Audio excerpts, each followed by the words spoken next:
Members of Council, please take your seats. Members of Council, Councillor Fletcher, please. Because we have bare quorum.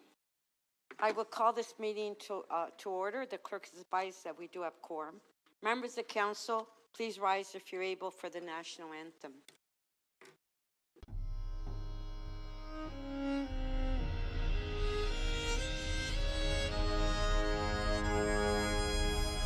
Oh, Canada, our home and native land, true patriot love, and all of us command. Quand on procès porter l'épée, il sait porter la croix. Dans l'histoire est une épopée des plus brillants exploits. Au Canada, Gichiguanash, Nani Bueda Migueche Wendanda. Nani Bueda Migueche Wendanda.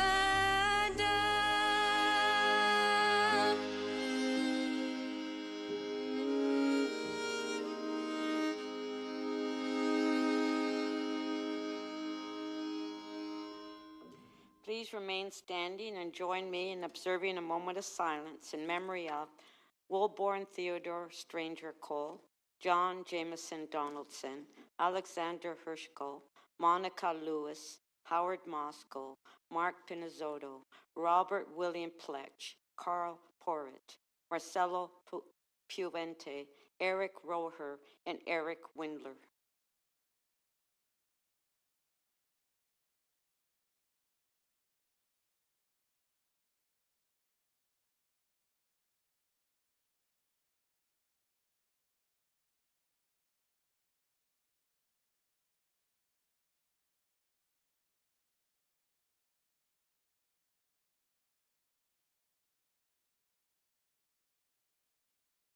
Thank you. Members, I will now call upon Mayor Chow to deliver remarks in memory of Toronto Police Constable Mark Pinizzotto.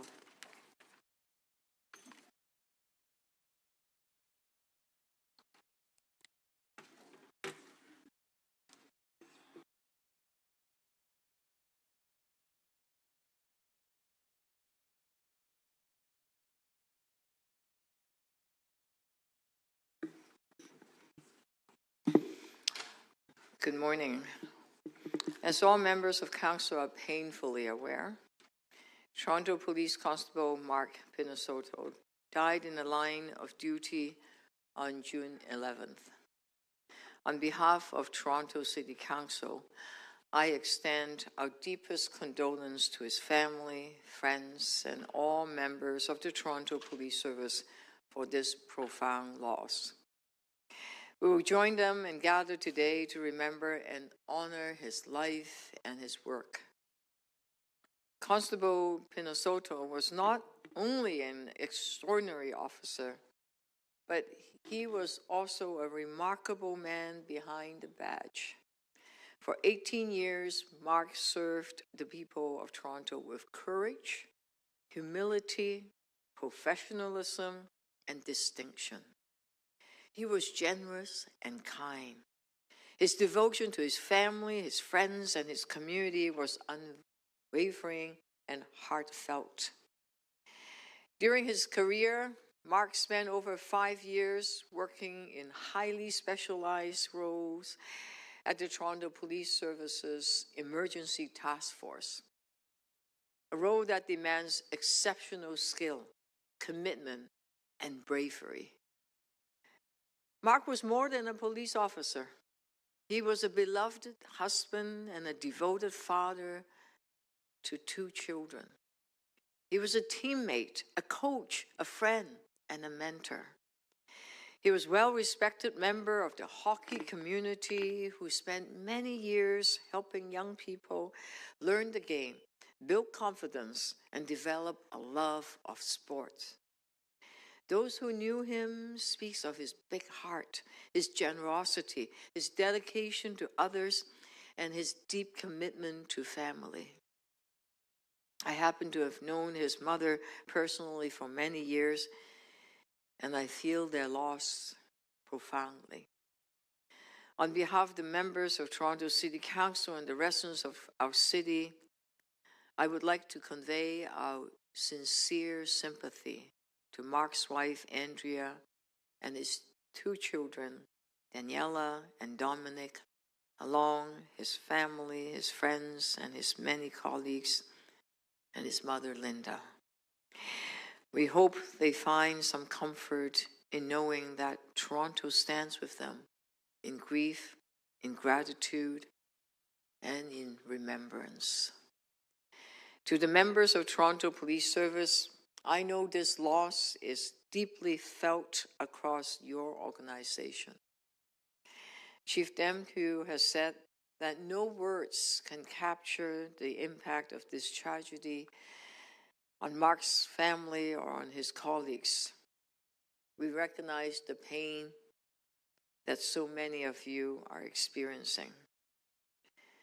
Police officers go to work every day knowing the risk they face, and yet they continue to put themselves in harm's way to protect others. Speaking on behalf of all Torontonians, I thank all members of the Toronto Police Service for your service, your dedication, your courage, and your commitment to keeping our city safe. May we honor Constable Pinisoto's legacy through our gratitude and our support for those he loved. We will now observe a moment of silence.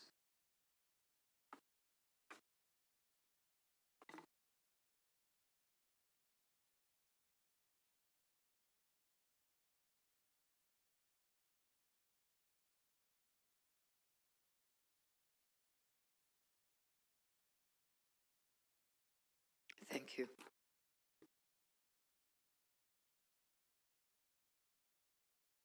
Thank you, Mayor Cha. I would like to take a moment on behalf of Council to acknowledge the Indigenous peoples of all the lands that we are on today. We do this to reaffirm our commitment and responsibility in improving relationships between nations and to deepening our own understanding of Indigenous peoples and their cultures. It is a moment to reflect on the importance of this land, which we each call home. We acknowledge the land we are meeting on is the traditional territory of many nations, including the Mississaugas of the Credit, the Anishinaabe, the Chippewa, and the Haudenosaunee, and the Wendat people, and is now home to many diverse First Nations, Inuit, and Métis peoples. We also acknowledge that Toronto is covered by Treaty 13 with the Mississaugas of the Credit and the Williams Treaty signed with multiple Mississaugas and Chippewa bands. For the benefit of those who are connected to the internet, the City Clerk has posted all of the agenda materials for today's meeting at Toronto.ca/council. This meeting is being held as a hybrid meeting and is being streamed live on YouTube. I'd like to welcome the public who are with us today and who are watching the meeting.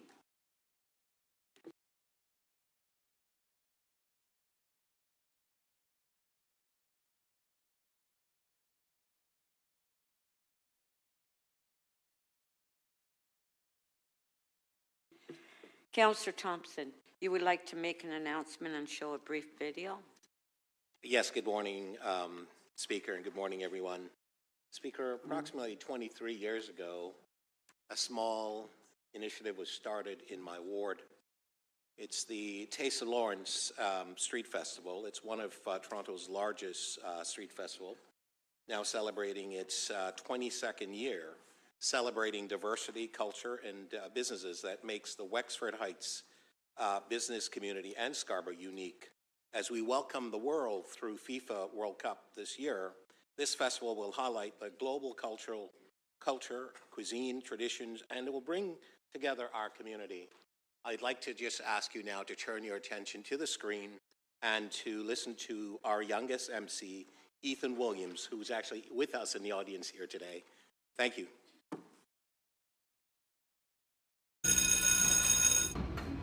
Ethan, it's finally the end of school. What do you got as plans for the summer?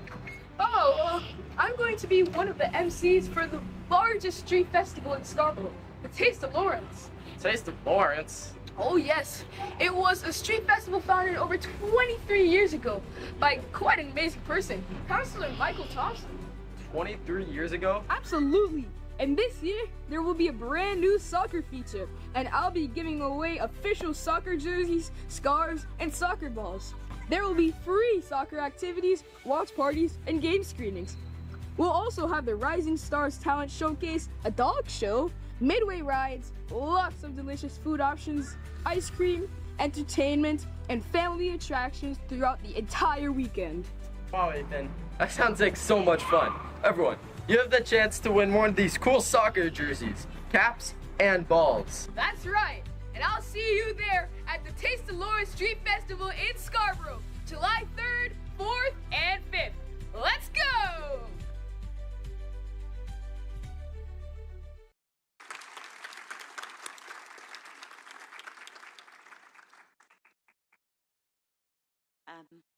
I understand there are a number of members of council that want to say a few words on former Councillor Howard Moskal. Who wants to go first? Who wants to go first? Mayor Chow? Council members, if you prefer, we could do this first thing tomorrow morning if you want to provide. Do we want to do it tomorrow morning then? Yeah, why don't we give people a few minutes, because Howard has been with us for so long. There are a lot of recollections, so let's give people a bit of time to think about that, and we can deal with it tomorrow. I'll also be able to have time to notify his family. Yes. So why don't we So do I that think it would tomorrow? be appropriate to do it tomorrow, and Okay. councillors could First thing tomorrow morning. coordinate the comments. While I have, I'm on my Okay, feet. yeah, just on that, Councillor Perruzza. Mayor Chow, okay, maybe at this point, I do you just- want to move the motion that you were going to? Go ahead, Thank Mayor you. Chow. Okay. Because of the funeral of Police Constable Mark Minnesota, I'm moving that the City Council recess at 11:30 instead of 12:30 to permit members to attend the funeral. Because it's there will be a lot of people, and driving, parking will be difficult. There will be a bus. Those of you that want to attend the funeral, we will be able to provide transportation for you. And of course, we'll come back to council. We will reconvene for a session from 3:30 to tonight at 8:30. So this will extend and still be able to do the work that we need to do. It's just we should honor the officer and attend the funeral if those that are interested in going. Also, later on, I know the Team Canada game is on after 3 o'clock. At the end, close to the end, we may be able to recess briefly to go to I think Nathan Phillips Square, if it's appropriate. We'll play it by ear, so to speak, and we will be able to. Some members of council, of course, are very excited about it. We all are with Team Canada, but we also need to get our work done here. So we'll play it by ear. But if the excitement is building towards the end of the game, we may be able to recess briefly to celebrate, hopefully. Okay, thank you. Thank you. So on the motion by Mayor Chow, on favor, opposed if any, carried. So we'll be back here at 3:30 this afternoon sharp, and hopefully we can get all the members of council back in the council chambers. All right. May I have a motion to confirm the minutes? Moved by Councillor Carroll. If you can read it out, please.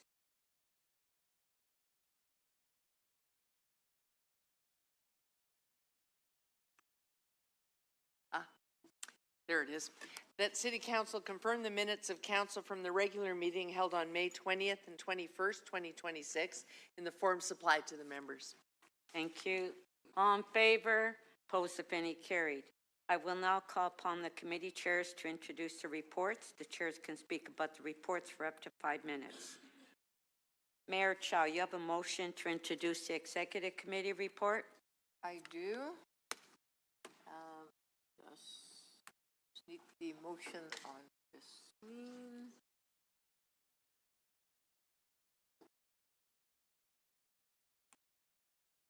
That the report from meeting 32 of the executive committee listed on the agenda of council be presented for consideration. There are, this is the meeting 32 of the executive committee. Some highlights on the agenda include expanding our very popular rain barrel program to help homeowners prevent flooding and reduce runoff into the sewage system. And the tomatoes and the basils will be very thankful. And so is their, hopefully their bill, so they don't, the water use won't go up too much because of rain barrels. The last one went within a few hours. I'm sure this is popular, so we're extending it a bit. We've also improved 311 to make it better for residents to report what needs to be fixed and get their questions answered. I know Councillor Holiday, oh, he's not here, is spent quite a bit of time in his Service Excellence Committee in doing the work, and there's some results. There's a presentation. You probably, if you are not on the Executive Committee, might not have seen it, but it's worthy of taking a read on this report, because it's much easier right now than, say, a few years ago to report what needs to be fixed. And we are also closing the loop, because some folks said that we report what's wrong and then the case gets closed and we don't know what happened, and that's not good enough, which we agree. So this is a great improvement. Also, we have a plan from Toronto Hydro to make connecting hydro to new housing a lot faster and more affordable, so that new housing can be built and connected as quickly as possible, so people can move in. I look forward to discuss these items more over our meeting. Thank you. Thank you. Councillor Moyes, you have a motion to introduce the Board of Health report.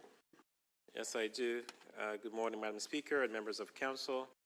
The report from meeting 33 of the Board of Health listed on the agenda of Council be present for consideration. So happy Pride Month, everybody. It is June after all. June is always one of my favorite months in Toronto, with warm weather finally setting in and the vibrancy of Pride festivities. This year we have the added excitement of being one of the host cities for the 2026 FIFA World Cup, which means thousands of soccer fans are here to cheer on their teams and explore all our city has to offer. Toronto Public Health has been actively engaged with other city divisions in the preparation for this global event, working hard to ensure that everyone can stay safe and healthy while enjoying the events. You may have seen the latest Condom to You campaign, which features 6 limited edition soccer-inspired condom design that celebrate the energy of the World Cup while promoting sexual health. You can pick up these free condoms at TPH-operated sexual health clinics while supplies last. They're going very quick, by the way. On a more serious note, since the closure of the safe consumption sites, we are now in a state of crisis, and the conditions of our streets, in our laneways, and in our parks are only getting worse. This past weekend, Toronto Public Health issued a drug warning after we had one of the highest number of overdoses in a single day in the city. I want to thank our frontline workers and staff who are doing everything they can to save lives and to keep our communities safe. To end on a positive note, today we're receiving a report that recommends the annual funding allocations for the Student Nutrition Program. With this round of funding, the final phase of the expansion will be complete, meaning that the city's goal of having a universal student nutrition program across all public schools communities by the 2026-2027 school year will be fully realized. The delivery of a universal student nutrition program is something we've been working towards since 2024. Behind the scenes, the team of Toronto Public Health and their partners have been laying the groundwork to ensure that all schools are ready to implement the program.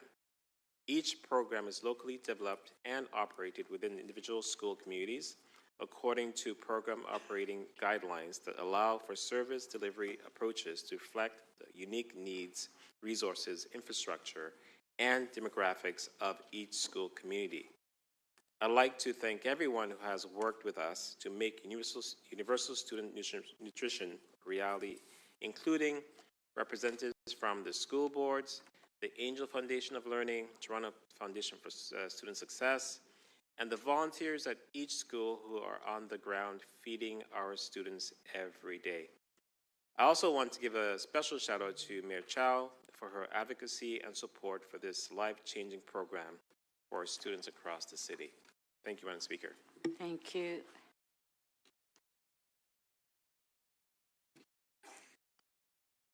Councillor Cheng, you have a motion to introduce the Civic Appointments Committee report? Yes, I do. I also have a quick amendment to the item, and if I could also get that on the agenda. So we just are Well, meeting. I think we should do it when we go through the items. Okay, sure. Right now, just introduce the report. Great. Sorry, can you put it back on the screen, please? It's on, do you see it? It's on the screen? No. Oh. Oh, there it is, yeah. That the report from meeting 36 of the Civic Appointments Committee listed on the agenda of council be presented for consideration. Thank you. Thank you. Councillor Bravo, you have a motion to introduce the Economic and Community Development Committee report. Yes, thank you, Speaker. I move that the report of meeting 29 of the Economic and Community Development Committee listed on the agenda of council be presented for consideration. Thank you. All right.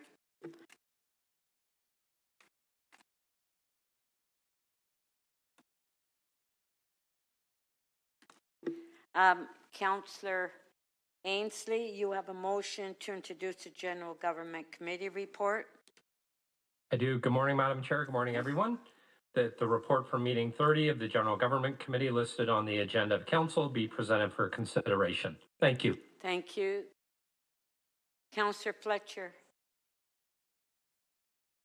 you have a motion to introduce the Infrastructure and Government Committee report.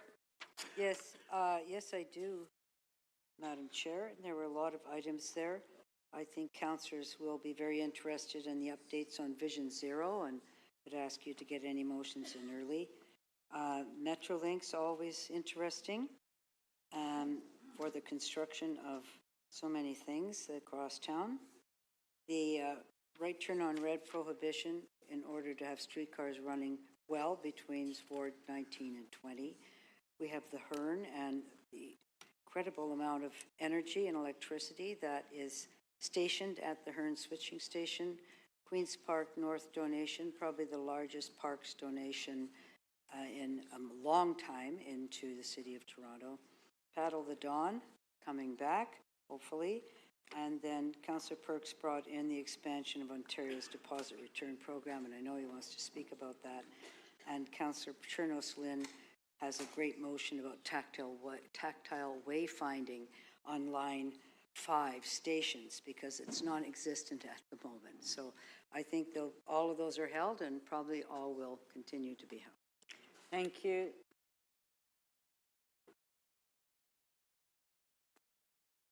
Councillor Perks, you have a motion to introduce the Planning and Housing Committee report. Good morning, Speaker. I move that the report from meeting 31 of the Planning and Housing Committee listed on the agenda of Council be presented for consideration. Thank you. Councillor Holliday, you have a motion to introduce the Etobicoke York Community Council report. Good morning, Speaker. I do. That the report from meeting 32 of the Etobicoke York Community Council listed on the agenda of Council be presented for consideration. Thank you. Thank you. Councillor Pasternak, you have a motion to introduce the North York Community Council report. Yes, thank you, Madam Speaker, that the report from meeting 33 of North York Community Council listed on the agenda of Council be presented for consideration. The only item that I would really bring to Council's attention is an application at 7581 Billy Bishop Way. We had a directional report at North York Community Council directing City Solicitor and appropriate staff to attend the Ontario Land Tribunal in opposition to this proposal. This proposal recommends 5 tall buildings ranging in height from 21 to 49 stories. But the big problem here is they will be tearing up beloved retail that sits at the corner of Billy Bishop Way and Transit Road. This is vital retail that includes a beer store, Jollibee, Starbucks, A&W's, a series of restaurants, pet stores, baby stores, and other retail and mores that services the Tippett neighborhood, which has, at the end of the day, will have 3,000 units and probably about 7,000 people. It will also service those who will be living eventually at the lower end, southern end of the runway, where about 1,000 units will be built. This retail aligns with our goal at the city to have 15 minutes. Have the 15-minute city, people within walking distance. When petitions are called, I will be tabling a petition against this. This application is so bad that the property owner didn't even go through the City of Toronto process. They've gone straight to appeal because they know this is a bad proposal, or we know it's a bad proposal, bad for the community, bad for the city, and bad for livability. Thank you. Thank you. Councillor Ainsley, you have a motion to introduce the Scarborough Community Council report. Thank you, Madam Chair. I would like to move that the report from meeting number 32 of the Scarborough Community Council listed on today's agenda of Council be presented for consideration. Thank you. Thank you. Councillor Moyes, you have a motion to introduce the Toronto and East York Community Council report. I do, Madam Speaker, that the report from meeting 32 of the, no, that's Etobicoke. That the report from meeting 33 of the Toronto and East York Community Council listed on the agenda of Council be presented for consideration. Thank you. May I have a motion to introduce the new business and business previously requested from city officials? Councillor Pasternak, do you want to do that?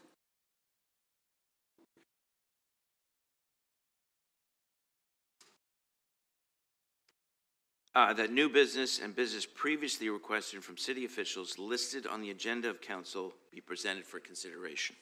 Thank you. All those in favor of the motions, please raise your hands. On favor, opposed if any, carried. At this time, are there any declarations of interest? Please indicate the item number and the nature of the interest, and remember that you must also file a written declaration of your interest with the city clerk. Councillor Cole. Yes, thank you, Madam Speaker. I would like to declare a conflict of interest on items 1, IE 30.14, improvement of tactile wayfinding in Line 5 stations.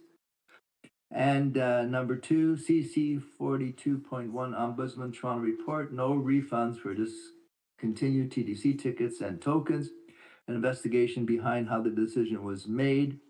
I have submitted these conflicts to the clerk, and I'm declaring a conflict because my son Josh works for the TTC. Thank you. Thank you. I will now call for petitions. Are there any petitions at this time? No. Members, I will now review. Oh, Councillor Pasternak. Yes, thank you, Madam Speaker. I have a petition from local residents, 1,310 names on a petition called Save Our Shops, which I referenced when I spoke of North York Community Council items, against a proposal that sits to the southwest of the Wilson subway station. If this proposal is approved by the Ontario Land Tribunal, it will eliminate vital retail that services the Tippett area and as well as future developments along the southern part of the runway. I know I'm repeating myself, but to get 1,300 names to save local retail and make sure that a community is livable certainly reflects the opposition to this proposal. So I would table the petition with the clerk. Thank you. All those in favor of receiving the petitions, please raise your hands. All in favor, opposed, if any, carried. Members, I will now review the order paper. Once the order paper has been approved by council, any change will need a 2/3 vote. Members, I understand there is a proposal to... Oh, we already did that. Okay. Sorry. I was a step ahead, eh? Okay. The city clerk has posted today's order paper online with agenda item RM 42.7, review of the order paper. If council adopts any amendments to the order paper, they will also be posted with this item. We have 6 deferred items before us today. Items T 31.15, 31.16, 31.24, deferred at the April meeting of City Council, and items IE 32.7, 32.8, and DM 42.1 deferred at the May meeting. The mayor has designated item MM 42.44 headed reducing development charges in partnership with the provincial and federal government by Mayor Olivia Chow, second by Councillor Shelley Carroll, as her first key matter and first item of business this morning, subject to council's vote to waive notice and refer on the item. I will ask the clerk to put the member motion up on the screen.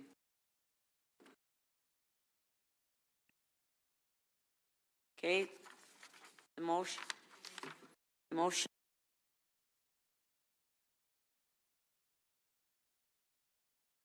On favor, opposed if any, carried.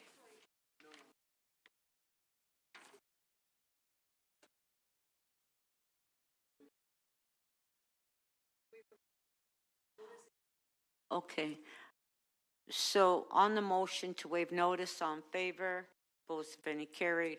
On the motion to waive referral, on favor, opposed if any, carried. Thank you. And that motion will be circulated as well.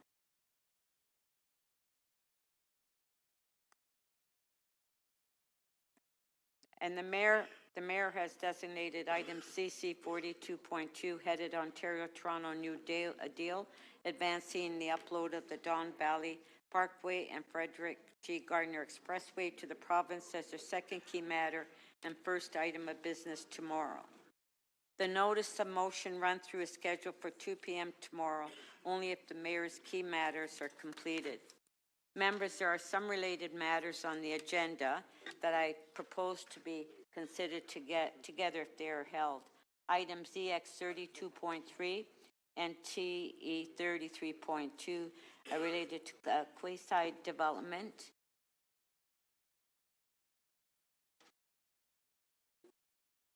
Okay. The city clerks has noted the items that members wish to hold, and I will now go through the items to take additional member holds.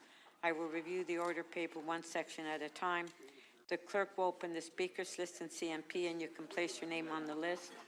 When I recognize you, state the item or items you wish to hold, and I will go through the agenda one section at a time.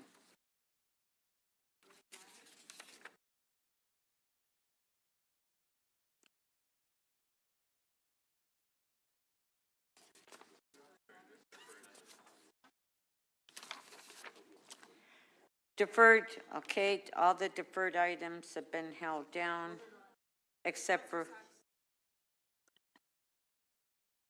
Councillor Sachs.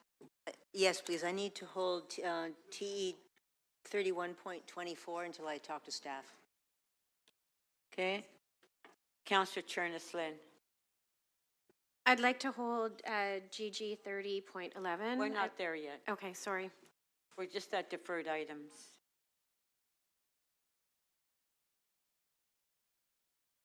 Okay.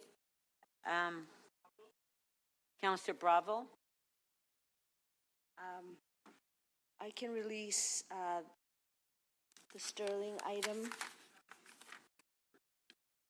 32.7, T32.7. Councillor Perks. Sorry, Councillor Bravo, what are you doing? You're Releasing it, and Councillor Perks is moving something. Are you moving the staff recommendation? Councillor Perks. Oh, Councillor Perks. Councillor Perks. Yeah, I'm going to be moving a motion on this. I sent it to the clerks. I don't know if they have it yet. It's not ready. Okay, so if I could have the hold then, yeah?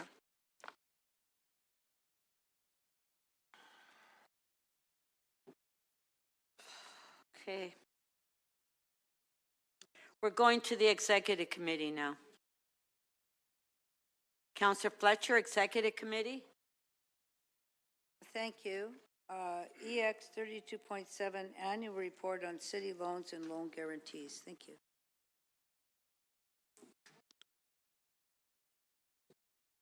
Okay. Any more on the executive?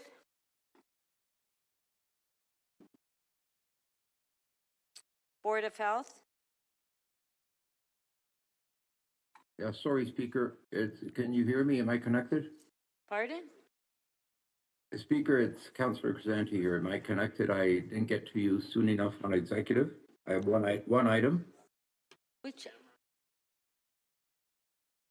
Oh, here, let me turn my video on. Oh, that's all you're going to get. It's not working. Gotta fix my video, Amanda. Okay, but Councillor Crisanti, unless you turn your camera on, you're not here. Well, Speaker, I'm trying to turn my camera on and it's not working. I'm going to need IT to assist me in getting my camera turned on. Okay. What is the hold? Oh, there we go. I got it now. Okay. All right. So the hold is EX 32.7, annual report on city loans and loan guarantees. That's already been held. Oh, it has? Great. Okay, thanks. Board of Health. Civic appointments. Councillor Cheng. Yeah.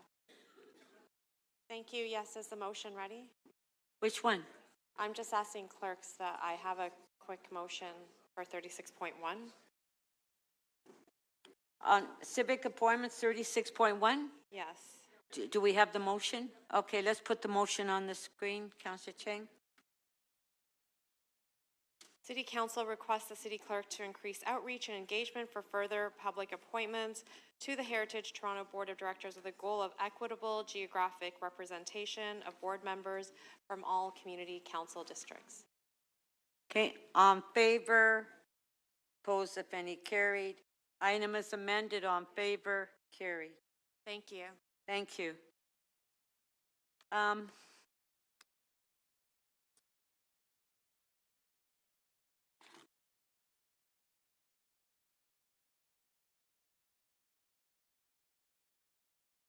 Yeah. Councillor Perks. Yes. Okay, you're holding down T 32.7, which is Sterling Road. So could you also hold 32.8 because it's also related to Sterling? Sure. Okay, thanks. All right, where were we? Economic and Community Development Committee.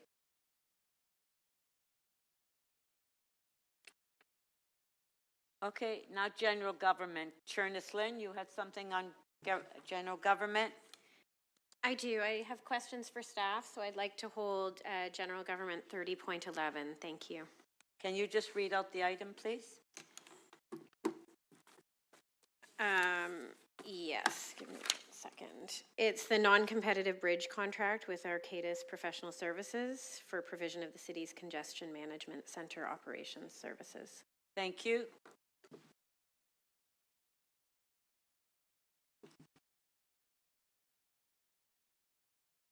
Deputy Mayor Malik on general government. Thank you. I'd like to hold GG 30.25, animate Nathan Phillips Square. Okay, thank you. Councillor Fletcher on general government. Yes, I'd like to hold GG 30.1, Administrative Penalty Tribunal Chair's 2025 Annual Report, please. Thank you.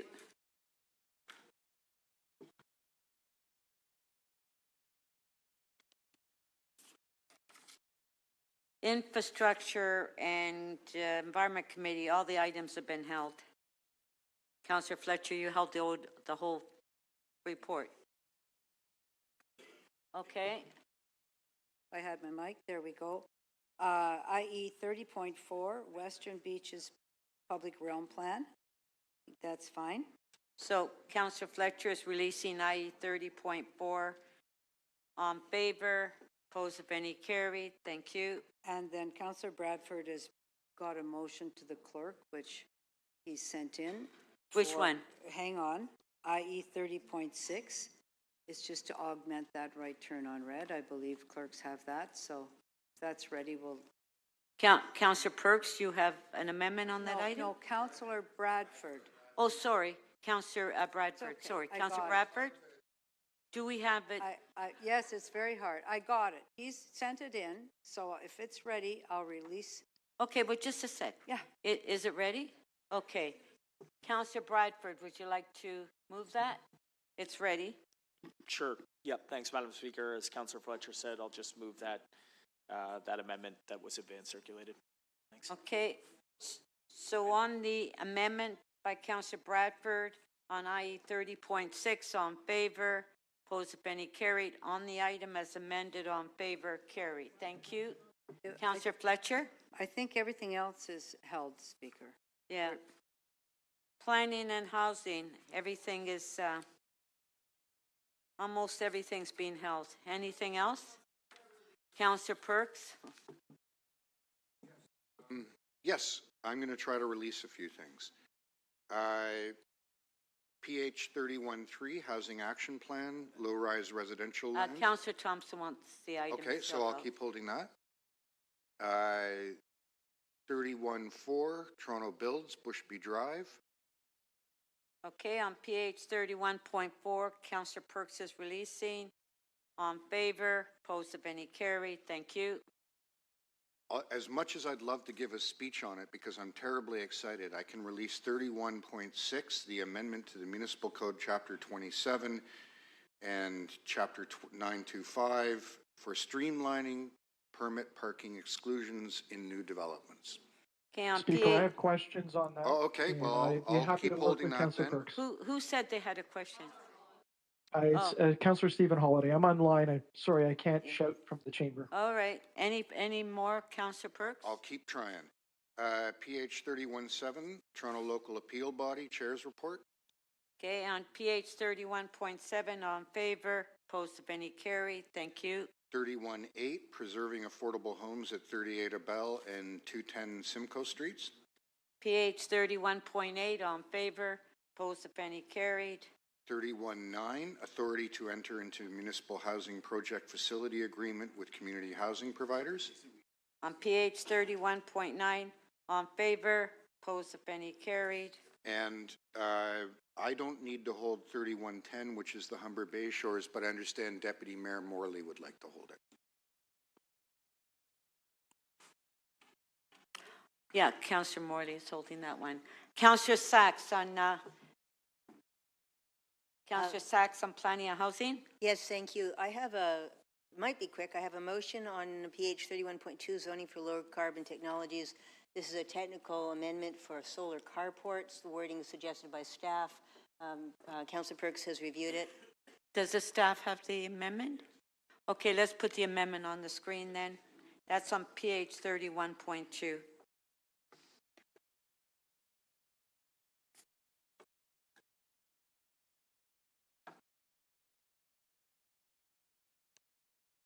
Okay, there it is, Councillor Sachs. Yes, I'd like to move that motion. Thank you. Okay, on the amendment that's on the screen by Councillor Sachs, on favor, Opposed, if any, carried. Item is amended. On favor, carried. All right, we'll go to Etobicoke York Community Council next.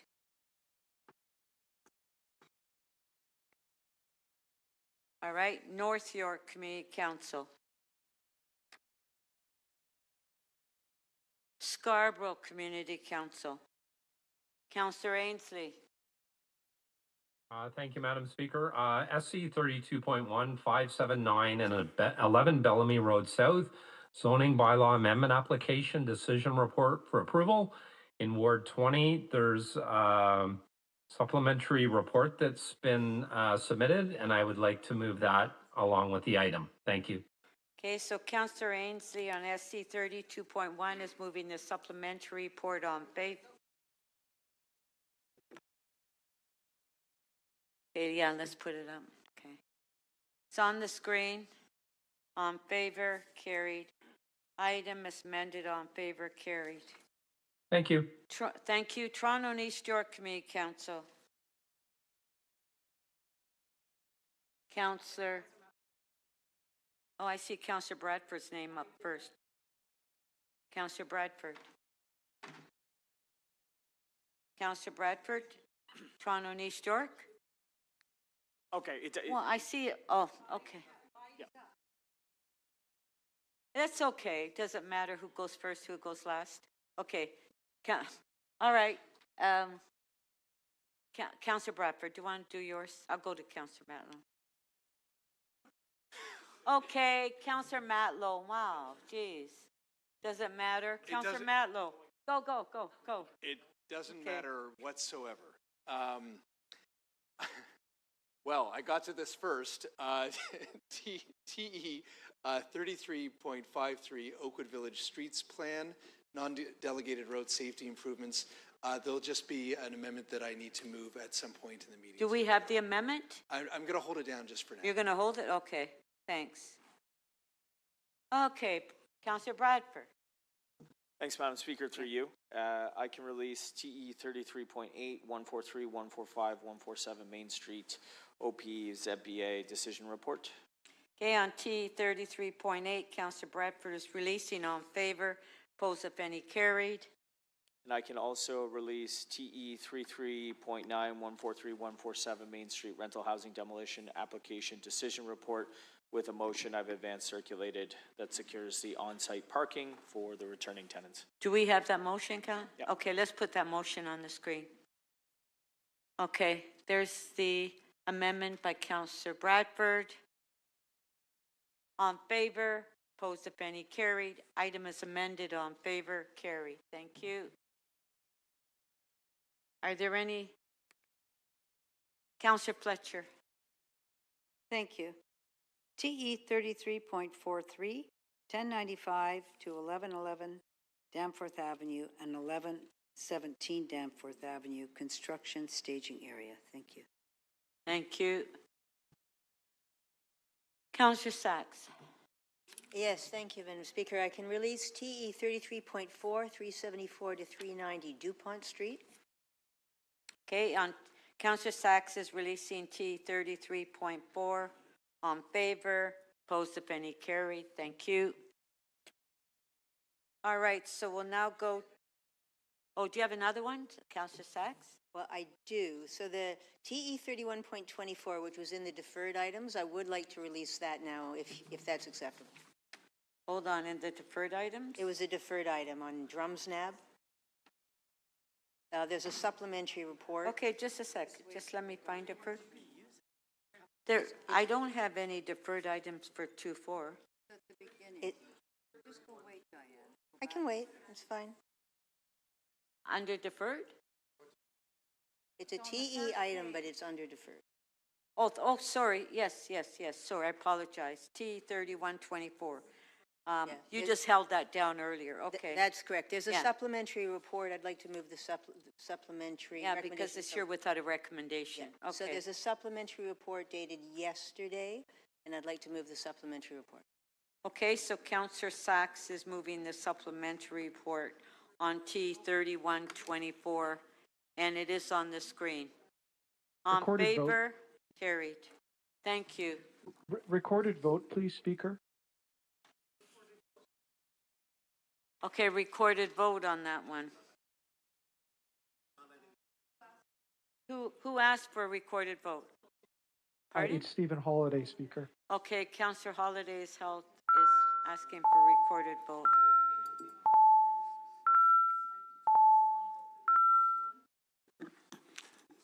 Members, we're going to cancel that vote and restart it.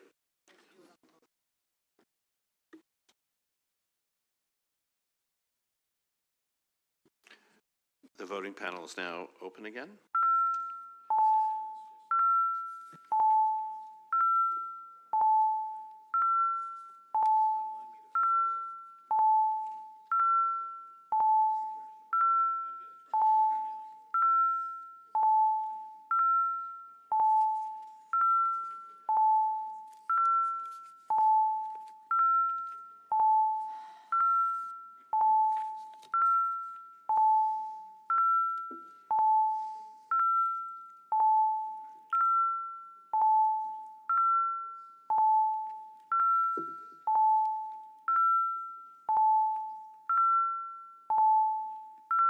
Councillor Burnside, are you able to vote, please?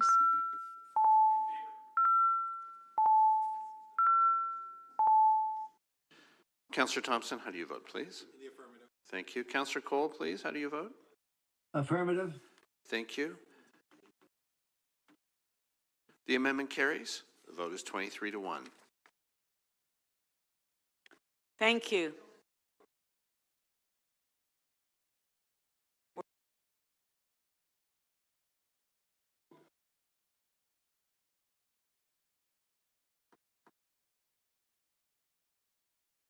Okay.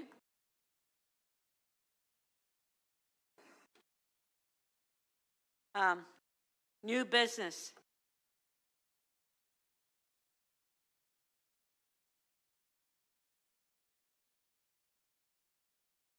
Councillor Thompson?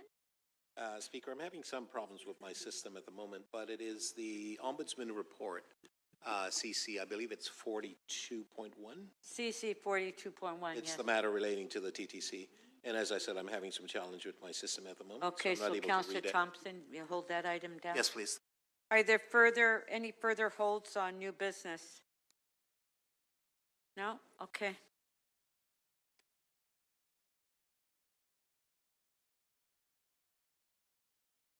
All those in favor of adopting the balance of the order paper as amended and all items not held, please raise your.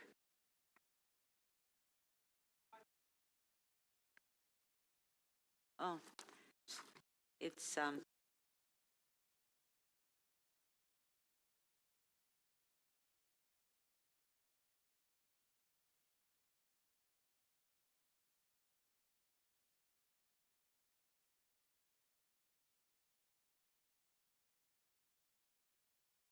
going a little too fast today. I'm skipping pages. Okay, now I will now consider request to make items urgent and time specific. And the clerk will open the speakers list in CMP and you can place your name on the list. Councillor Fletcher. Thank you, Speaker.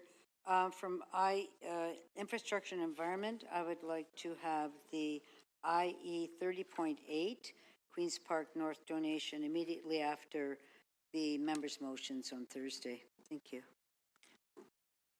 On favor, carried. Any further timed items? Councillor Carroll. Sorry. Timed item. Yes, thank you. I've already, the motion is prepared. We can just put it on the screen. Which item are you? On the timed items, the motion is prepared. I was waiting for. No, but what are you timing? Okay, well, I'll just read it aloud then. Here it is. There it is. The City Council consider item EX 32.5, Toronto Hydro Corporation Annual General Meeting and 2025 financial statements as the first item of business after the mayor's second key matter. That's to alert hydro staff as to when they should be here. Okay, on favor, carried. Okay, if you want to say, put your name on the list, please. Okay, Councillor Thompson, you did yours. Councillor Carroll, you did yours. Oh, Councillor Thompson, timed. Yeah. I keep seeing the names coming off and on the screen. I'm not sure what's happening with the system today, Speaker. The item that I had held, CC 42.1, the Ombudsman Report, no refund for discount TTC tickets and token. I wondered if we can deal with that tomorrow after the members' motions have been dealt with. And We already timed one item then. well, after that item. And then I think there's after that too. Okay, so then can you No, tell me it's when not I can after deal that? with that tomorrow then? Okay, so after that and after that, okay. After that and after that? After that. Okay, that will be that. And that would be that. Thank you. All in favor? Carried. Thank you. Councillor Morley, timed item. Thanks, Madam Speaker. I would just want to indicate my desire to speak to the condolence motion I put forward when we do the condolence motion tomorrow for former Councillor Moscow. So I don't think it needs to officially be timed. I Okay, just yeah, wanted so to you alert can to coordinate that. it with other members of council. That's what we decided. And it'll be first thing in the morning? We don't, well, okay. You can coordinate. Just let us know, please, when you're going to do it, and let the clerk know.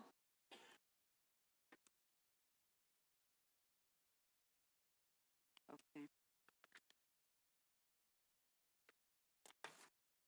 All right, now we're at those in favor of adopting the balance of the order paper as amended and all items not held, please raise your hands. All in favor, opposed, if any, carried. So just for members of council that want to say a few comments tomorrow about Councillor Moscow, if you can coordinate that together and what time we're going to do it, if you can let the clerk know in the morning, okay?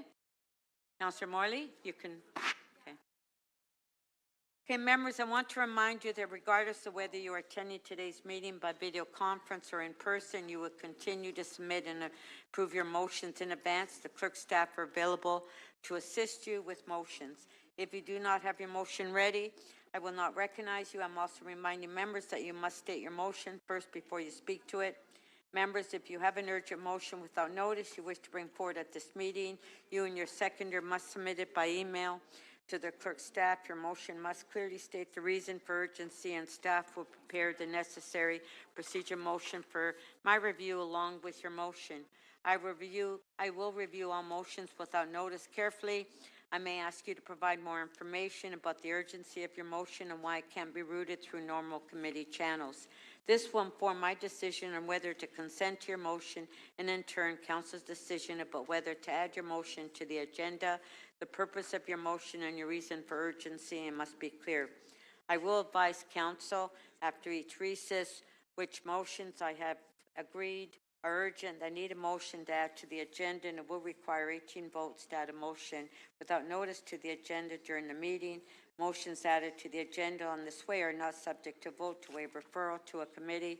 We will now proceed to the mayor's first key item, MM 42.44, and I understand staff have been asked to make a short presentation on this item, and I'll ask them to come forward. It's really nice that I see all members of council paying attention to what I'm saying. I see everybody just walking around and nobody's really paying attention. Okay, staff, do you have a short presentation? Okay.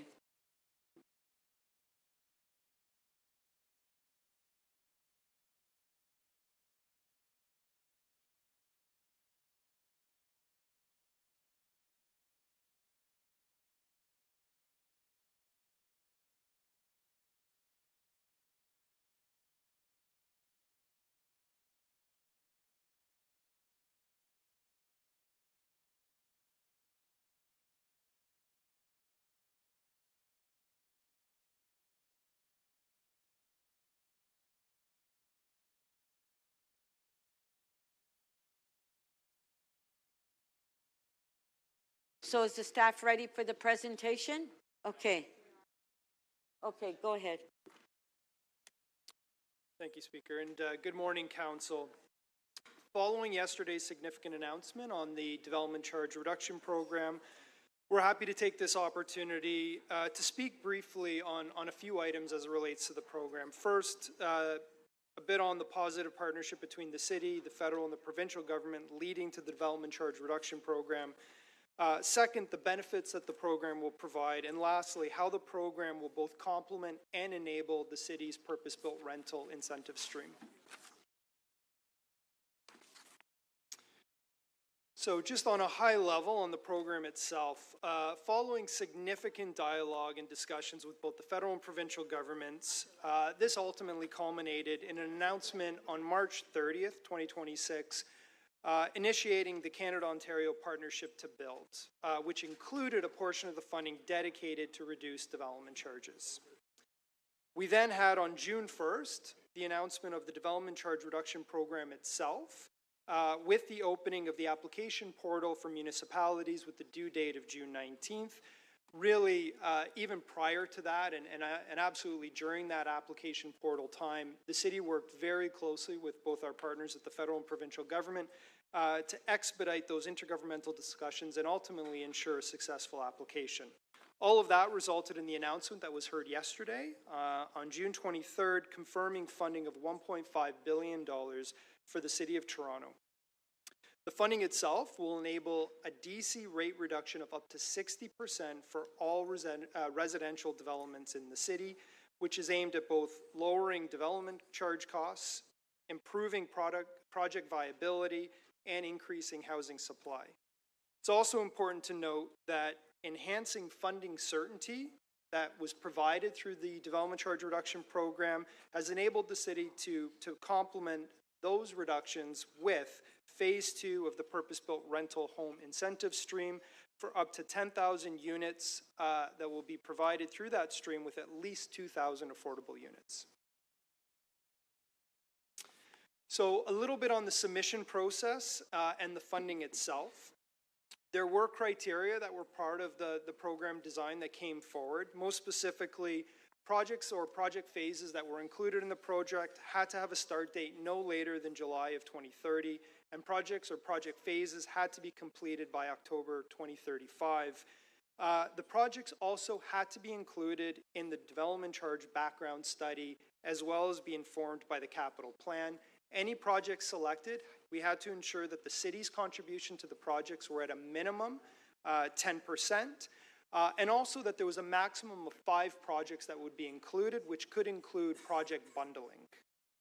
The last and one of the key elements of the projects that were identified is they had to be supporting housing enabling infrastructure.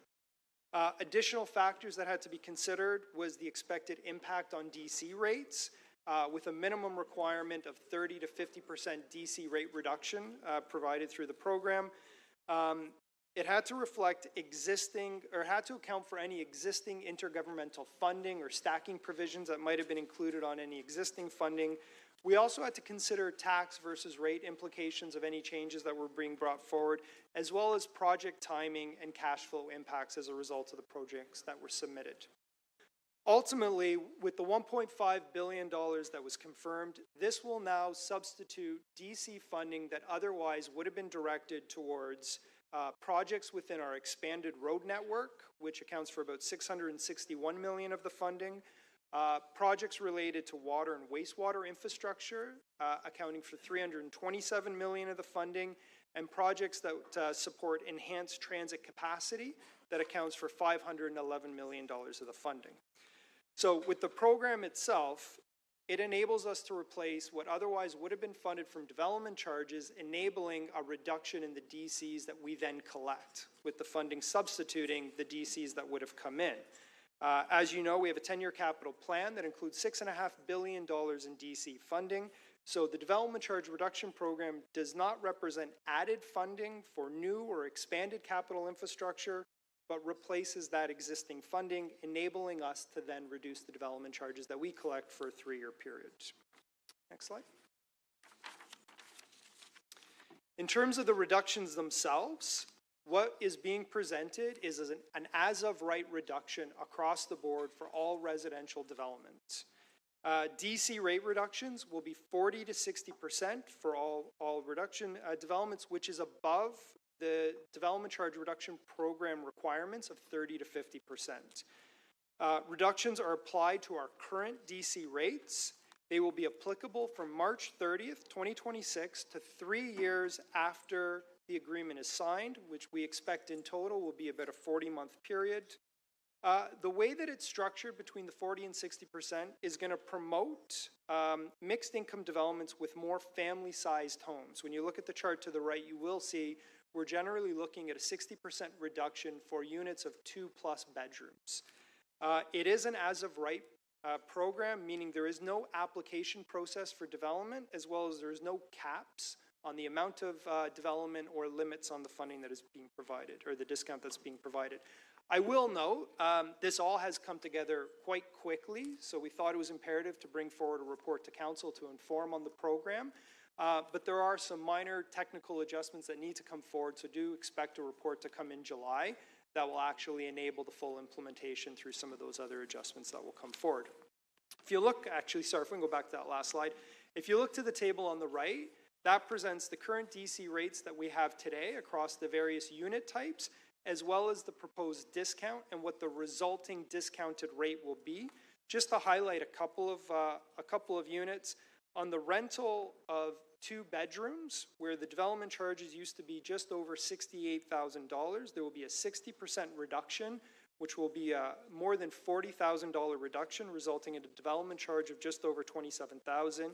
And on the non-rental, the ownership side, again, a 2+ bedroom unit, which had a development charge of just under $114,000 per unit, will have nearly a $70,000 reduction, resulting in about a $45,600 per unit going for the next 3 years. Next slide.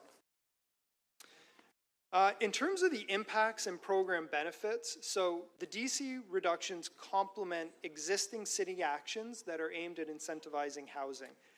That includes actions that have been in place since 2024 that have totaled $1.2 billion in foregone revenue associated with DC relief, property tax discounts, fee waivers that had brought forward and initiated further developments really since 2024. I think one of the other benefits that is really important as it relates to the DC program is the added funding certainty that this program provides.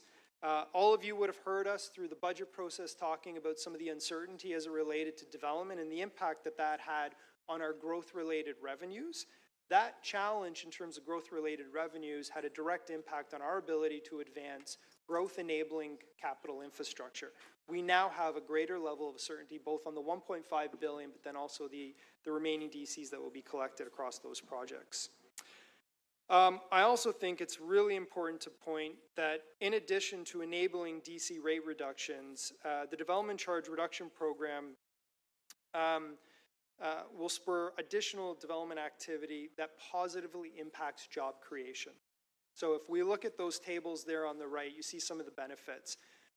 In addition to our baseline development expectations, we expect that this program can spur an additional 18,750 units over a 3-year period. What that means in terms of that added level of development activity above our baseline expectations is that it will generate an additional 28,000 plus direct jobs and 33,000 plus indirect or induced jobs. So when you look at both the additional development that we expect as a result of this program and our base level expectations, what that means is over the next 3 years, we now expect 44,000 units to be built, 65,800 direct jobs created, and 78,000 indirect or induced jobs created as a result. Next slide. So as I mentioned, the DC reduction program both complements and helps enable the expansion of the city's purpose-built rental incentive stream. So what we have in front of us as well is the recommendation to expand phase 2 or introduce phase 2 of the PBR incentive stream, which provides 100% DC relief for developments with at least 20% affordable housing. This builds on the success and lessons learned from phase 1 of that stream. And when you look at both phase 1 and phase 2 combined, it'll create over 18,000 new rental homes with at least 4,000 affordable rental homes. As I mentioned, this both complements and is enabled by the Development Charge Reduction Program. It improves viability of developments with affordable housing. I had mentioned that enhanced funding certainty as it relates to growth-related tools. It also reduces the impact of foregone revenues with the development charge reduction program, essentially reducing DCs otherwise collected by 40 to 60%. Next slide. In terms of next steps, we are continuing to work with the federal and provincial government in terms of the execution of the intergovernmental transfer payment agreement with a target date of no later than August 15th. It will enable the DC rates to be reduced for all residential developments for a 3-year period. We are also launching the call for applications of Phase 2 of the PBR program. We will also have continued discussions and explore opportunities with all orders of government as it relates to mitigating DC rates for a longer period of time beyond the 3 years. Limit the expected impact to the development industry post-2029 and what we're terming a soft landing following this 3-year program, as well as using those discussions to support further conversations as it relates to support for affordable housing and investments in capital infrastructure here in the city. I think it's also important to note that the city is continuing with our comprehensive development charge review, which is underway and expected to come forward in 2027. Thank you. Thank you. Finally, I'll get some development in my ward. Questions, Councillor Carroll. Thanks, Madam Speaker. You should get some development in your I haven't ward. had any for years. So to the CFO, well, further to the Speaker's point, so to put it in real terms, 250 units at 2 bedrooms. Lots of us have buildings now that are building more 2s than 1s, and that's exciting news.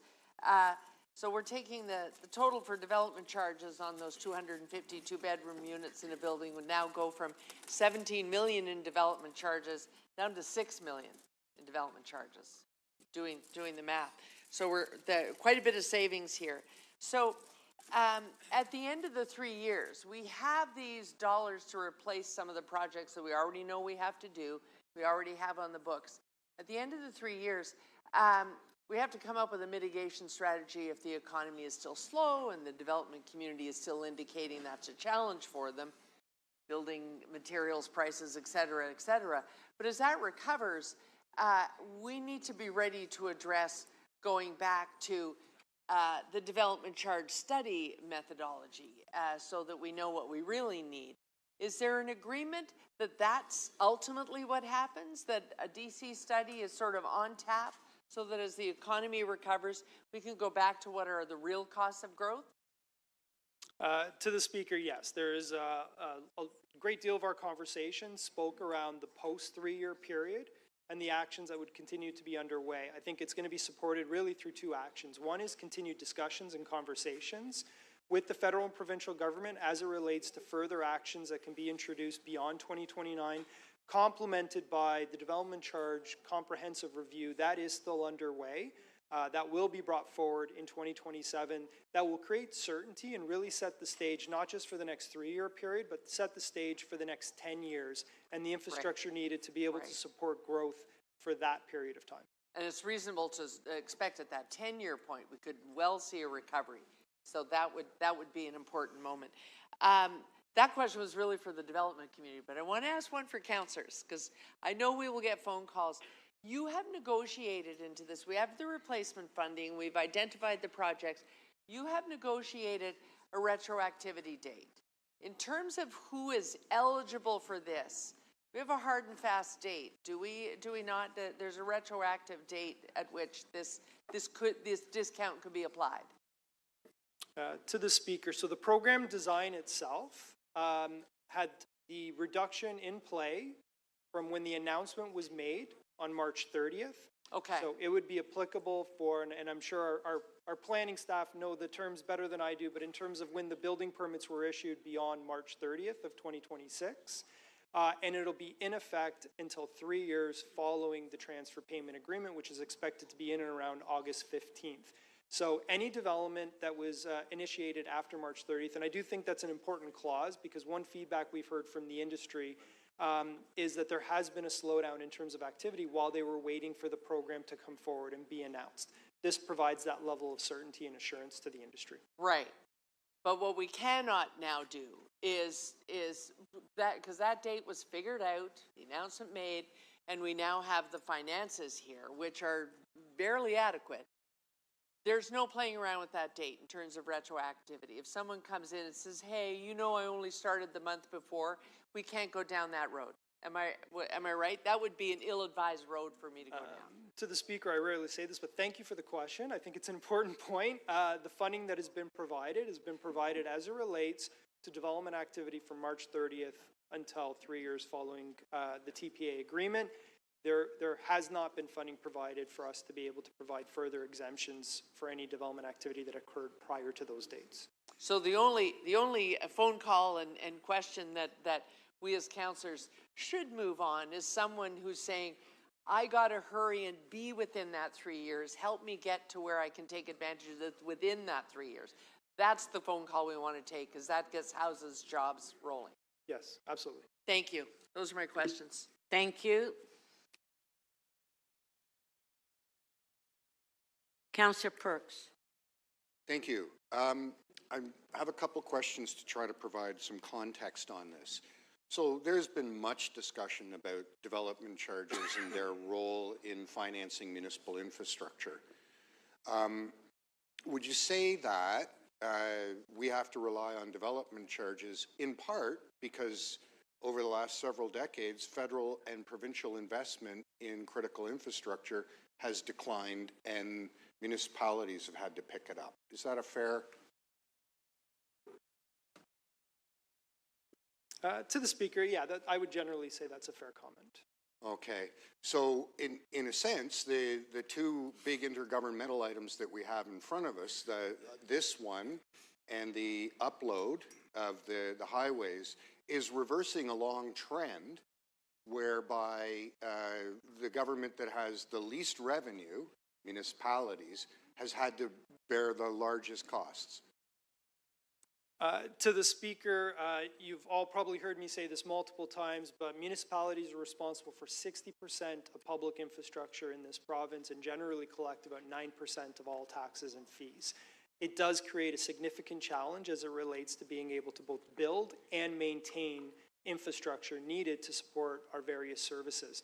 I think in both cases, what you're looking at is funding that is provided, enabling us to deliver growth-related and build infrastructure, as well as what's really important on the second item that we spoke about is funding to then maintain. So over $2 billion that now allows us to maintain. So these are both very significant as it relates to our ability to address capital needs in the city. So just to put a fine point on it, if we are going to be able to maintain and build the new infrastructure that we need, not just in the next 10 years, but in an ongoing way, we have to continue these negotiations and conversations so that the governments who have access to the real revenue sources, income tax, sales tax, things like that, start to take back the infrastructure responsibilities that over the last 60 years they've downloaded onto municipalities. Is that fair? To the Speaker, absolutely either that or provide permanent funding to enable us to be able to deliver on those capital needs. Thank you.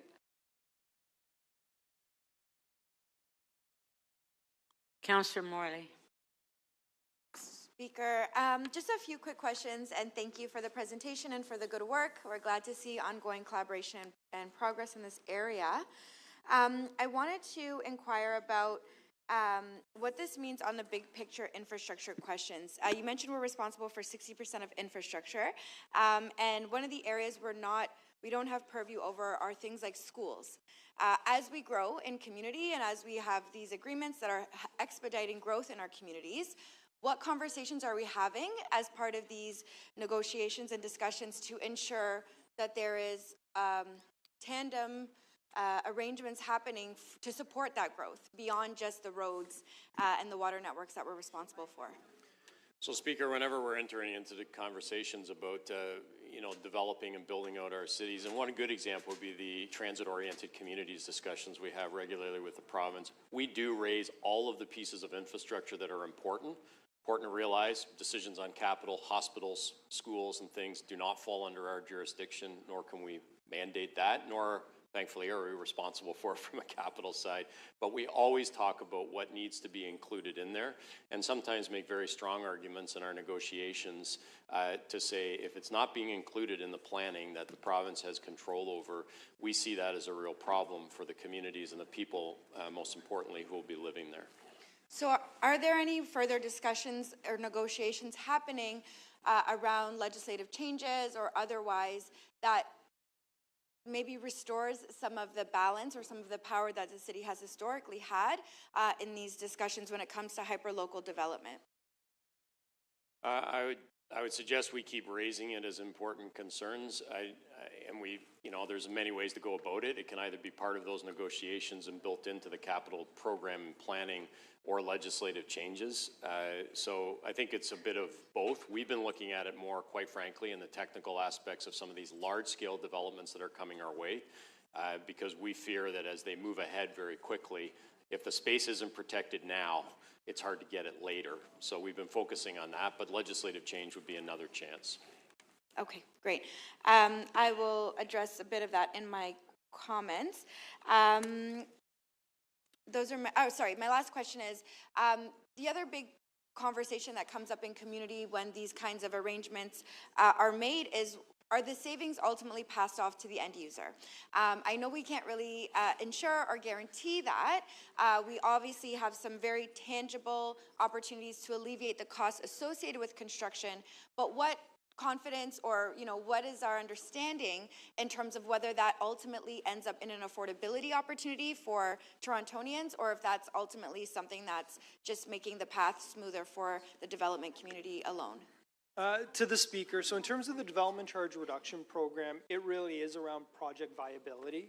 Projects have been challenged in terms of their pro formas and being able to advance. So this is around getting housing built. I think that's why it's important to note how we are complementing this program with the purpose-built rental incentive stream. That stream is going to be provided for up to 10,000 units, which will include at least 2,000 affordable units. And in that case, the city will offer a series of different incentives, including up to 100% DC reduction to be able to promote affordability. Thank you. I'll speak to that in my comments as well. Thanks, Madam Speaker. Thank you. Councillor Pasternak. Yes, thank you, Madam Speaker. Through you to the CFO, if we have, I guess what we describe as holes in the ground, but the property owner has not pulled their above-grade permits, and sometimes these have been sitting for years, would they fall under this program, or the train has left the station on it? So they've not received their above-ground building permits. They've not even pulled them, but they may jump in based on the eligibility of this program. To the speaker, I'll begin, and then I may need some help from legal and planning. But essentially, if the development itself has not pulled the building permit, they would fall into this program. If they have pulled the building permit, then it would, again, this is around spurring additional development that is not already progressing or proceeding. They would not necessarily fall within the program itself. This is really around new developments that are going to occur over the next 3 years that will then begin through building permits being pulled. Right. So if we have someone who's fully approved, they've received their below grade, I guess they're shoring permits, but they've been waiting years through various reasons to pull their above grade, they would be able to trigger the pulling of these permits and be eligible for this program. Through the speaker, the milestone for payment of DCs has changed over the recent years, and so most recently, DCs are now paid at occupancy, and the rate is fixed at site plan. But perhaps we can get some further clarification from our CFO. I didn't mean to create a stir. I do have another question. Did you want to add to it? Because I thought I had heard pulling of above grade permits was key to eligibility for this program. But now occupancy is quite different. Madam Speaker, I'm going to ask Nathan Muscat from my office to respond to this question. Thanks, and through the Speaker. The details haven't been worked out on the transfer payment agreement, but the intention is that the crystallization of the to be eligible for the rate reductions is the pulling of the first permit within the period of March 30th to 3 years following the transfer payment agreement. The idea is that as people move through occupancy, the DCs will be calculated and paid, and if you met that criteria during that time period, the calculations in the Act would be such that you would take advantage of the lower rate, notwithstanding that you might have a frozen rate from a previous period. But the criteria is to achieve those. The bylaw will be drafted to be whether you pulled your permit within those, say, 40 months from March 30th. Okay, so it sounds there could be more work to do and a case-by-case situation. I don't think case by case, but certainly there's some more details to be worked. Okay, fair enough. Now, I noticed the 20% affordable threshold. I didn't see anything on number of years that is eligible for. We've done 25 years, we've done 99 years. Are there any conditions slapped onto that to make it eligible under this program? To the Speaker, so it is consistent with our existing purpose-built rental incentive program, which has a minimum of 40 years affordability. Okay, thank you very much. Thank you.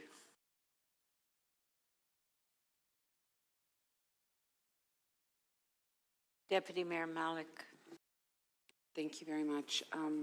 It is very encouraging to see that we will get to double the projects that we can support through the purpose-built rental incentive stream.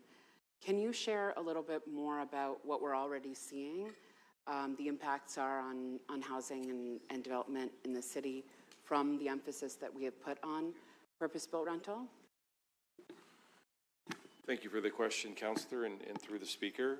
So we are looking to build on the success of the PBR Phase 1 program. As we've reported to this chamber before, we opened up an application window and we're inundated with applications from the development community to build. We were able to secure 16 projects to advance by the end of 2026. Currently, there are 7 projects currently under construction, and the balance will look to be in construction by the end of the year. We've overachieved our target on affordability, and with each new unit put in the ground from an affordable perspective and quite frankly from a market perspective, we increase the supply of net new housing in the City of Toronto. We create more opportunities, and within that, more affordability for residents who are feeling the strain of the current housing market.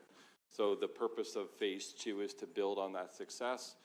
Using some of the certainty we now have from a funding arrangement, we're looking to secure an additional 10,000 units, 2,000 minimum affordable, and help to continue to do what we can do as a city to continue to build out a range of housing for all types of individuals who are looking to rent.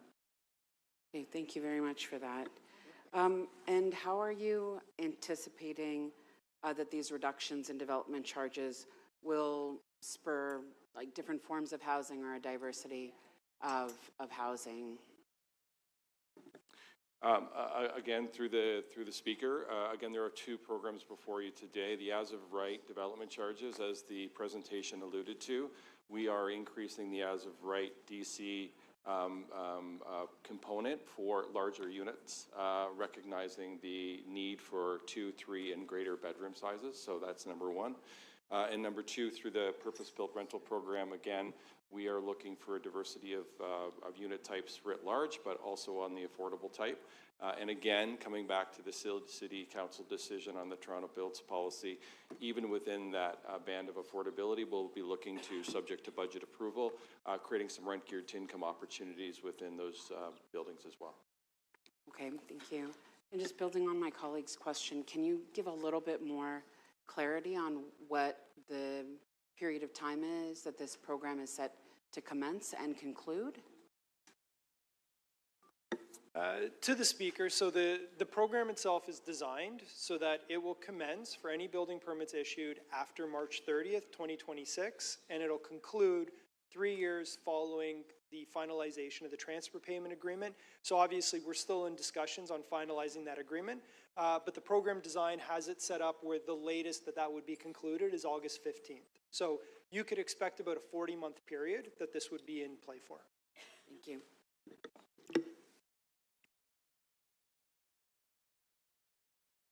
Councillor Holiday. Thank you, Speaker. Does the new purpose-built rental, does the new development charge incentive program stand alone and distinct from the existing purpose-built rental incentive program? To the Speaker, yes, it does. It is specific to the as of right 40 to 60% rate reduction. Now, I have said it complements the program. You know, as you look at some of the foregone revenues with a 40 to 60% reduction, it does mean some of the other actions that we can take as it relates to purpose-built rental are happening at roughly 50 cents on the dollar in terms of the No impact of the city. obligation has been made to the federal government to reestablish or do a phase 2 in relation to the transfer payment agreement. Is that correct? Sorry, Councillor, I didn't quite catch that question in full. No obligation or term has been given to the federal provincial government to run the phase 2 of the purpose-built rental homes incentive program in relation to this new transfer payment agreement. To the Speaker, no, there was no relation. Thank you. The purpose-built rental program is a program that is initiated by the city, is not part of the negotiations. Do I understand on its face, according to the staff report, that this is a $1.5 billion transfer payment that is meant to fund a specified class of capital projects? Can you explain the linkage to development charge reduction and what obligation we have? And can I see the term sheet, maybe? To the Speaker, so discussions are still happening as it relates to the term sheet itself, but you're absolutely correct. This is $1.5 billion, which will be a funding substitute for defined projects. Those are existing projects that are already part of our DC background study and already part of our capital plan. Within our capital plan, they would have been funded through development charge revenue. With us now substituting the funding source with this federal and provincial funding, it then enables us and quite frankly requires us to then bring forward a reduction into the DCs that we otherwise would have collected to fund those projects. Explain requires. You use the words enable throughout your presentation, and this is a distinction. To the Speaker, so the program itself is geared towards reducing development charges. A requirement of the program was that you would have a 30 to 50% reduction to development charges. What the city has introduced in discussions with the federal and provincial government is a program that actually supports 40 to 60% reduction in development charges by way of this funding. Is it a dollar for dollar flow through of the $1.5 billion to match the DC charge reductions at the end of the program? It's a little more complicated, but essentially it is. It's related to the background study and the revenues that would have been collected to be able to support the projects that were identified. Fine. Why did you call it an as-of-right DC charge reduction? Why on earth would we put ourselves in that position? To the Speaker, unlike other programs that the city has introduced, which were application-based, this is a reduction that is available to all residential development. There is no application process associated with receiving the discount. There is no cap. There is no limit. So any development that occurs within the time frame that is being identified will be eligible. True or false? If we do not meet the terms of the transfer payment agreement, if the projects are unsuccessful, we don't get the full $1.5 billion, is it possible that there would be a mismatch in the development charge relief to the dollars collected in the program? To the Speaker, so we are still negotiating the transfer payment agreement. I will note we have had significant discussions as it relates to ensuring there is no clawback as it relates to the projects. We've also talked about flexibility on the projects to ensure that if for any reason a project that was identified would not proceed, we would have the flexibility to substitute it with another eligible project. So this is effectively a flow through from the federal and provincial government to the developers. How does one demonstrate the public benefit of this program? To the Speaker, so in terms of the public benefit, there's a series of benefits. I think one, as it relates to the municipality, it is the funding certainty, which was at risk under the current level of development activity. I think also both to the city, the federal, provincial governments, and the general public, is the development activity that will occur, both the impact that has on housing supply, but also the impact it has on job and job creation. Thank you. That was your last question. Councillor Thompson. Yes, thank you, Speaker. Through you to staff. So this is a subsidy for the development industry with respect to the reduction on DCs, correct? To the Speaker, this is a program that enables the city to discount the DC rates. So it can be termed as a subsidy, a discount. It is essentially reducing the cost of development to improve project viability. And are we requiring the beneficiaries of the subsidies and or the discount of the DCs to develop in specific areas in the city? So for example, on transit lines, on areas that are easily accessible to city infrastructure and city assets? To the Speaker, I think it would be the existing planning efforts that we have as it relates to development along transit lines or within specific areas of the city. This program itself is really about enabling a reduction in DCs. So land cost is something that's a variable that we don't have control of. I guess nobody does. It's the market-driven market forces and so on. And so how do we factor that aspect in with respect to the particular portion that would be assigned, let's say, per unit cost? For example, if we're saying that it's 40 or 60% would be part of the DC, if the land value were to increase by 60 or 40%, it will nullify or negate to a large extent the sort of discount and then the appropriate benefit to the recipient. How do we factor that piece in to the equation? To the Speaker, so as it relates to land value, that would really be a cost input as it relates to project viability. No different than what the potential sale price might be. That would relate to project viability. Within total cost of development, development charges are generally a fixed rate across the city. We have a defined rate depending on the development type that would be paid. So the discount you would see here is going to benefit all developments across the city. And then in terms of land costs or land value, that would be a variable that would impact project viability beyond what is being presented here today. But how could we guarantee lower prices then? Because part of this is to ensure that valuation and prices would essentially be lowered. How do we guarantee that? To the Speaker, so to be clear, the program is not around ultimate pricing. This is around project viability. The program that the city is introducing to complement is around affordable units. That is intended to be able to support affordable units being built in the city, but the development charge reduction program is really around the cost to develop and ensuring that projects are viable to proceed. How does this program affect the growth for growth principle that we tend to, we focus our attention on, that growth pays for growth? If we're then offering this reduction, there are additional costs with respect to infrastructure that's required. So in this case, is growth actually paying for growth? And in addition, what does that do for the principle that we hold so dearly? So I would say I don't believe growth has paid for growth prior. It's true, it hasn't, but that's been our situation, and we've said it. So in the city of Toronto, what we do find is the cost of the growth-enabling infrastructure tends to significantly outweigh any growth-related revenues that we receive. What I would say is what this program is doing is further subsidizing growth through federal and provincial funding.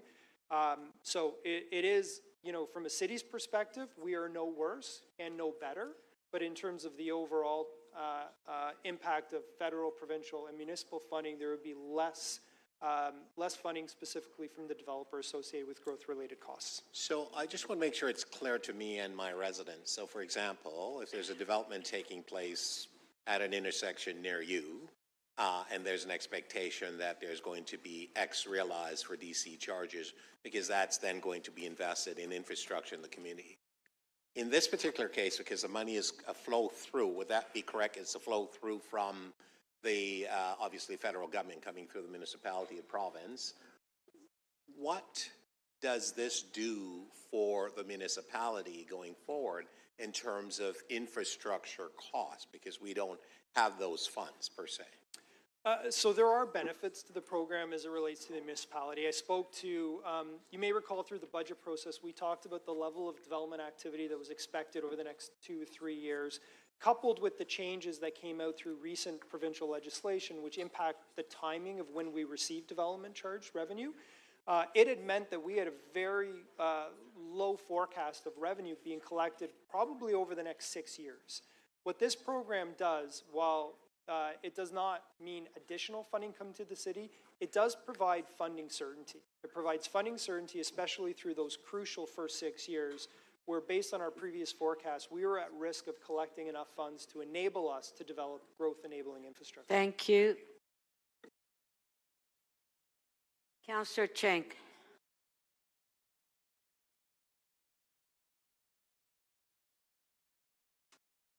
Thank you, through the speaker. I heard someone say there's no caps on this program. What happens if the loss of DCs exceeds what has currently been allocated in this funding report? Does it mean that in the future there'll be future allocations? So I do think there are ongoing discussions that will happen with both the federal and provincial government. There may be opportunities to explore that. I think in terms of development, if we end up exceeding the level of development activity that we would see, we would still collect additional development charge revenue for the remaining 40 to 60% that we would collect. It would also mean, in all likelihood, that we would have to reevaluate the growth-enabling infrastructure required to support that development. So that is some of the work that we would do as part of the development charge background study coming forward next year. So that's my next question is, how will this program impact the development charge studies? To the speaker, this program is coming forward and is providing an opportunity to reduce DCs over the next 3 years. The development charge background study is intended to support and provide certainty over a 10-year period of time. So it will absolutely have a factor and an influence on what is being brought forward. But with that 10-year view in mind, it won't necessarily change our identification of what the level of development we expect over a longer period of time, the infrastructure requirements associated with that level of development, and the resulting DC rates that need to be introduced to be able to support that infrastructure delivery. Are there any discussions about infrastructure to support population growth, such as community centers, community spaces, that previously relied on Section 37 and are not captured in the current infrastructure funding, nor really captured in DCs? To the speaker, in fact, the program design specified growth-enabling infrastructure. So when I speak about DCs, we tend to speak to it in terms of growth-enabling infrastructure, which would be roads, water mains, and even transit, which enables that growth. We then talk about the community supports, childcare, library. What was identified in this program was the need to target growth-enabling infrastructure, and you see that in the project list that was identified. It is transit, it is roads, and it is water. But as our population grows and without more investment in these other very important growth supporting infrastructure, it's actually a trajectory to a loss of quality of life of people in Toronto. So what kind of discussions are happening to fill in that gap? Speaker, we continue to advocate for infrastructure funding across all those programs. There have been announcements about some community infrastructure grants. I will say not exactly what we need. These are for smaller projects, only up to $1 million and limited amounts of ability to apply for them. But we continue to say, you know, this is helpful, but you have to think about infrastructure as a broad array of things that our community needs. And to other speakers' points, the reality is it's also for infrastructure that's not owned and maintained by the City of Toronto, but is important to your residents and to the residents of the City of Toronto. So we keep advocating for those. There are some small programs that are being announced and released. I hope those grow in size so they can actually tackle some of the major construction we need, like recreation centers, libraries, and other community facilities. Because it's not acceptable to have a trajectory of growth of people and not have a plan of how we're going to support those people. Another question I have is around the major projects that are included in this program. I note that one of the major projects in my neighborhood, Transform Young, is not here. Does that mean that remaining DCs will be used to support other projects that aren't on the list that are in the 10-year capital plan?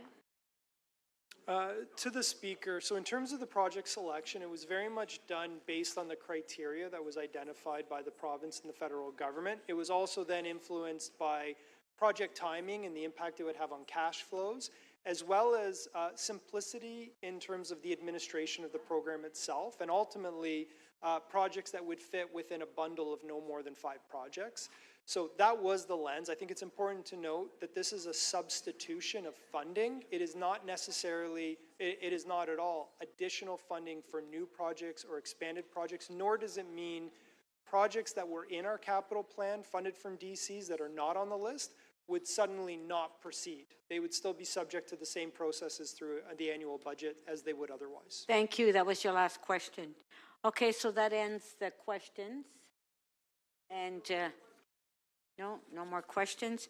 So we'll go to the speakers. But before we break at 11:30, I'm just going to ask, are there any quick releases at this time? Councillor Bradford?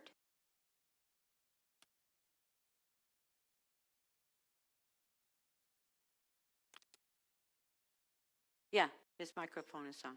Thanks, Madam Speaker. I have TE 3115, 419, 421, 423, 425 Woodbine. This is an OP and zoning bylaw amendment, and I've been having ongoing discussions with the residents and the applicant, and we're still working through that. So I just want to defer this to July, please. Okay, on favor, carried.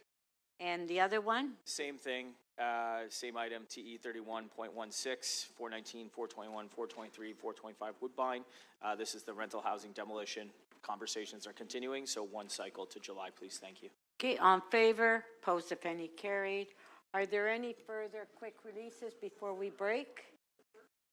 Councillor Perks.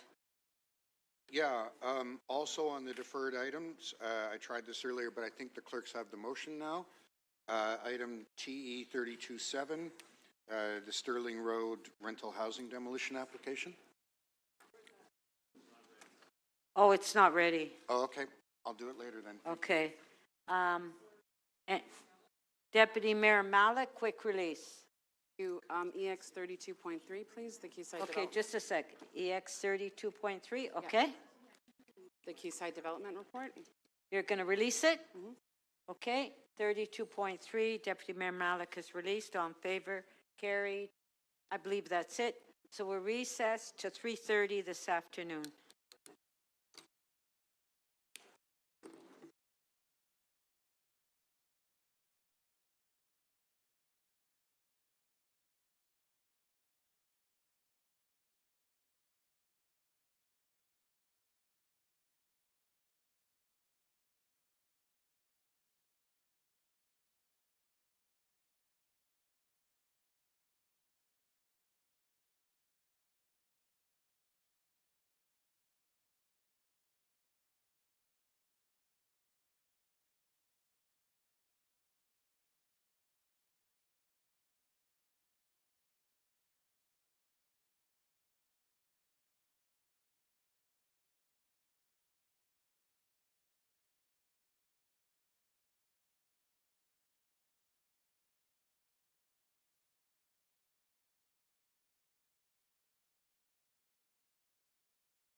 Good afternoon, everybody. We will be resuming to some degree this meeting very shortly, once we get quorum. We have many members of council and the mayor who attended the funeral today of our dearly departed officer, and they're on their way back. They will go on their phones in order to have quorum, and I'll explain a little bit more about that because we have many visitors in our chambers today, and the bells will ring until the meeting starts. My apologies to everybody.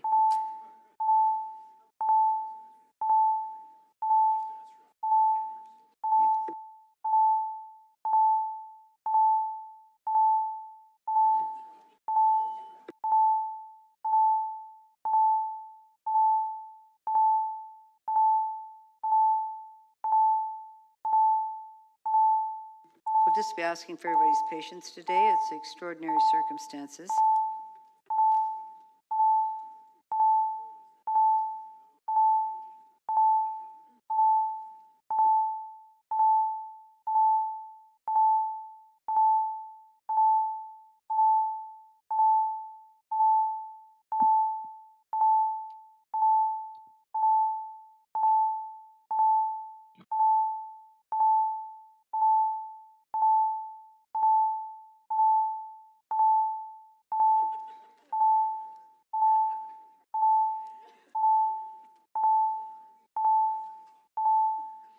We're one member away from quorum, which is 14.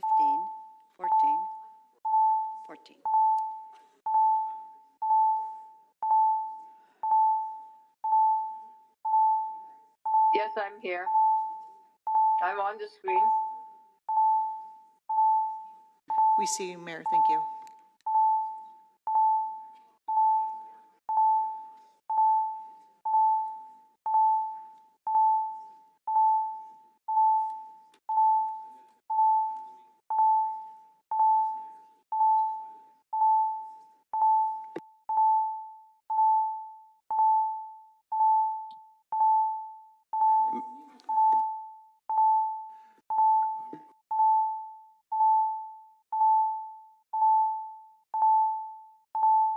Thanks for your patience, everybody. You can see everybody on the screen. They're not in here. Mayor Chow.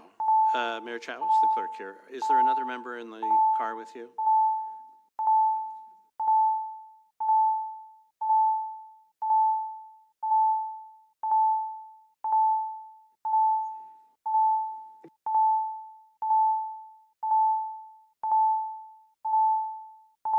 Do we have quorum yet? I think we We're do. just waiting now for Councillor Carroll, Deputy Mayor Morley, and Councillor Cheng to join from their phones as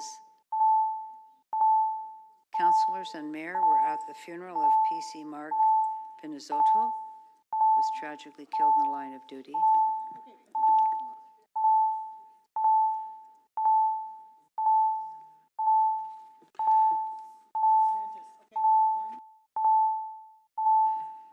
Thank you very much.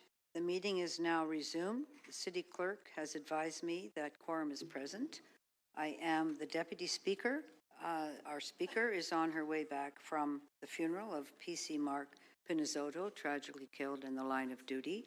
And we will be waiting for them to arrive back in this chamber because right now I think there's just one member here, and that would be me.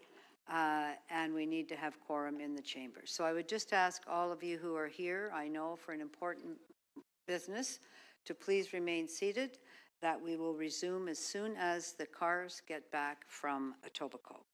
And having said that, I'm now going to recess this meeting until our members are back in their seats. Thank you.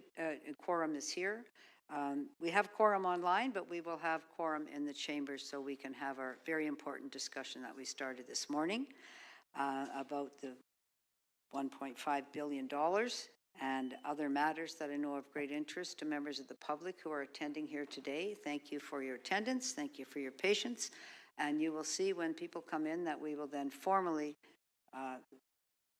end our recess. But right now, I am going to recess this meeting until a quorum of members is present in the chambers not in the car coming back from Etobicoke. Thank you.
members of council participating remotely, if you could please turn your cameras on so you can be counted for quorum. Thank you.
Members of council, can you please come up to the council chambers to make quorum?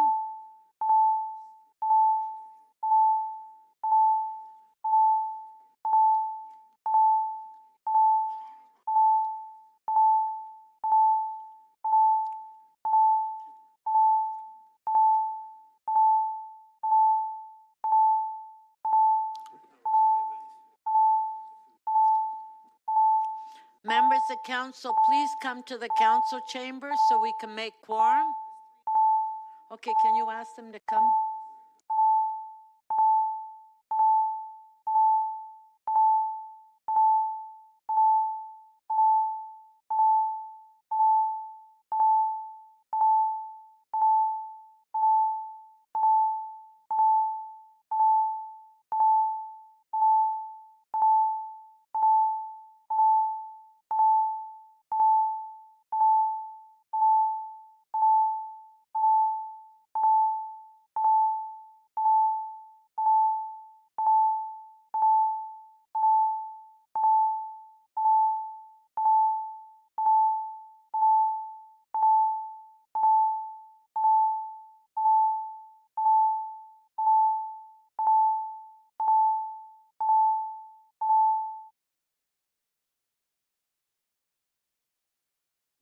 Okay, members of council, this meeting is now resumed. Please take your seats. Members, before the recess, I reviewed a number of urgent motions without notice to be added to the agenda. That's only if we have 18. I don't believe we have 18. Okay.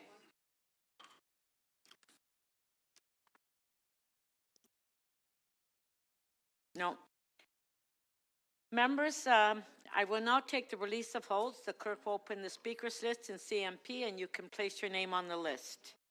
Any releases? Any releases? Councillor Perks. Thank you. I'm told that the clerks are now ready with my motion on TE 32.7, which is the Sterling Road rental housing demolition application. So okay, we can put the motion on the screen then. There it is, T 32.7 by Councillor Perks. On the amendment, on favor, carried. And Speaker. Item is amended on, oh no, that's the item, and sorry. Speaker, the next item on the list, which was related, which is 32.8, which is the community benefit charge in-kind contribution at the same site. I can release that too. So just release it? Yeah. Okay, fine, thank you. On the item, on favor, carried. Councillor Morley. Thanks, Madam Speaker. I have 3 items held on the Etobicoke York Community Council agenda. I just have a quick amendment for each of the 3 items. Okay, just a sec. Let me just pull it out.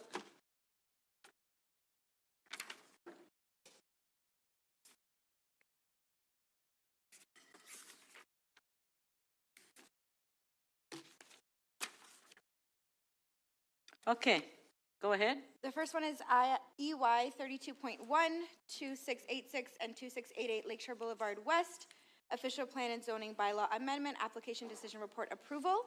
The amendment that I have, if clerks could just help me with it on the screen, please, really highlights some of the opportunities that we've worked closely with staff and the applicant to strengthen this proposal as it moves through the approval process. Okay, so on EY 32.1, Councillor Morley has an amendment. On favor, opposed if any, carried. Item is amended. On favor, carried. Recorded vote on the item is amended. Recorded please. vote. Is that Councillor Thank you. Holiday? It is. Thank you, Speaker. Recorded vote. On the amendment or the item? On the item, Speaker. Thank you.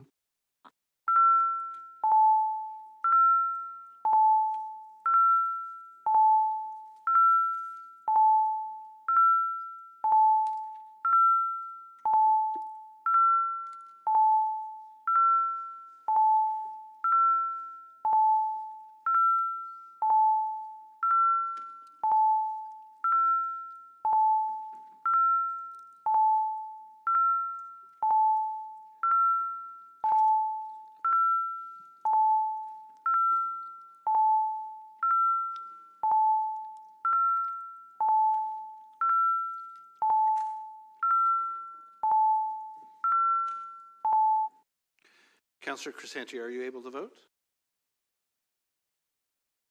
Thank you. Councillor Chang, thank you. Councillor Perruzza in favor.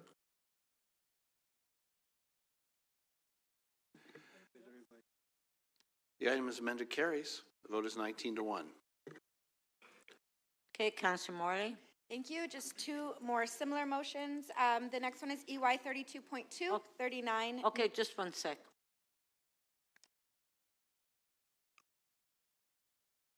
Okay, go ahead. Thank you. 39 Newcastle Street, official plan and zoning bylaw amendment, application decision report, approval.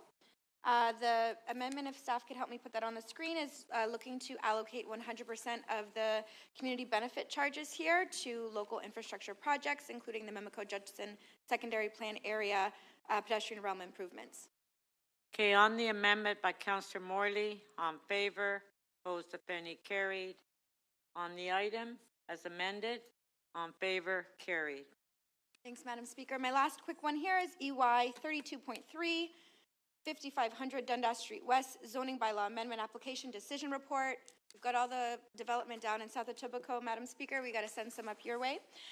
This last amendment here, it just speaks to some additional opportunities, again, around potential privacy overlook issues that we've had many conversations with the neighbors to the north of this site, as well as some other requests of the developer to consider the local area residents as they move through this process. Okay, on the amendment, on EY 32.3, on favor, opposed if any, carried. On the item, on favor, carried. Thank you. That's all for me. Councillor Matlow. Madam Speaker, I can release with an amendment, TE 33.53, Oakwood Village Streets Plan, non-delegated road safety improvements. It's just a supplementary that needs to be Okay, just a sec. Let me find it.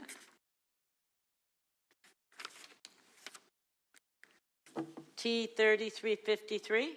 Yeah. Okay. This amendment that staff have asked me to move. Okay, let's put it on the screen.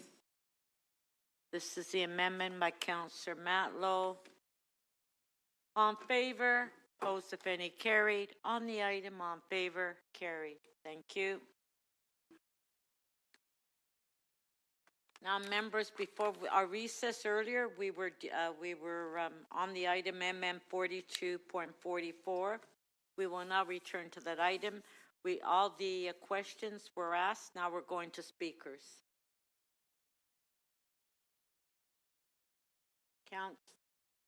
Councillor Perks to speak. Oh.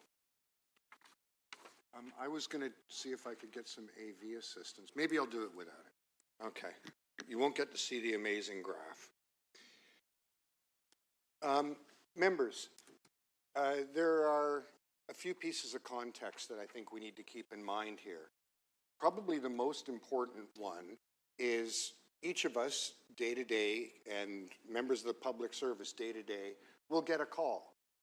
Why are there potholes in Toronto? Why does the roof of the community center leak? Why aren't there enough buses on my bus route? And these things happen for a reason. The reason is that if you go back, say, 50 years, the City of Toronto was responsible for less than 20% of all capital assets in the City of Toronto. Municipalities in Canada were responsible for less than 20% of the value of assets. Since that time, the federal and provincial government have stopped funding physical infrastructure. They've downloaded it onto us. They've downloaded the roads. They've downloaded transit costs. They've downloaded water and sewer systems onto us. To the point where we were once responsible for 20% of the infrastructure, we are now responsible for more than 60% of the infrastructure. And we're the government which is not allowed to access the revenues necessary to pay for that. It's actually provincial law that we're not allowed a share of the income tax or the sales tax. The federal and provincial governments have very deliberately, over the last 2 generations, got away with what I call the Great Download. They have made the one order of government that doesn't have the means to pay for the services people rely on responsible for paying for the services people rely on. That's all been changing in the last 2 or 3 years.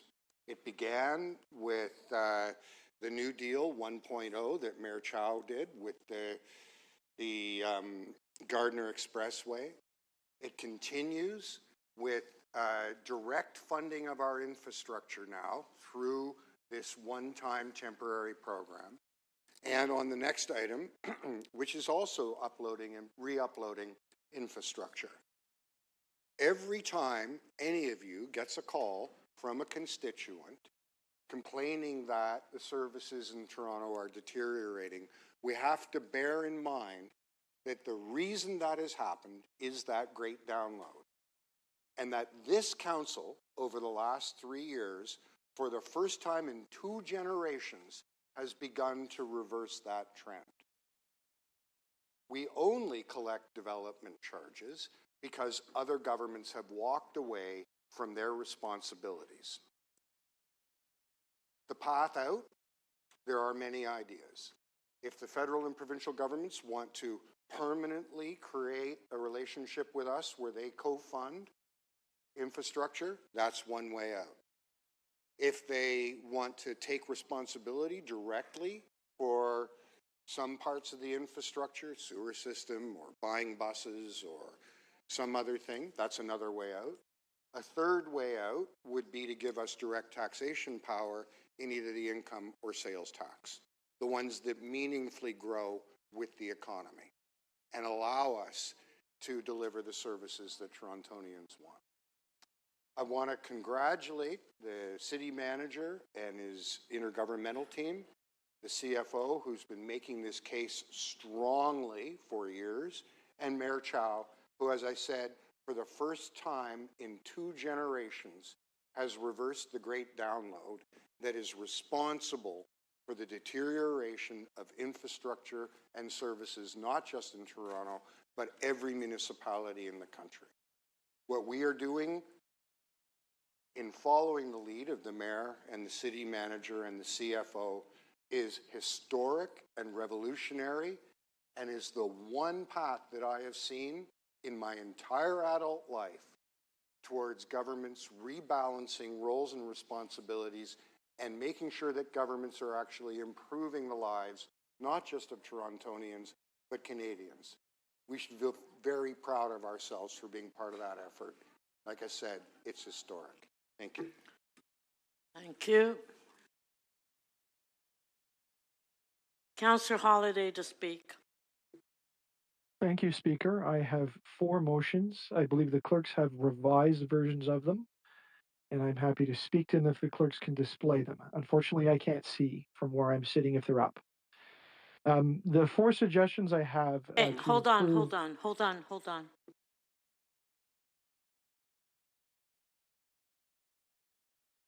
Don't think the motions are ready. Okay, go ahead. The 4 ideas that I have to improve this. The first one is to make this a rebate program, and I'll talk about that in a moment, why I think that's important. The second motion is to ask that when development review reports are considered, information about whether or not the development is included in the incentives programs that are here today be entered into the financial impact section. And the question I'm putting to council is, if you think that this is important information and part of the consideration, then vote yes for this item.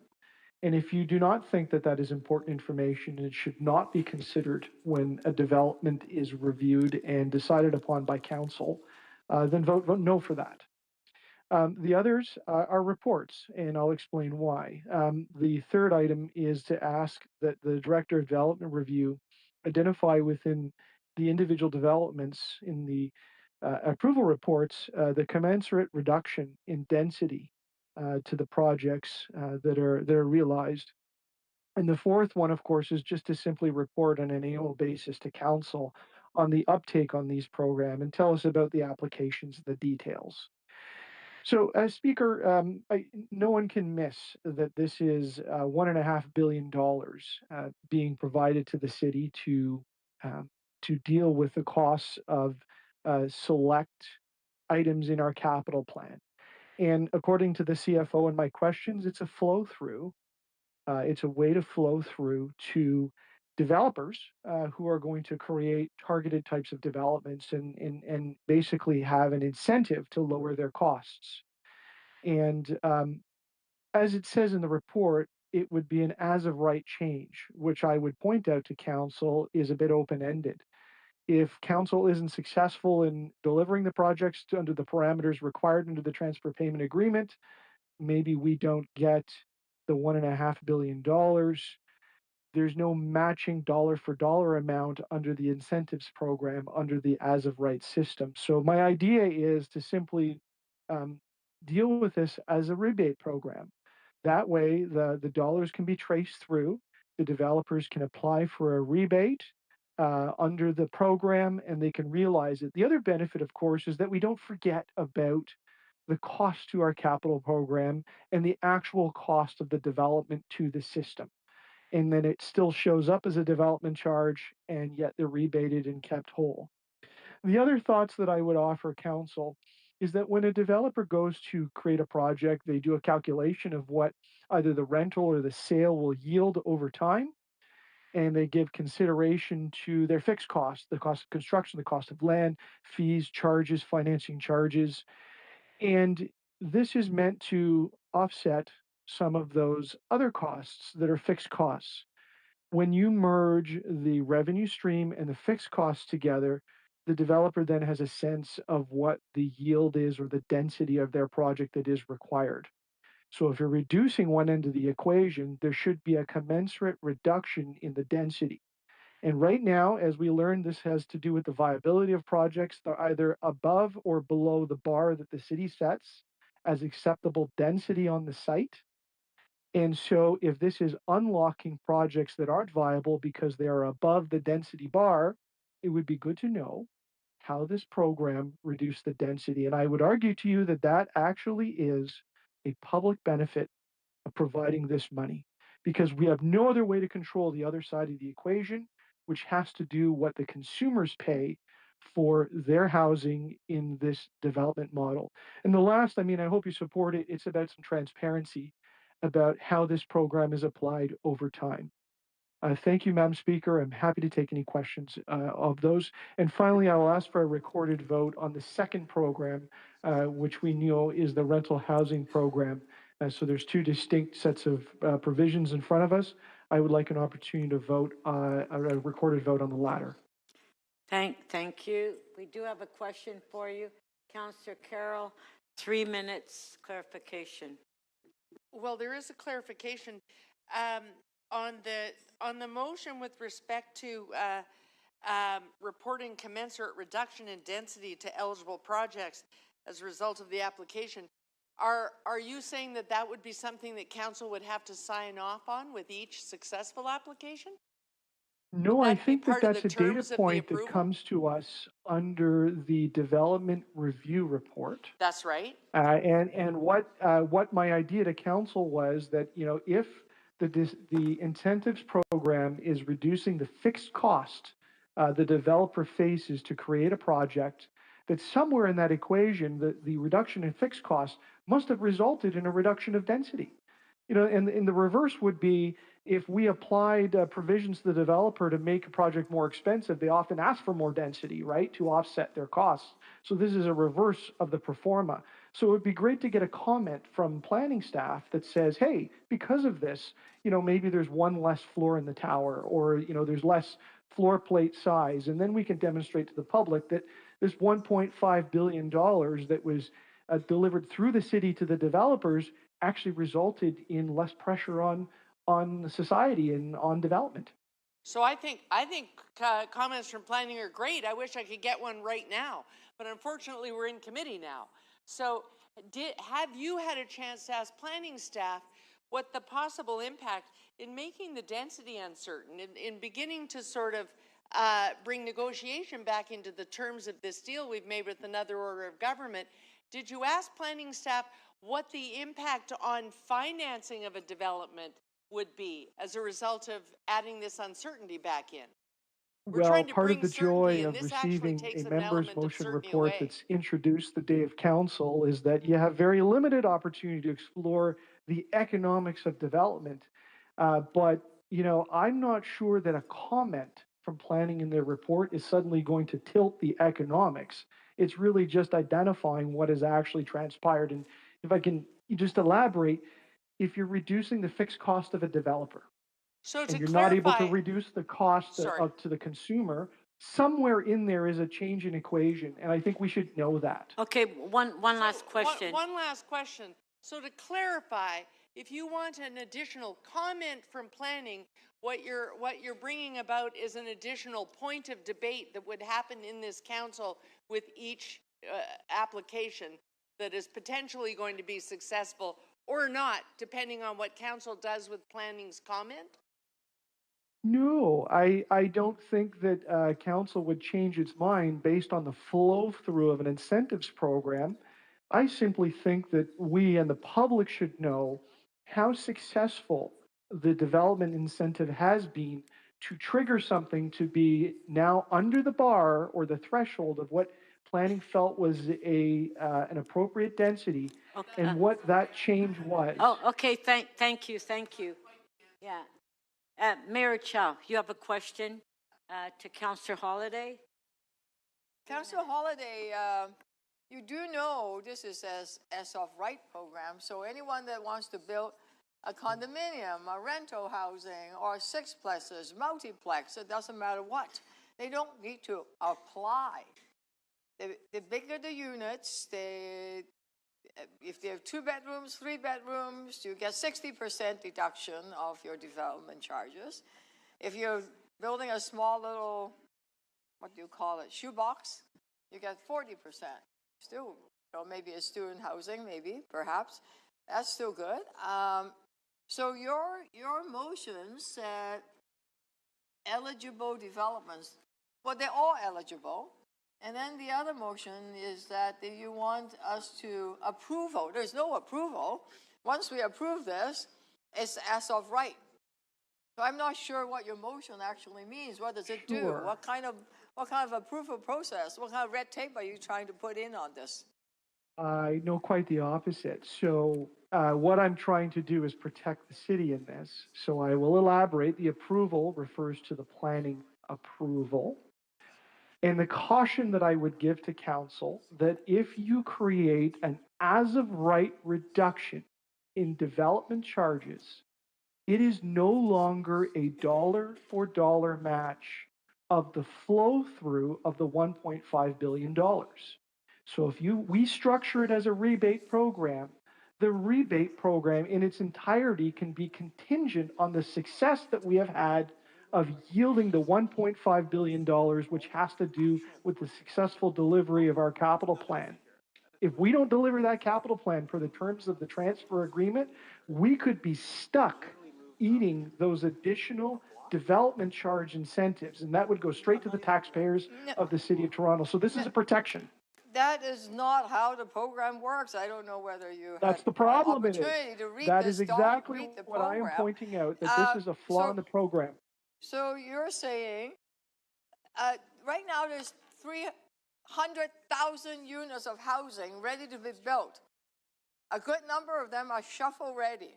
So instead of having them to just go and build, you want them to get a planning approval. They already received the planning approval. What kind of planning approval are you talking about? They already got the OPA. Then they've already some of them received their even have planning site approval. plan. They're So ready then to it becomes a go. So rebate. what kind of approval are you talking about?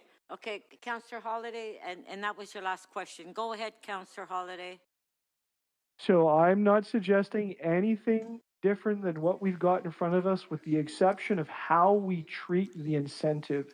Instead of being an as-of-right reduction in the development charges, it is listed as a rebate. And that way there is more control of the city over the program, and we don't get stuck with without a one-to-one relationship. Thank you, Councillor Holiday. Councillor Cheng to speak. Thank you, Madam Speaker. I think it's great that we can celebrate a historic upload that is going to incentivize builders to stop sitting on their application approvals. I have a lot of sites in my ward that sit vacant, and it can increasingly look like a wasteland as these sites start to atrophy. The only thing that I will add, though, is that Willowdale is slated to add 150,000 more people over 2 secondary plans in the next 25 years. And while I'm grateful for this upload, I really want to emphasize that when we incentivize housing and we want to see more neighbors, we have to find the money to support that growth with the community infrastructure necessary to protect quality of life. What do people want from their city? They want parks, community centers, libraries, community spaces, childcare, art spaces. We increasingly have no money to build these things. And even I have a developer who's willing to build a shell, an 8,000 square foot shell for childcare. I cannot find the $7 million that I need to bring that childcare to fruition, and I might have to turn down that empty space. This is not sustainable. Growth without the money to support quality of life is a trajectory towards a decreased quality of life that people are already experiencing with the consecutive downloads that the city has experienced without being able to keep up with state of good repair.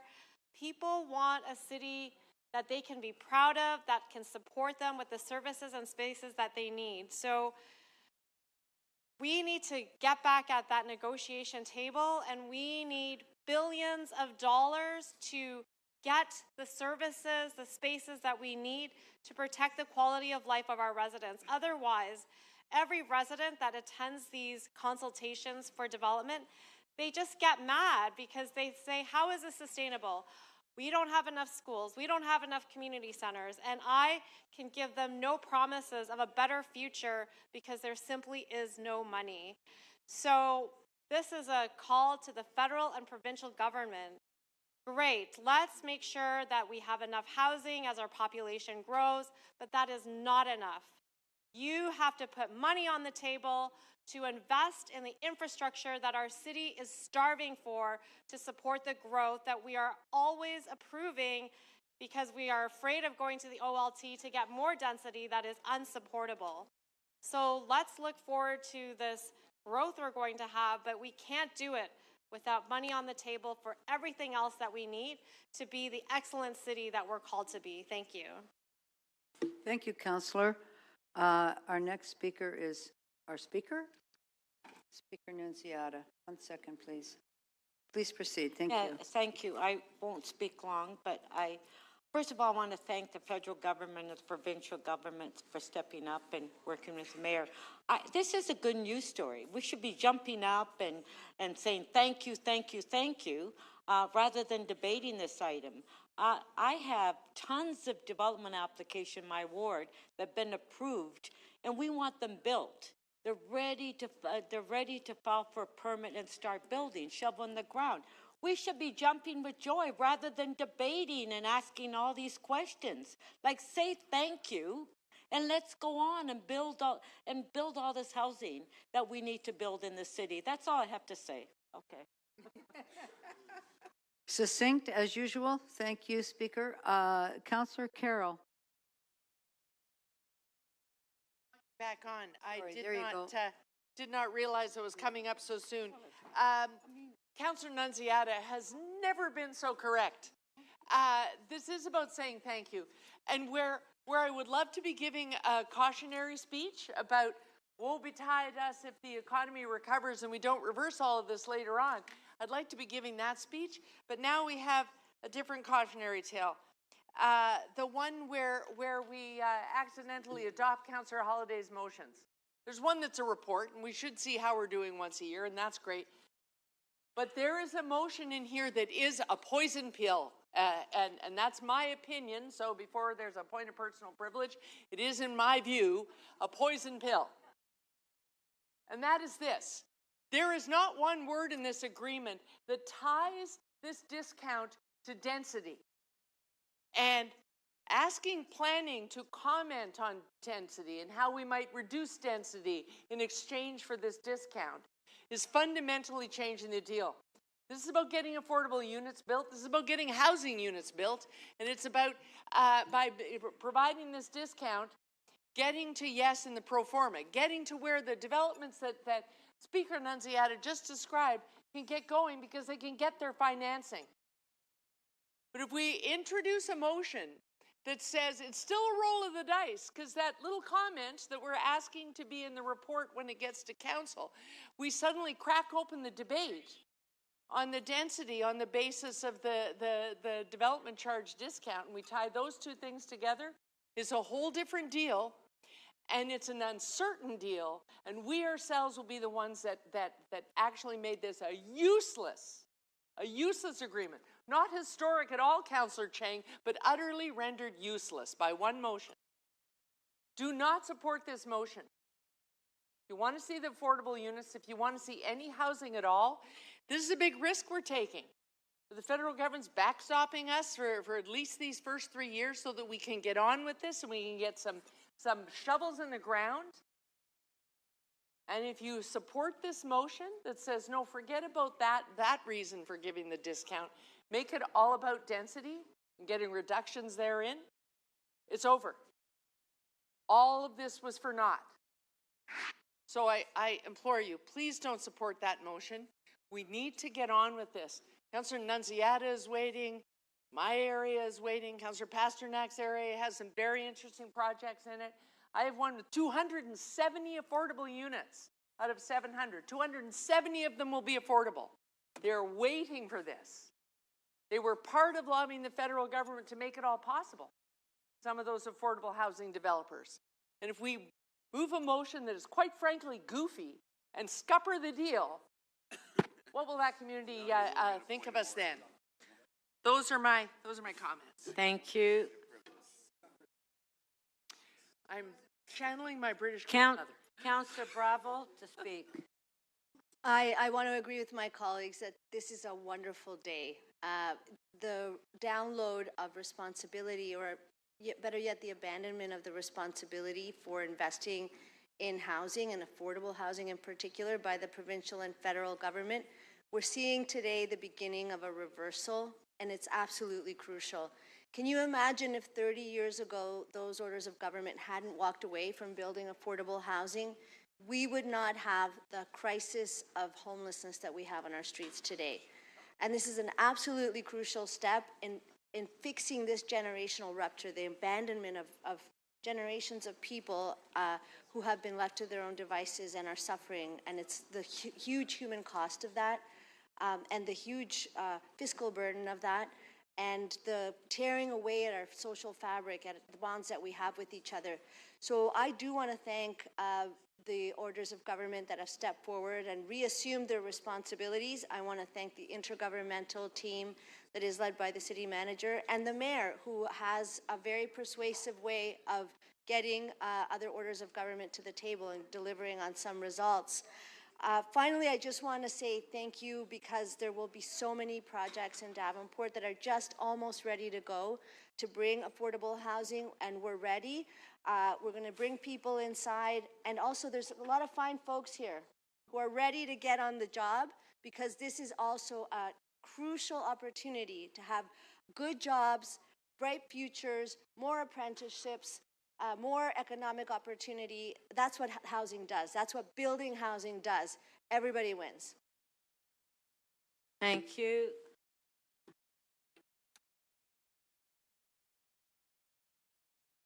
Councillor Morley. Thank you, Madam Speaker. I just want to rise to echo some of the sentiments of my colleagues on this item and congratulate our mayor for this really important opportunity for our city.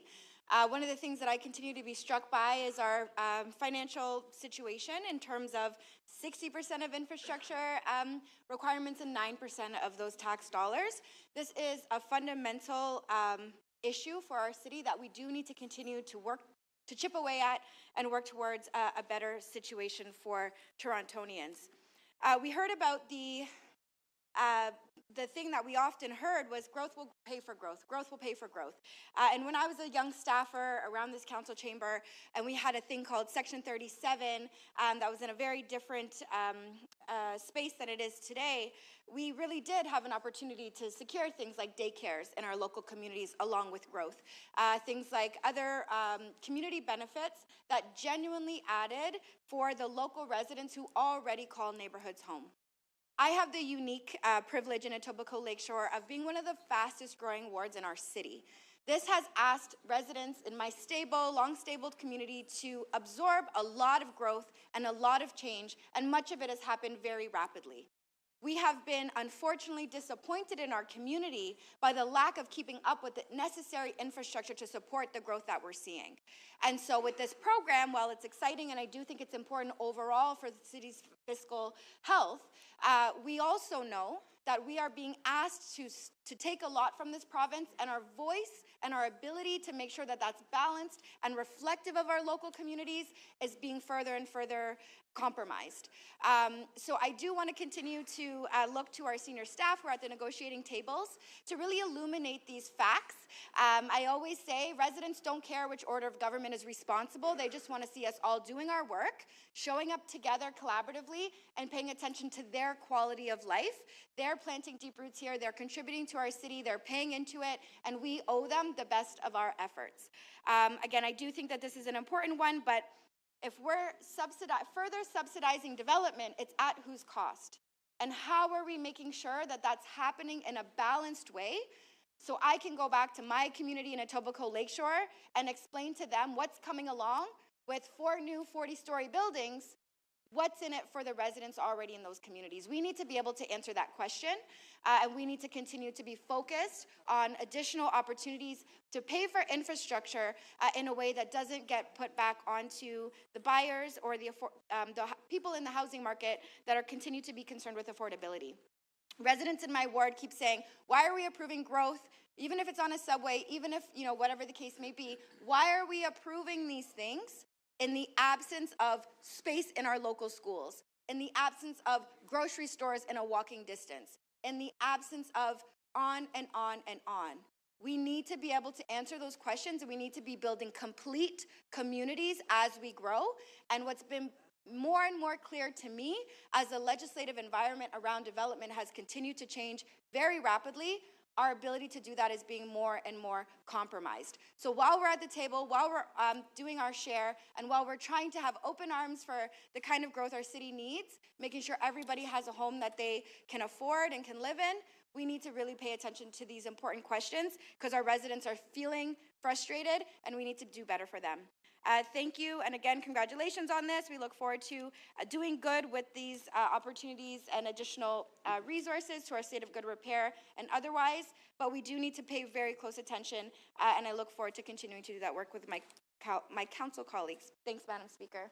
Thank you.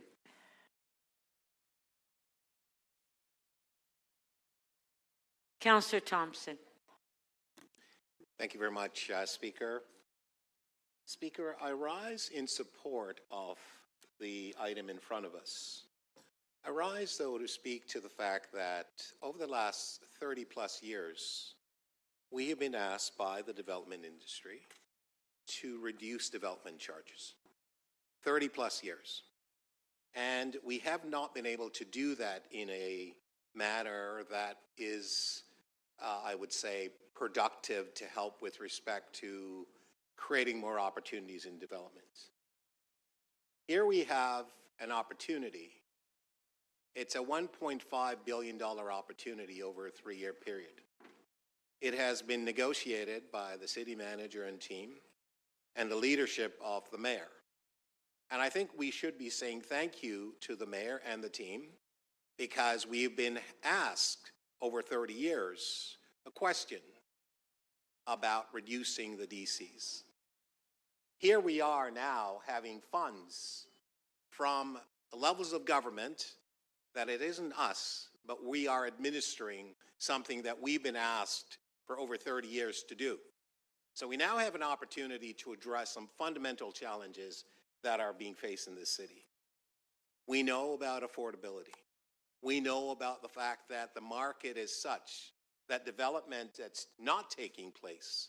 And so these workers who are here, do we want to see them unemployed?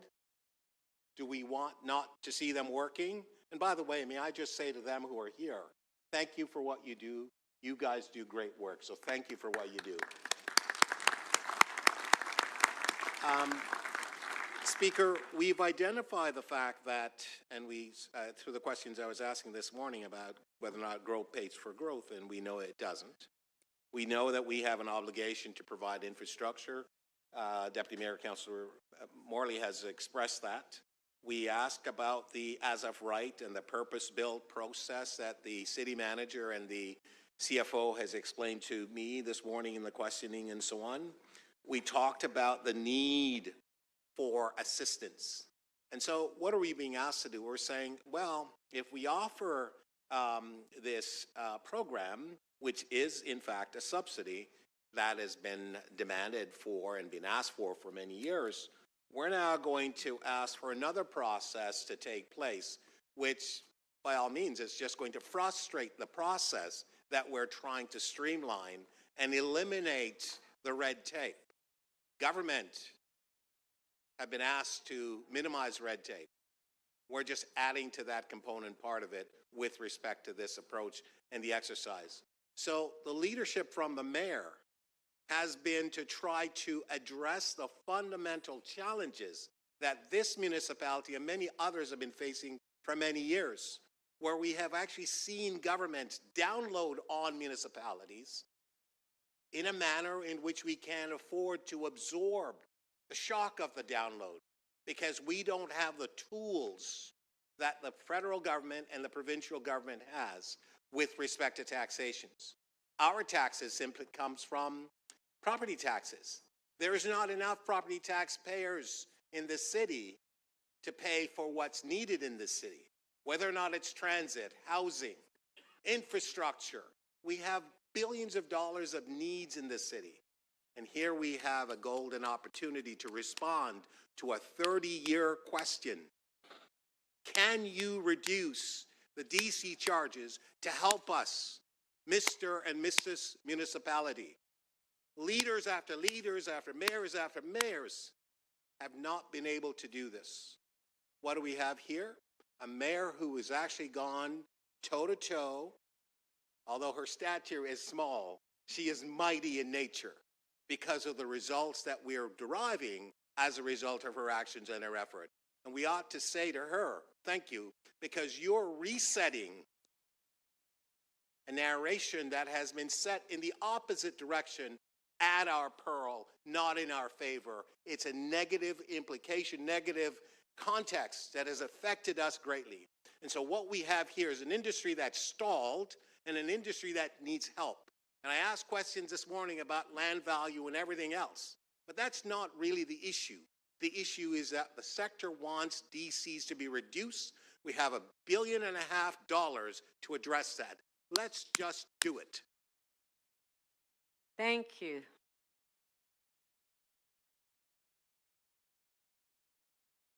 Yeah, let's just do it. Why are we wasting our time?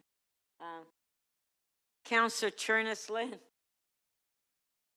Thank you very much, Speaker. I just wanted to point out, I think it is certainly credit where credit's due to the mayor and to all of the advocacy, but I would also just add to that list that I believe AMO, of which we are a part, has been important in the advocacy that's been done on DC charges. And I think the fact that when you have municipalities from across the province coming together and advocating to the provincial government, and Toronto is now included in that voice, I think that is also what helps. So I just want to recognize the work that the councillors who have been on AMO and the work of AMO as a whole on this file has been important. And secondly, I just want to ask that Councillor Holliday's motion be voted on ad seriatim. Thank you.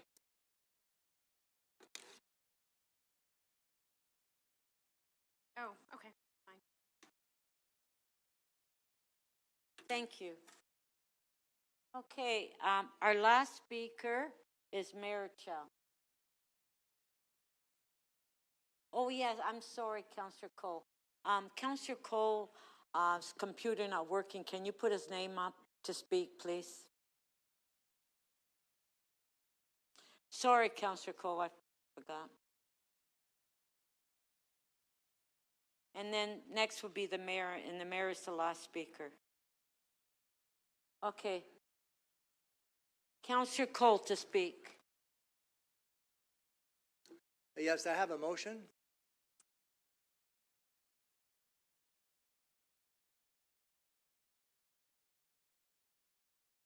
A larger font, please, so people can see it. Larger. Thank you. City Council requests the Minister of Municipal Affairs and Housing to impose a time limit on development applications that have been approved through the city's planning process, yet the development site has sat vacant for a long period of time for which no building permit application has been received. I estimate there's probably about 200 of these vacant lots all over the city whereby developments have been approved by the planning process, and yet the lots sit there empty. And I continually get requests from residents who say, why doesn't the city get them to build on that lot?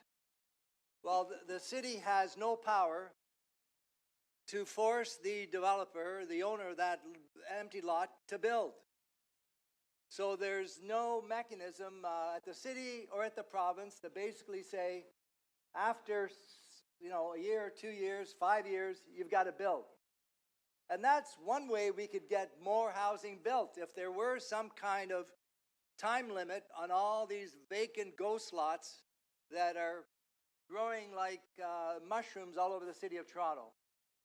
So that's why I think this motion might help in terms of dealing with building more housing. I think that this announcement by the provincial government is probably the most significant housing announcement they've made since they've been in power. As you know, up until now, we have gotten from the provincial government about 15 pieces of legislation, which generally leave a lot to be desired. Each piece of legislation contradicts the one they passed last week. So they've sort of tried to build housing with paper. And all the legislation is meaningless because you can't build housing unless There's an affordability factor, there's land values, there's labor availability, market conditions that people still want to buy, shoebox condos. Well, you can pass all the legislation in the world, but you're not going to get people to pay $600,000 for a shoebox. So that's got to change too. And then this agreement on development charges basically means very simply, up until now, the cost of building an apartment building, a condo, putting in the sewers, the sidewalks, the parks, all the pipes and hydro capacity, that is a charge that has been basically been borne by the property taxpayers of the city. So it's bad enough the property taxpayers all oppose development, as you know. Everybody's opposed against everything. Oh, they're building a 3-story building, I'm opposed. Oh, they're building a 4-plex, I'm opposed. They're building a 10-story, I'm opposed. 40-story, they're opposed to everything. So therefore, you know, we have to have some kind of way of ensuring we'll never stop the opposition to everything, but at least we can tell the property taxpayers they don't have to pay for the new development. Because up until now, every time a new condo went up, property taxes basically went up because you, the property taxpayers of the city, had to pay for the sewers, the sidewalks, the hydro hookups, all that, the new roads, the new parks, all had to be paid by property taxpayers for the most part. So that's why this is a revolutionary change, and I really applaud the provincial government for listening and basically putting their money where their mouth is. So I think it's a very important day. And, you know, all these talking heads in the media talk about they've got the solution to the housing crisis. Well, solutions aren't coming from academics. The solutions are from the people on the ground, whether it be the workers, whether it be the planning staff. They're the ones that have the real solutions. And this is a solution, not the total solution, but this incredible change by the provincial government is a very big house builder, and we should all support it. Thank you. Speaker, can I have 2 minutes as well? I can't get on the speakers list because I don't know how to do, I have no ability to do that. Pardon? To get on the computer system. Pardon? I can't get on the speakers list, but I'd like to have 2 minutes to make a couple of comments. I'd like to speak, please. Okay, can we put his name on the list? Thank you so much. Okay. Councillor Perruzza to speak. Yeah, thank you so much, Speaker. I too am going to support the this program. As we all know, the construction and the building of, not construction, but the building of homes and people's ability to afford homes, you know, there's a disconnect. So while other parts of the economy are doing, you know, are rebounding of sorts, the construction and the construction of residential construction is stalled. And why? Because, you know, the price of concrete, steel, lumber, and all of those other things have priced themselves out of people's ability to pay. So until there is that reconnect, the construction industry needs some help. I'm reminded of Jobs Ontario in the early 90s when everything was stalled. So unless we do something, and I believe that the other orders of government, and credit to the mayor and others, that there's, so you know, the waiving of the sales tax on new home construction, this infrastructure and so on. It's a means by which to keep people working in the sector, to create some jobs. Yes, to bring to the market a slightly more affordable product for people around rents and so on, until people's ability is catch up to where construction costs and all of those other things have taken us over the last little while. And the fueling of it over the last little while has been really tremendous. So I see it very much in that vein. While this is a slightly different program, I'm very much reminded of the Jobs Ontario programs that were created in the early 90s during that hurtful recession that hurted everybody.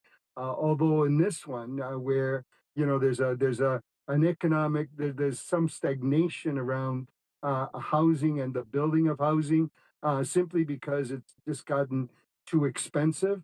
And this is a way for all of us to collectively come together and bring down some of those costs and make some developments viable, keeping people working, creating jobs, and hopefully moving and helping this sector along while that reconnect happens, and the sort of the economic adjustments occur, and we all catch up. So I think it's very worthy and should be supportable, and commend the mayor and the others for reaching out and saying we need to help the construction sector here, because it's hurting. There's a lot of people have nothing to do. They have no jobs, and we need to keep them working. Thank you. Okay, now we can go to the last speaker, Mayor Chow. I have a motion regarding recognizing union workers. I'll go into detail about this motion shortly. First, on the item on the development charges. What we are doing here is providing housing for 100,000 homes, 100,000 Torontonians, over 40,000 homes. That is what is in front of, is what we are talking about right here. Is reducing the development charges. The more they build, the bigger the housing units, the more reduction they will get. So if you build a small little one-bed studio, 40%. If you're building a 2 or 3 bedrooms, a family unit, you would get 60% reduction on your property, your development charges. That's a whole lot of dollars. The reason why a lot of development is like in your ward, Speaker in Seattle, that's been sitting and waiting, they are shovel ready. They are ready to build. They just don't have the finance in a place that they could actually do so. So what this is to make sure that it can be built faster, it can be built in a more affordable way. And that is what this development charges exemption is all about.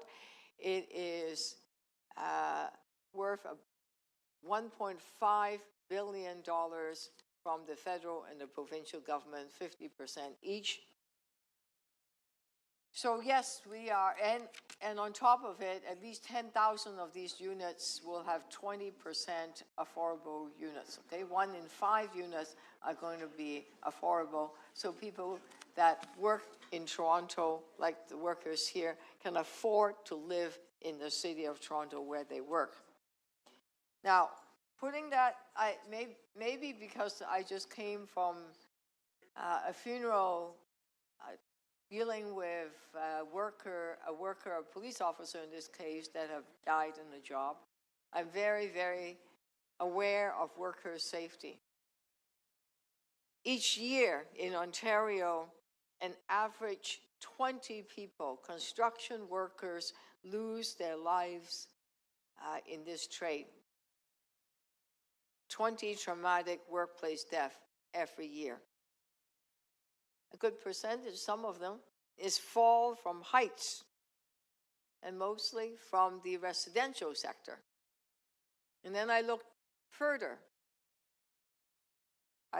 You would see from the coroner report from the Chief Ontario Coroner report that came out in July of last year, Dr. Kirk Hula.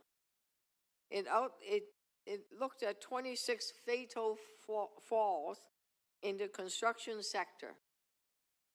He analyzed it and noticed that they are mostly from independent owners, self-employed. You know what that means? They're not unionized.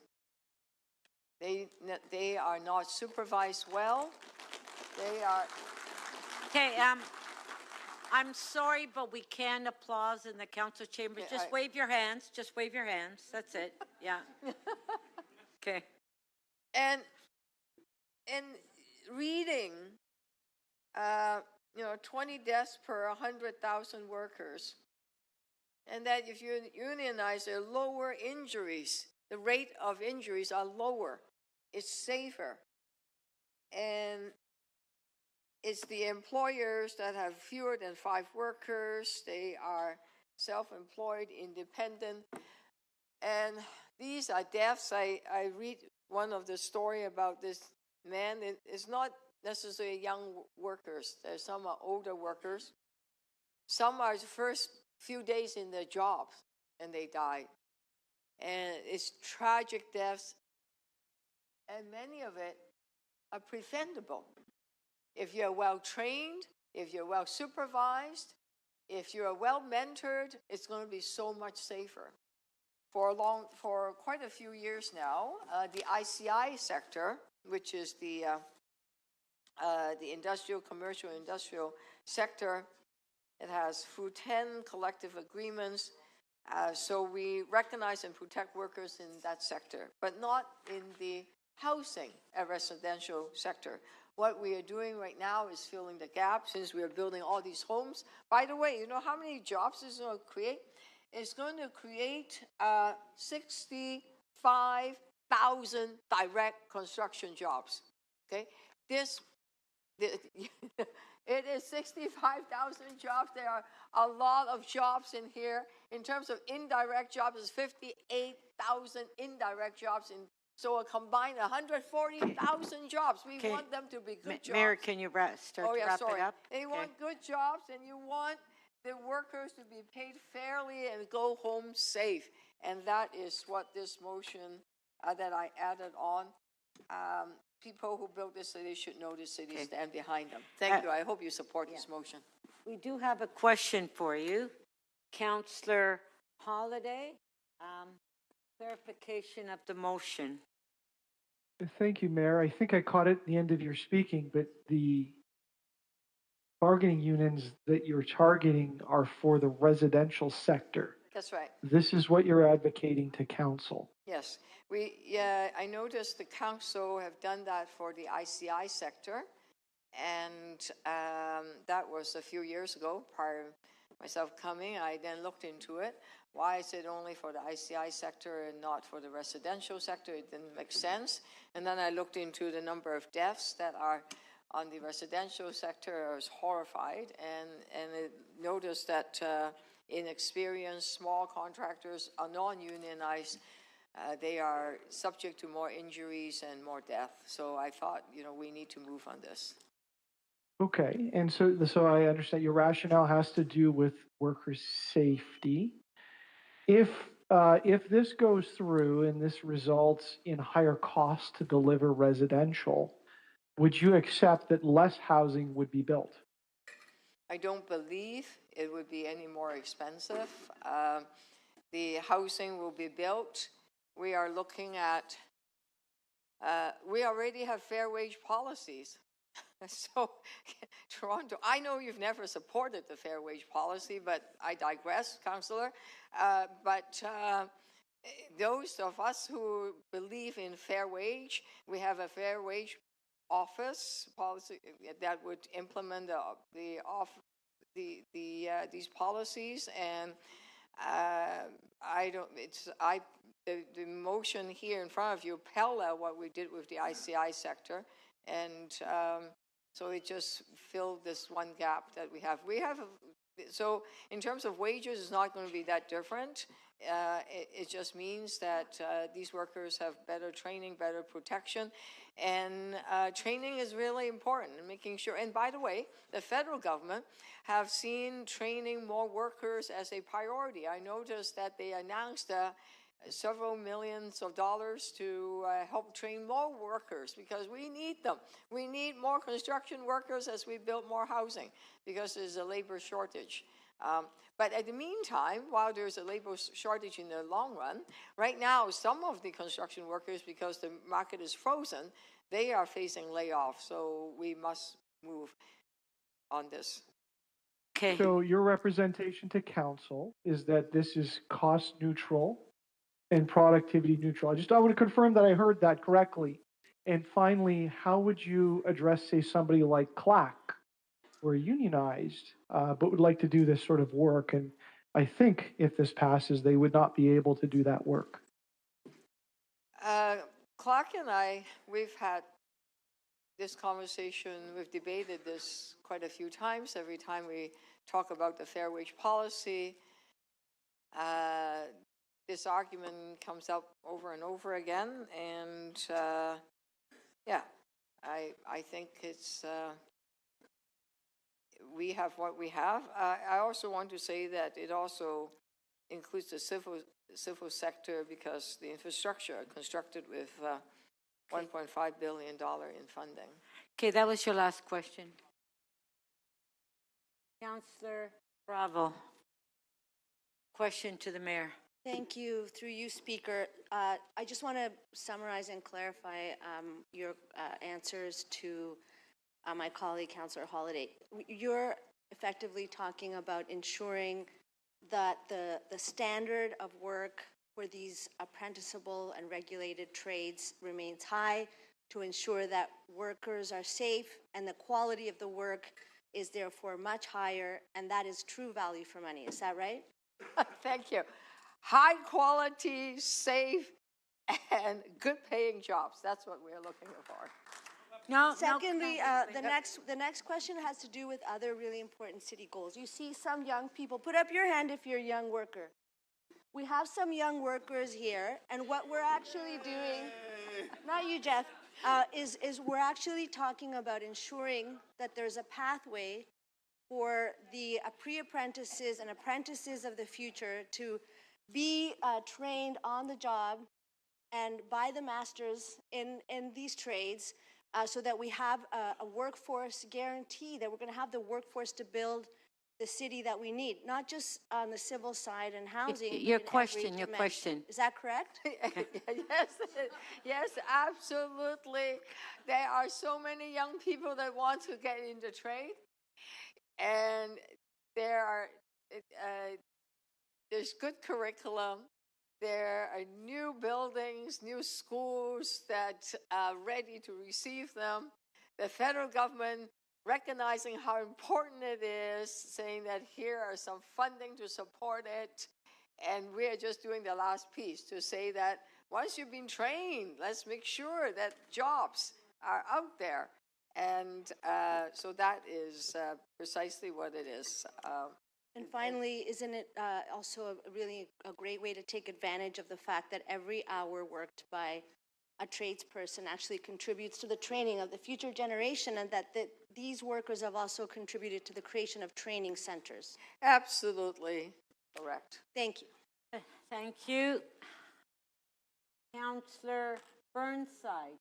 Question to the mayor. Yeah, thank you. So I think what I've gathered from the questions and the motion itself, that the use of unionized work will ensure better quality and more safety. Yeah. Yes, because that's one of the reasons why we have the fair wage policy. Okay, and was it non-unionized work that did the crosstown, or was it unionized? I have no idea, because Eglinton Crosstown was done by Metrolinx. TDC, however, have ATU workers, and it has Launa 113. They help build. Okay. I think my point was made. But more important question is, because it's a long motion, does this open? Would this favor certain unions over others, or are all unions? Because we've ascertained that this is about unionized workers, provide safety and quality of work. Does this motion open up this work to all unions, or is it a specific to only It's going to be certain unions? negotiated by the city manager, so I assume that there are different unions that the city manager negotiate with. I make that assumption because the motion actually say, I give them direction to negotiate. It didn't say precisely who they're negotiating with. So you're not sure if it's all unions or just certain unions? Actually, it listed is Liuna local. It's the same union as the ICI sector. I believe. Right, but there are other unions. Can we amend the motion to include all unions? Would that be a friendly amendment? The motion number 1 actually lists all of them. Would you like me to read it out? Well, no, I don't know if it lists all of them. I All certified unions. Do we do that? Is that okay? No, actually, the motion is very clear. It's where the union's bargaining rights in the non-ICI sector is a separate local in the same international union, the appropriate non-ICI counterpart, which is with any correspondent accredited employer associations, Laborers International Union of North America, which is Liuna Local 183. You already have an agreement of 506. Heat and Frost Insulator and Allied Workers, International Association of Bridge Structural, Ornamental, and Reinforcing. No, I can read. No, respectfully, I can read. I just want to make sure that this is as inclusive as possible. Can we have all unions, all recognized trade unions available? Would that be a friendly amendment? No, it's not, because this is, I'm just paralleling what City Council has already done with the ICI sector. I don't want to complicate it. That's where we favored unions. That's where we favored certain unions over others. I'd like to open it up to all. Bring something in next month. That's okay. That was your last question, Councillor Burnside. Councillor Fletcher, question to the mayor. Thank you. Mayor, motion, and I just want you to emphasize the important. I think that Councillor Bravo asked you about training centers and training the next generation, and how important it is for the union training centers. I think all levels of government realize that, for the next generation of workers. So does this motion support that? Absolutely. That next generation, as I think you mentioned? Yes, I have met apprentices that tells me their life have changed and that they're learning to be disciplined, precise in their work, and learning a very important skill. It built their self-confidence, and they are now good role model in the community that they came from. And some of them are young women, and they are so excited, laying the bricks, doing it precisely, and it gives them the confidence that they know that once they graduate, they will be able to have jobs in front of, they will have an entire career path in front of them. And to support organizations like that, every dollar that they have, in terms of the union make, a lot of it goes back to training our next generation. Now that it's being supported with the federal government, it's going to be even better, because I was trying to sell the program to some of the young people I meet, and they said, well, I would love to be trained, but in the meantime, I need to find a job. Right. Can you pay my salary? And we said, well, we don't have the money to pay your salary while you're getting trained, but now the federal government is coming on side. We will have a perfect program right here. And then just the importance of training centers around new technologies coming on stream. Oh, even more important. For solar, for geothermal, all those new things, the environmental cutting edge, that though you're expecting that with this motion, that those training centers are going to be up to the minute, They're going to train workers in order to build the new economy and build all of the new Absolutely, technologies. but today I'm slightly obsessed with safety. Yes, I know you are. But we're also obsessed with the next generation, Of workers technology too. that's coming forward. And they need good training so they don't injure themselves. Absolutely. Right? So. Thank you. Thank you. Okay. Point of order. Point of order. Councillor Holiday? Thank you, Speaker. I would like you to rule on whether or not this motion is in order. Speaker, what's in front of us are two development incentive programs that have to do with private sector construction. In fact, there's a carve out for city work and a transfer payment agreement for a subset of capital projects that are clearly identified in it, not the city's capital program in general. And so this is out of order. This is a labor relations issue and has nothing to do with what's in front of us, and certainly has nothing to do with housing. Because that's one of the items that are listed in this this motion from the mayor. Okay. Well, I think, I believe that this motion is in order. So if you want to challenge me, you can challenge me. Happily challenge the chair. Okay. I've been challenged. To vote to So if we uphold the want to chair. uphold the chair, it's yes or no?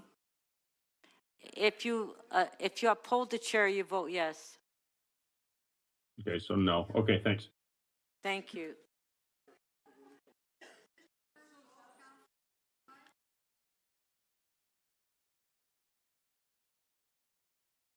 I'm really. Yeah, I've been challenged. I'm ruling that the motion is in order. Councillor Holiday is challenging me. Yeah. So if you support me, vote yes for the chair to be upheld.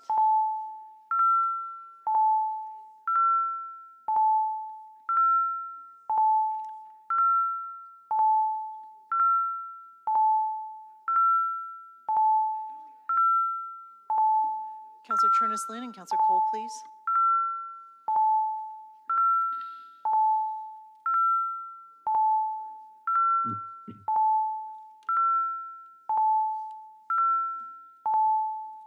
Councillor Crisanti, if you're participating remotely, can you please turn on your camera?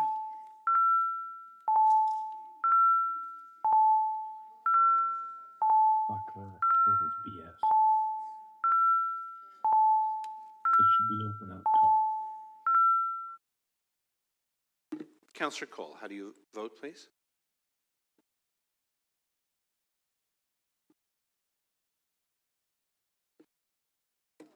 The ruling of the chair is upheld. The vote is 22-4. Now I know who my friends are. Okay. Everybody Come wave. on, Speaker. That's ridiculous. All right. So let's take votes. Councillor Chang? Yeah, I have a question of the mover.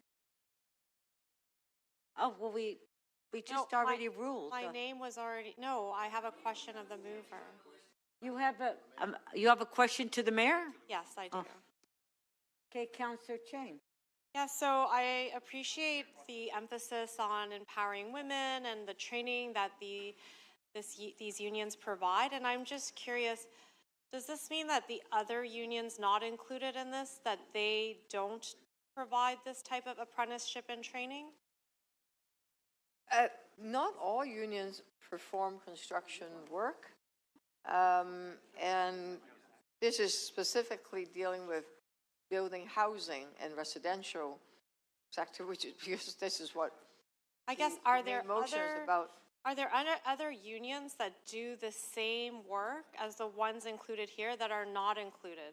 That's my question. You're welcome to bring a motion to recognize if there are other unions, residential. I don't believe so. No, my question is, are there other unions out there? I'm not that I'm necessarily aware of, but if you want to recognize other unions in their appropriate sector, that's fine. But in terms of that, because not all unions would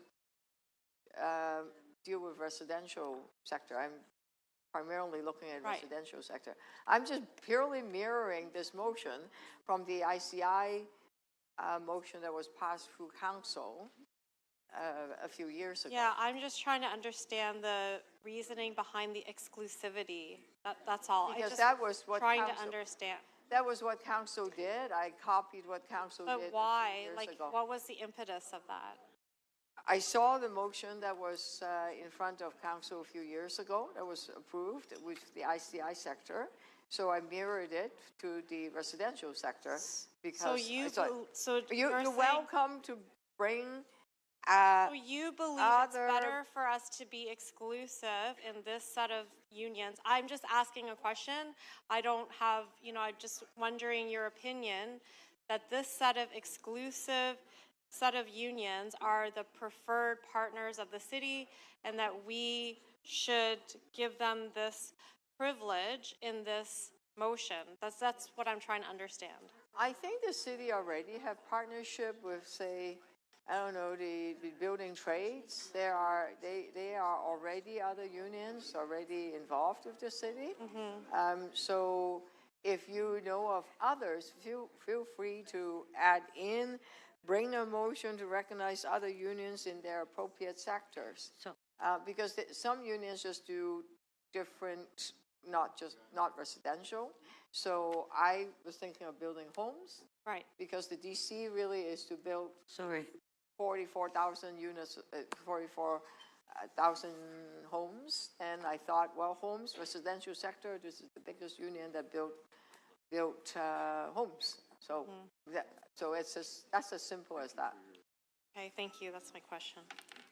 Thank you. So, yeah, basically the answer that the mayor said is that if you want to add unions on, you can.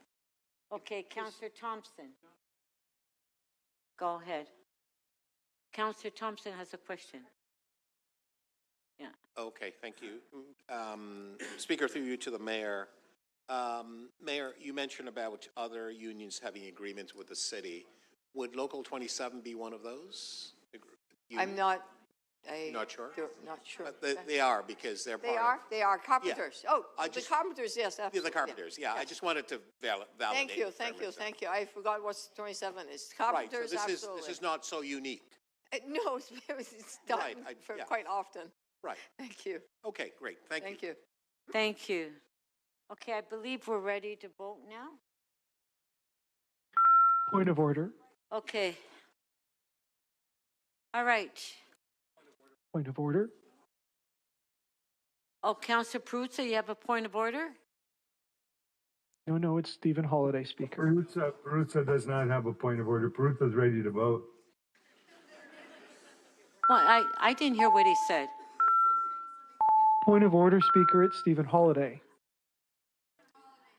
Oh, Steve, I thought that was Councillor Peruzza. So did I. It sounded My voice like is him. far better. Okay, Councillor Holiday, I believe that you did tell the staff earlier that you wanted separate votes.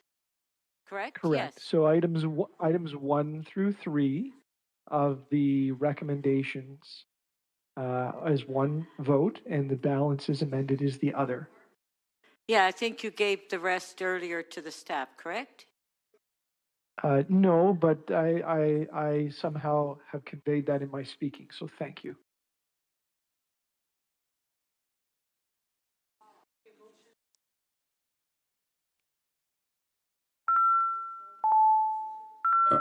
Speaker, could I get a clarification on one vote, please?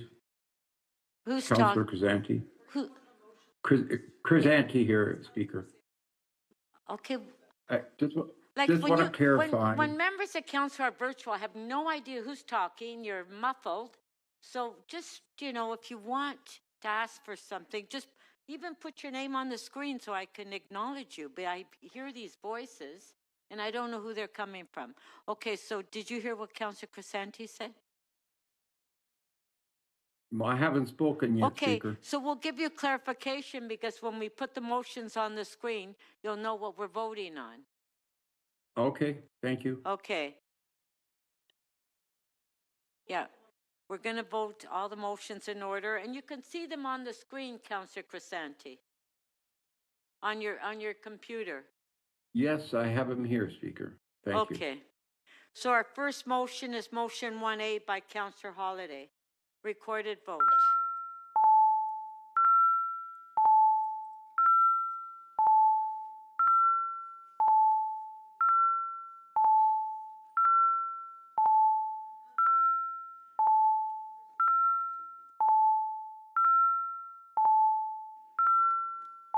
Councillor Cheng, please.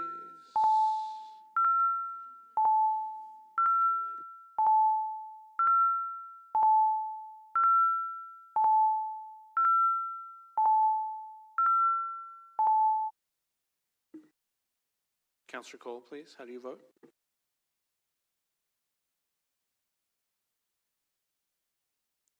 Thank you. Motion 1A does not carry.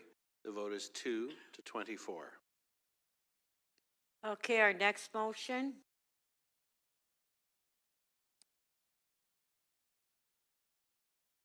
Okay.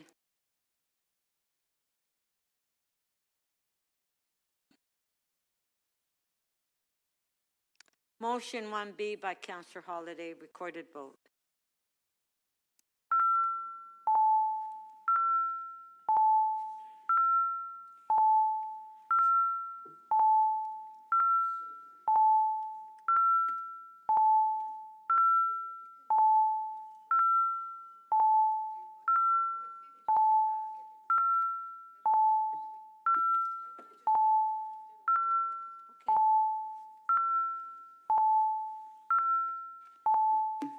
Councillor Trinislin, please. Thank you.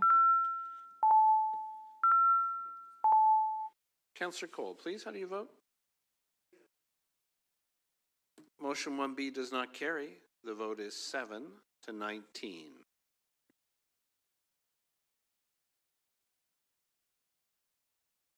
Okay.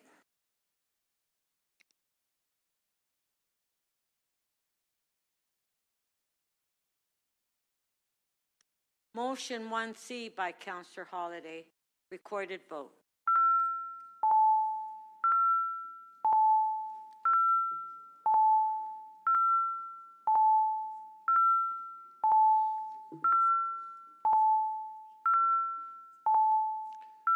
Councillor Fletcher, please. And Councillor Perruzza. Councillor Mantis, please.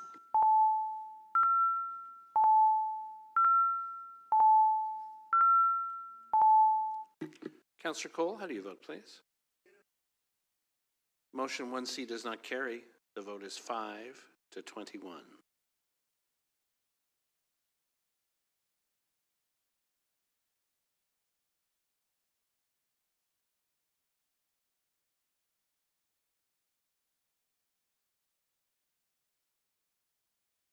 Motion 1D by Councillor Holiday. Recorded vote.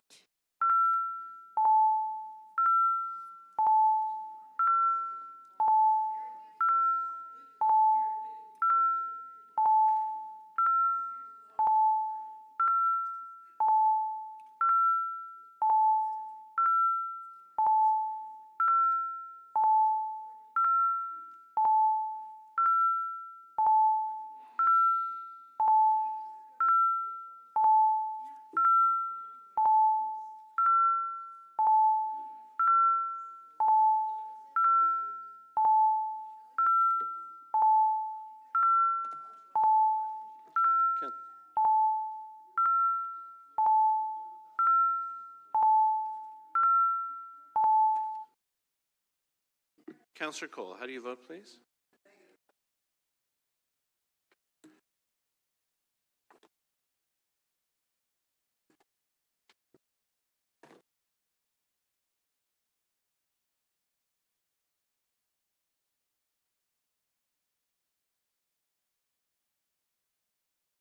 Just stand by, please, Oh, no, Speaker. Your screen's too.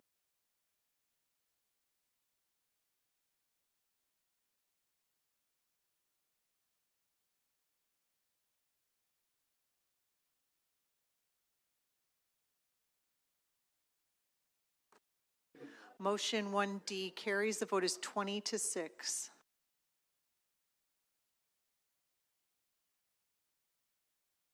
That is,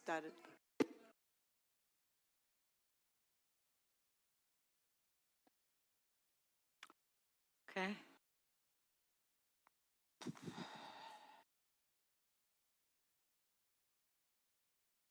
Motion 2 by Councillor Cole. Recorded vote, on favor? Carry. No, it's okay. Okay, recorded. All right, recorded.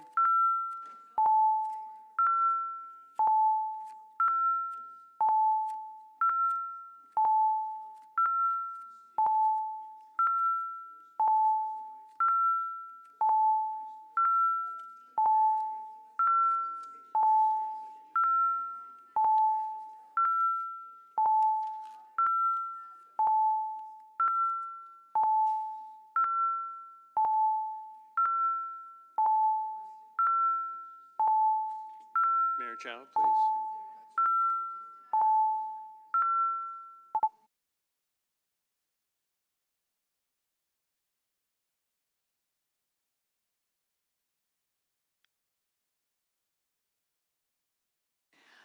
Motion 2 carries. The vote is 19-6. Okay.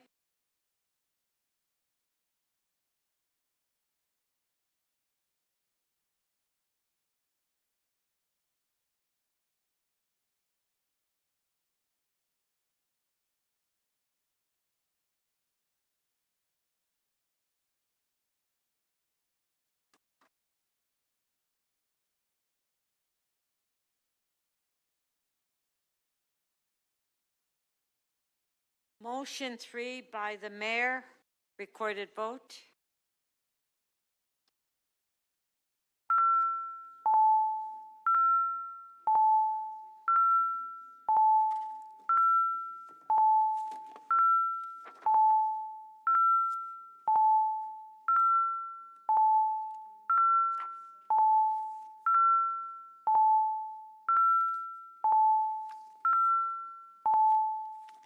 Deputy Mayor Malik, please.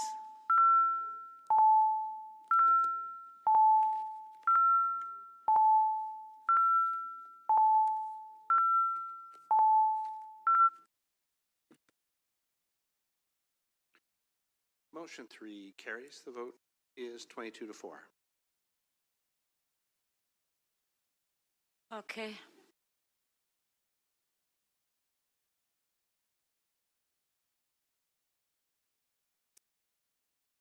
Okay. I just wanted to show it on the screen. Okay, you see, you told me that, and now you're.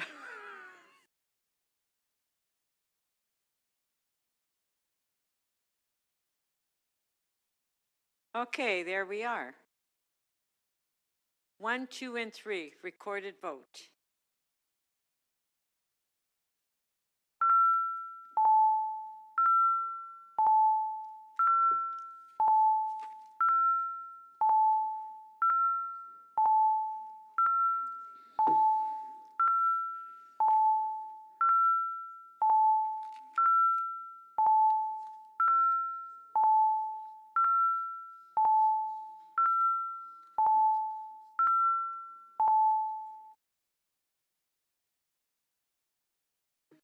The item, parts 1 to 3 of the item as amended are carried unanimously, 26 in favor. Okay. No, so the balance of the item by Mayor Chow as amended. Recorded vote. The balance of the item, correct? Okay, recorded The vote.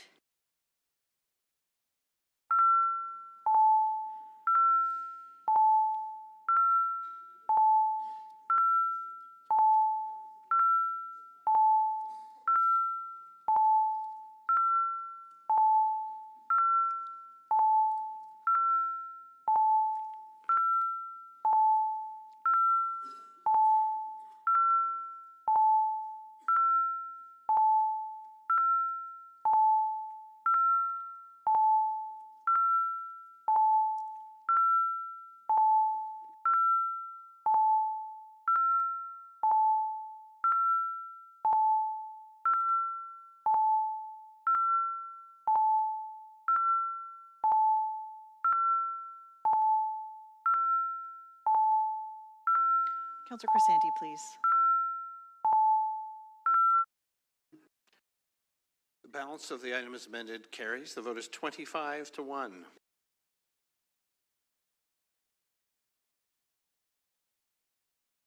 Okay, so the item has been dealt with. Thank you. Now you can wave your hands. Now, to members of council, I know that we were off, we were at the funeral most of the afternoon. So do members of council feel that they need a short break, or we just work right through to 8:30? What's the wish of council?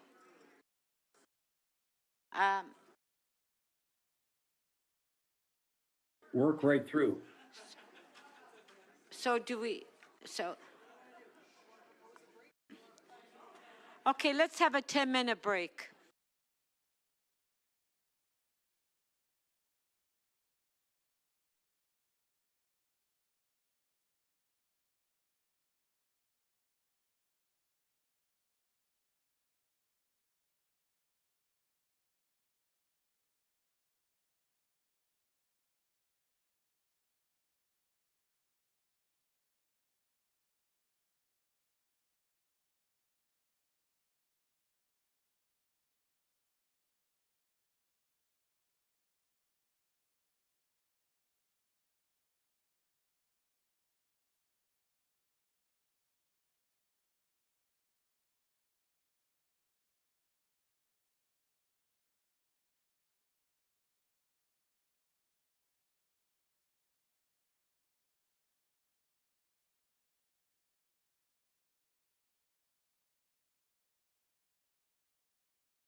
Members of council, can you please take your seats? Members that are virtual, if you could please turn on your video.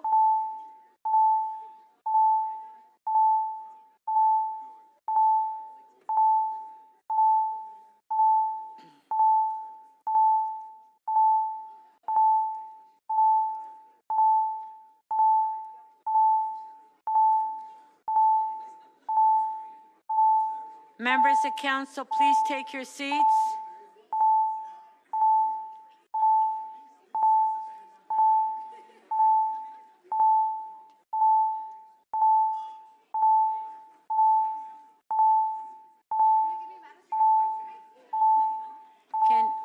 Can you tell? Members of council who are participating remotely, can you please turn your cameras on so you can be counted for quorum? Thank you.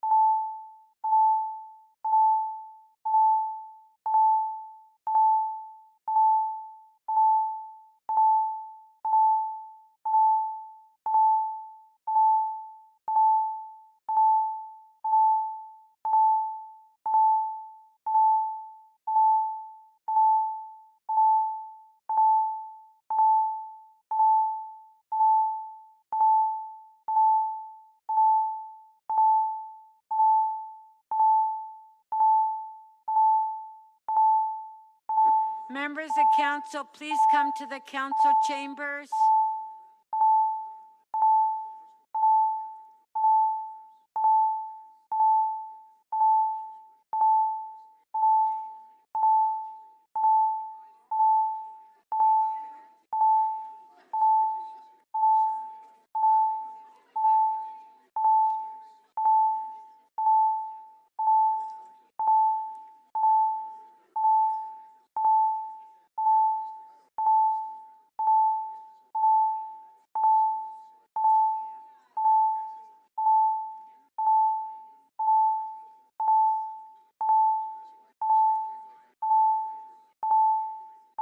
Did they turn on their...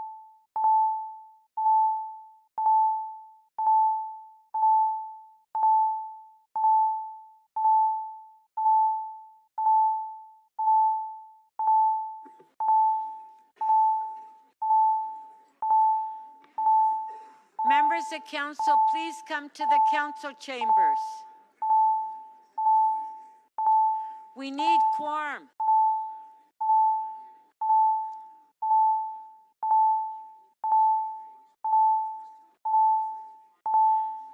Members of council that are upstairs, please come downstairs.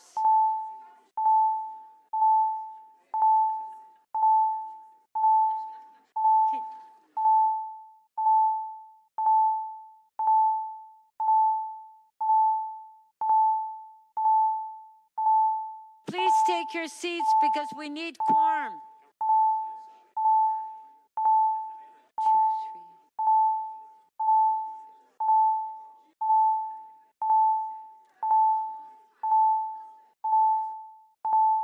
We have online.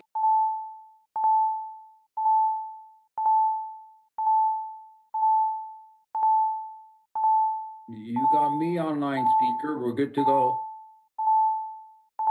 Stevens.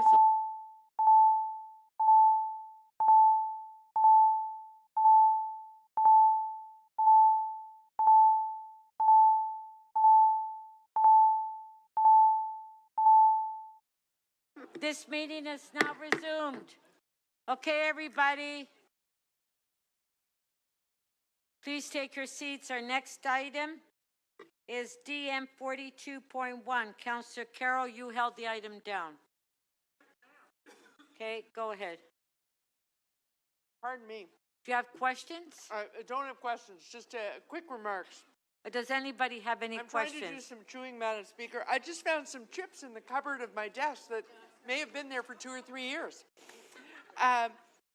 Madam Speaker, I held the item because I had some concerns that are now met by a motion that Deputy Mayor Malik will move. I was concerned that we would have challenges in taking delivery of our island ferries in the near future. But in fact, we've worked out a compromise that I think brings us to a good point at which to have the discussion. So I cede to the Deputy Mayor. Okay, Deputy Mayor Malik. Yes. Oh, the motion's not ready? Yeah, we sent the motion during the break. I think it's just being worked out. Oh, hold on, they said it's not ready yet. Just Not a ready? sec. Okay. Is it almost ready?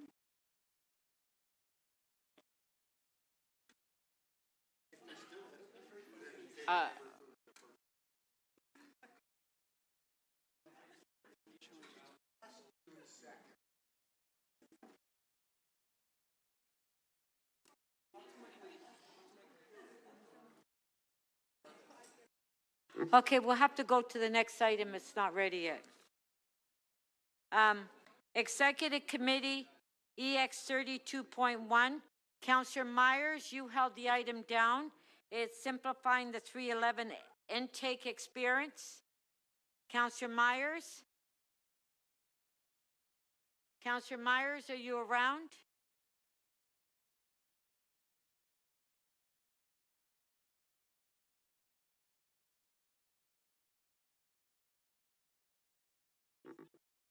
Councillor Myers?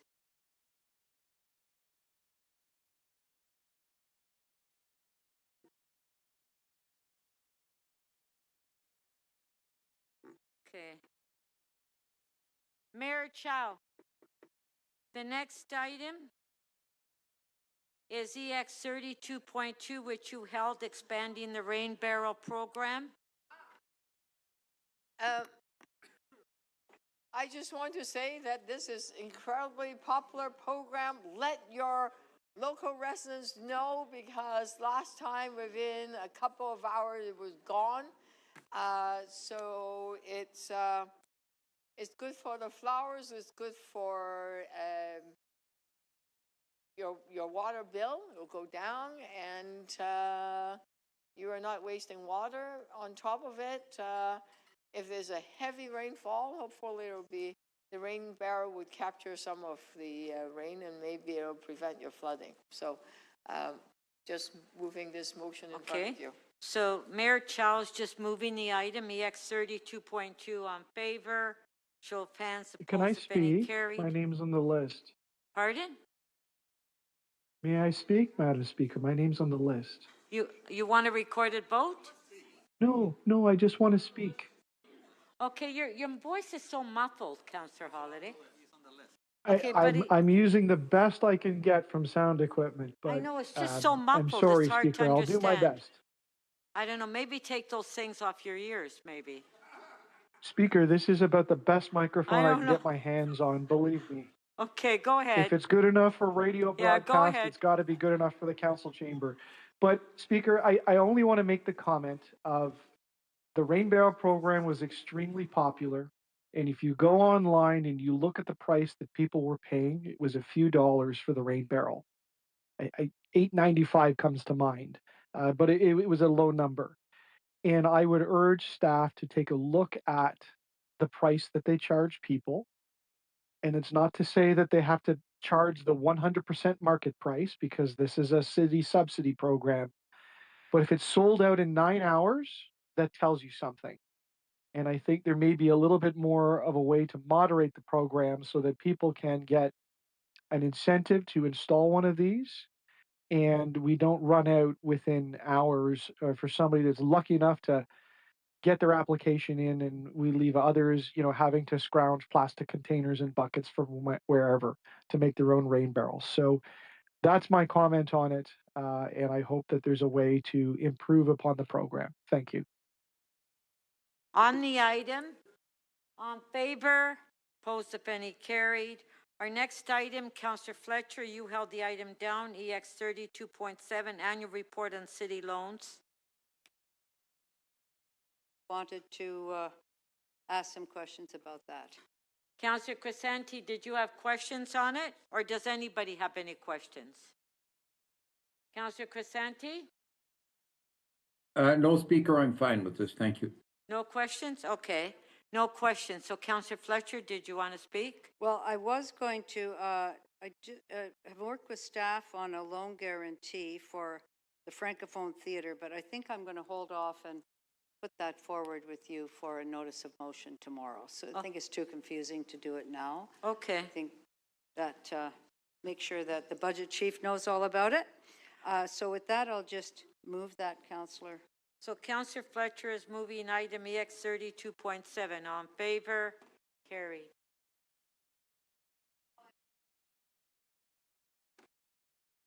I could release the administrative tribunal report. We're not there yet. I know, but I'm just letting you know I could do that because I'm going to be leaving shortly, as I mentioned.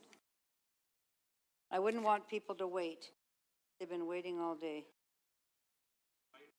It'll be GG 30.1, administrative penalty. Yeah, just a sec, Councillor Fletcher.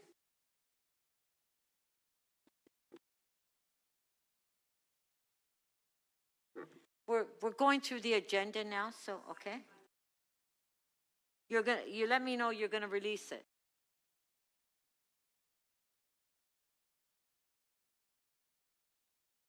Okay. So we'll do it a little bit later. Councillor Myers, are you around? Councillor Myers? No? Councillor Matlow, are you around? Councillor Matlow? We're at your item.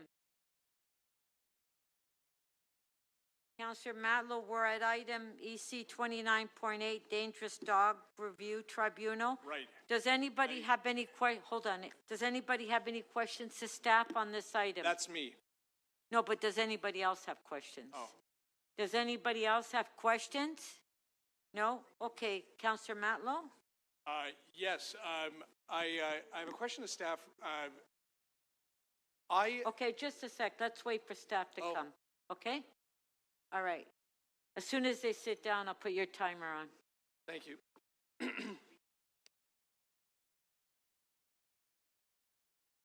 Okay, is staff ready?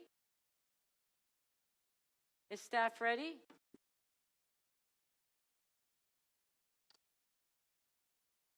You're ready? Okay. Councillor Matlow, questions? Thank you, Madam Speaker.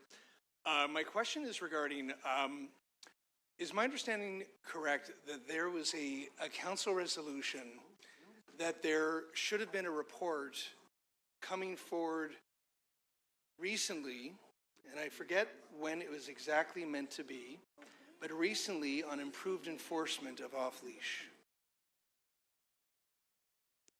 And when was the report date that it was meant to be provided to council?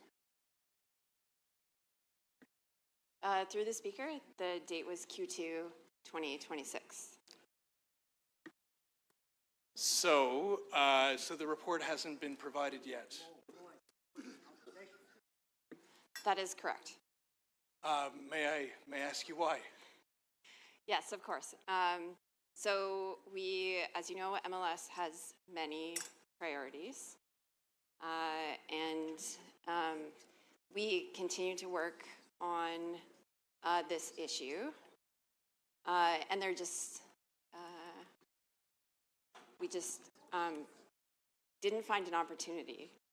We are always able to provide any data as requested.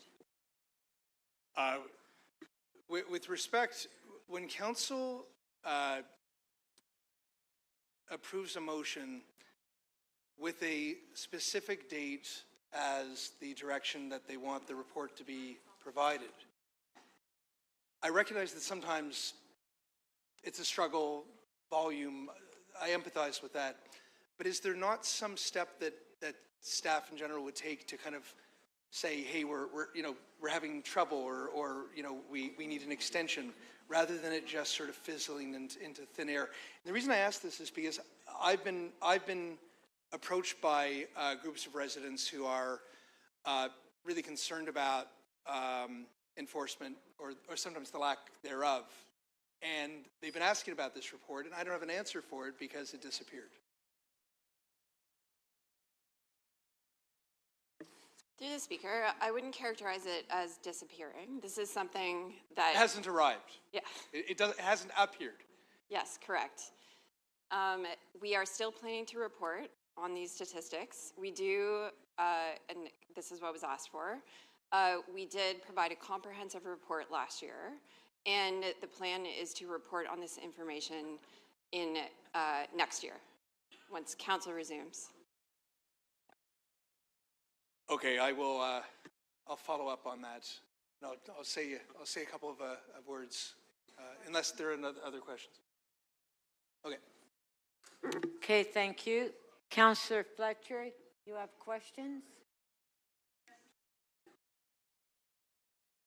Just since about 2003, when there was 3 very major attacks, dog attacks, the MLS and Animal Services has had a very strong presence and a strong campaign and taken strong action. Sorry, I don't have anybody there to answer. Speaker.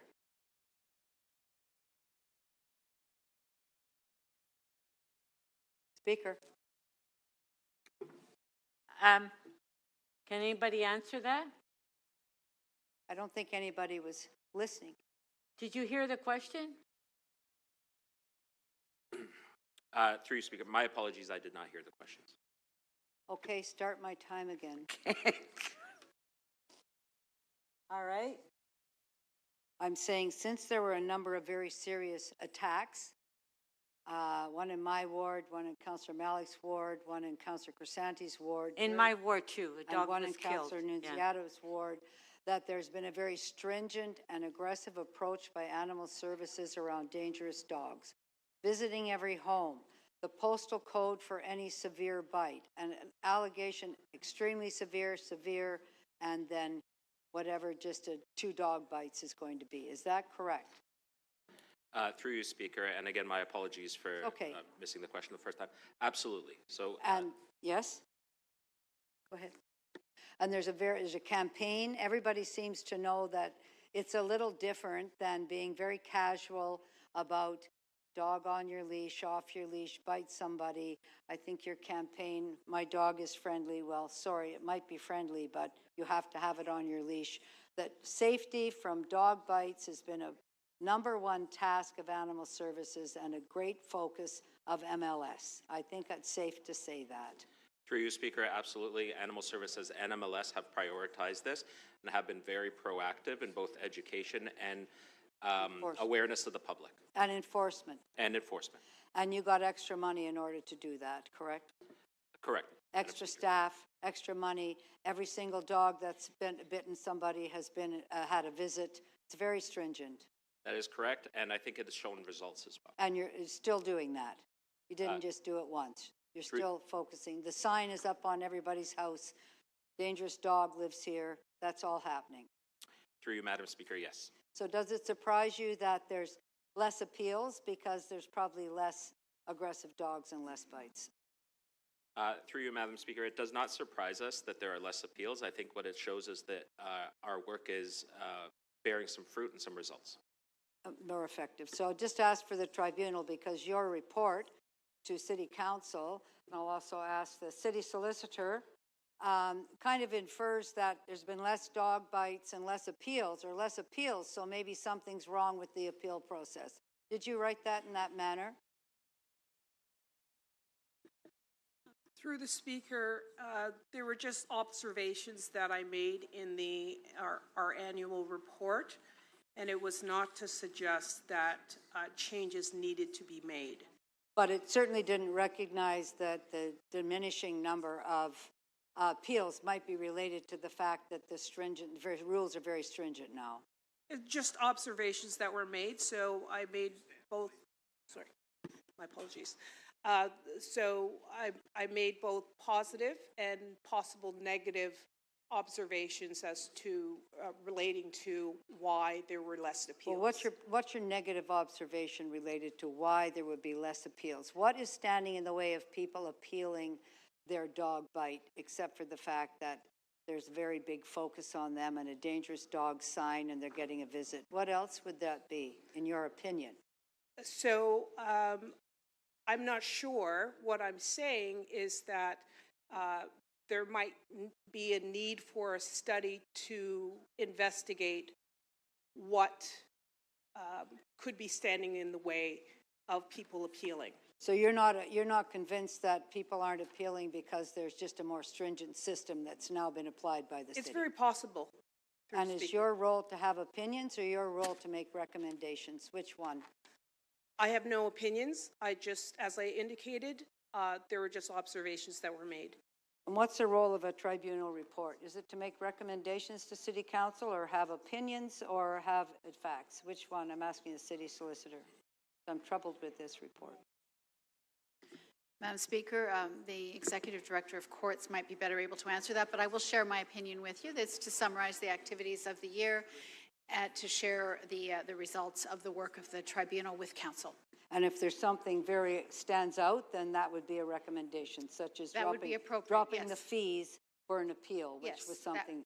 But other than that, casual observations really don't have a big role in If a tribunal chair felt that there was something that could be improved upon that was outside of their jurisdiction and within the jurisdiction of council, I would think it would be appropriate for them to make a recommendation about something along those lines. So then that would be my question then. What is it outside of your jurisdiction and the jurisdiction of council that needs to be improved upon?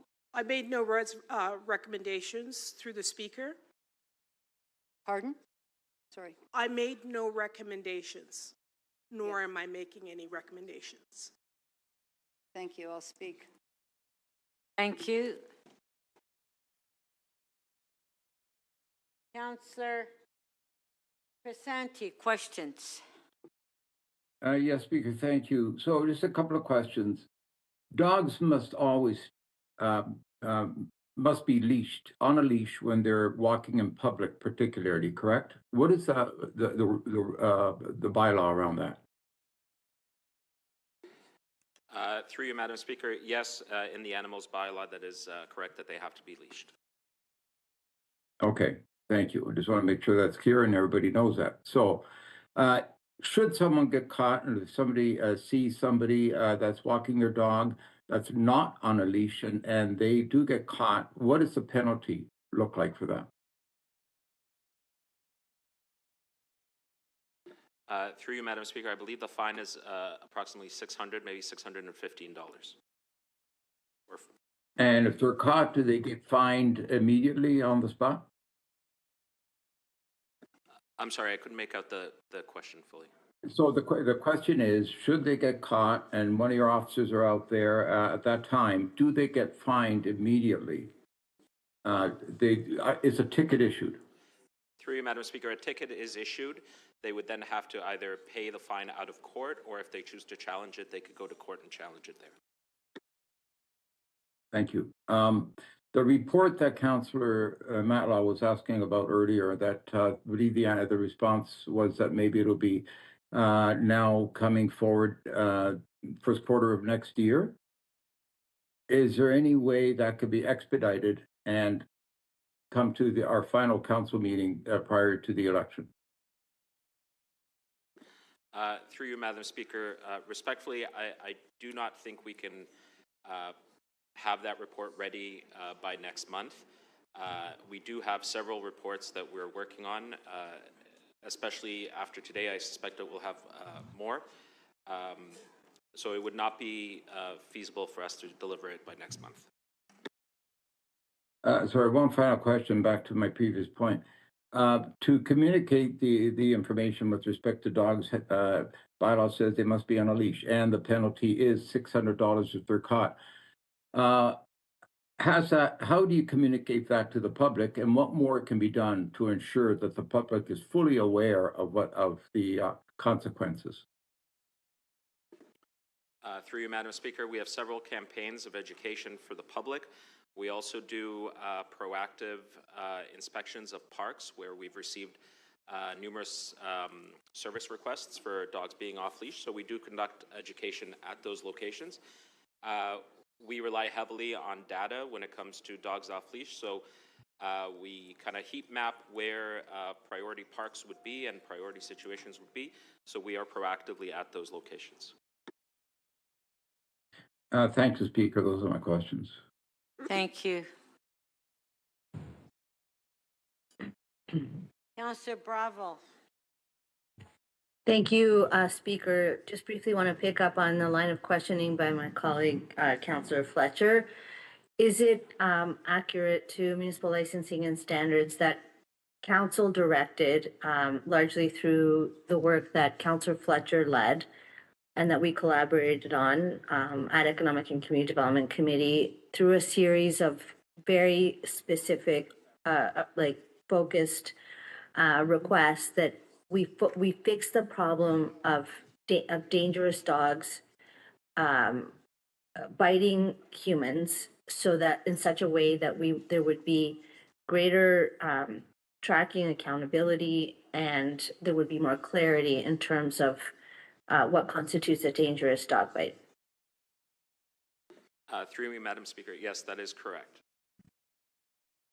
And by being granular, specific, and very clear on what the dangerous dog bite criteria looks like, have we been able to perhaps, and this could be to yourself or not necessarily to you, that there has been less of a gray area in terms of how we end up with a dangerous dog order? Could that be contributing to fewer appeals because of the fact that we're in a situation now that it's very clear what a dangerous dog bite looks like? Through you, Madam Speaker, I think that's fair to say. I think through this education and through the programs that we've put in and the information that we've put out, I think we're starting to see those results now. And when we think about enforcement, we are, I understand very clearly that MLS, Municipal Licensing and Standards, has increasing demands on enforcement, by law enforcement officers, but that by attending to the most problematic and dangerous pieces, we've focused our enforcement in such a way that we're protecting people, public health, and we're making sure that we're apprehending and there are consequences for the owners, because let's be clear, the owners are the problem, and that this is all taking place in an environment where we still need to see some more provincial legislated leadership, because in the end, it's the dangerous being here, from my perspective, you don't have to answer that part, is actually the owner, the responsible owner with fuss around the dog. Through you, Speaker, I agree with you. I couldn't agree more. Great. Well, thank you very much, and I really appreciate the work and the progress that's been done. Thank you. Okay, Councillor Mallow, did you want to speak? You held the item down. Okay. So I want to, regarding the item, I want to speak kind of two things. One is substantively, while I appreciate progress being made, I do hear from too many people across the city who remain concerned about the perceived dearth of enforcement, compliance, and really the city's ability to mitigate or hopefully prevent attacks by dangerous dogs. And I've heard too many stories from families who have had kids mauled. And, when you hear these stories, as much as you say, well, the city does their best, or enforcement can't be there all the time, or, I wish more people would obey signs, it doesn't feel like an adequate answer when somebody's telling you about their kid who's just been really injured. And you want to do more, and you want to find real ways to improve the system. That's our job collectively. And that's why I want to step to my frustration when I hear that council requests that there be, not just requests, it's a council resolution, that there be a report on making improvements by a certain date, and then the date is not met. And what I'm about to say is not directed to any one staff or even one division in this case. I say this universally, and I hope the city manager will act on it to the best of his ability. When council decides that there is a priority that it is requesting staff to attend to on behalf of the people of Toronto, it's not up to staff to decide whether or not it is a priority to be acted on. And I say that respectfully. It's just that's not how our system works in a representative democracy. And if it's simply just not something that they want to act on, then that's not good enough. If, and I recognize this, if there is a situation where their volume of work just is overwhelming, that there's too many requests, that there's too much going on, that they are understaffed, it would be far better for them to just come and say that. Like, just be straight about it, be candid, be real about it, and then it's our job to make sure that they have what they need to succeed. And if you don't have enough staff, then we need to deal with that. If there's something not working, we want to help you fix it. The ultimate goal is to move forward with policy that helps people. That's what we all want to do. So, perhaps I was speaking to Councillor Chernow-Slin about, I think, something that you had at the school board where there's like a tracker. And maybe for transparency and accountability for all of us, it might be helpful for there to be a transparent way for council and staff to kind of see where reports are meant to be and when they're supposed to come. If there are challenges to meet those dates, there should be honest, straightforward conversations about what the challenges are. And then ultimately, it's helpful for staff because let's say a councillor has some big idea one morning that they want you to go and write a report. Well, maybe they can check to see if maybe there's already something in the works, and then we don't repeat those steps and overwhelm staff that are already perhaps feeling overwhelmed. And I say this again respectfully, but very very honestly, because I'm going to be going back to some residents who I just met with recently, who believe that there was a report ready, that there was going to be real action, there was going to be some movement on helping prevent dogs from being off leash and attacking kids. And these are the stories that I hear. And to not be able to even go to them and say that the report that they were expecting to come ever appeared isn't a good response. And I just want us to do better. So I say this again, it's not any one division, it's not any one staff. It really is, I believe we will work better if we keep to what council resolutions are. And then of course, if there are challenges, let's work together to try to resolve those challenges and find a way to move forward. Thank you. Okay, so what we have before us is the tribunal, right? 2025 report. Okay, Councillor Fletcher. This is the councillor that had the bright idea to have a report, because the tribunal seemed to infer that there's no appeals and something's wrong. I think there's not as many appeals because there's been such a stringent approach Do you have a motion? Yes, I do. It's to send the report to the tribunal. Here's everything that's been going on for the last 3 or so years since Economic Development and Community Development Committee has been seized of that, since Mr. Grant was here, since Mr. Katz is here, that this has been lifted up and stood up in a way that it hasn't been for many, many years because of 3 very serious bites. One mauling in Councillor Crisanti's ward, one terrible mauling in Councillor Deputy Mayor's ward, one in your ward, one in my ward, where a dangerous dog, somebody with a dangerous dog order, the dog chased somebody down the street and bit them. That dog has a sign in its window now, a dangerous dog lives here. So, Councillor Matlow, for you not to understand the incredible work that has been undertaken by this division. Sorry, I'm sorry, I withdraw that. My apologies, I didn't mean to say that, Speaker. I'm sorry about that, Councillor. Okay. For any councillor to not understand that under the leadership of Councillor Bravo, who's also had some dog bites, that there has been a laser focus on keeping your dog from biting people. That if your dog has bitten somebody, it is not, oh, your dog bit somebody. There is something, including your postal code, on the city's website if your dog has been seriously attacking anybody or seriously bitten anybody. So that is steps away, mountains away from what used to happen here. And to infer that anything else has happened, unfortunately, is just not the case. For whatever reason, people want to believe that. This is why I asked for that report, because I'm concerned about the tribunal kind of casually having an opinion. Maybe there's something else other than the fact that MLS has been laser focused for years. You see the Astral advertising, there's the dog.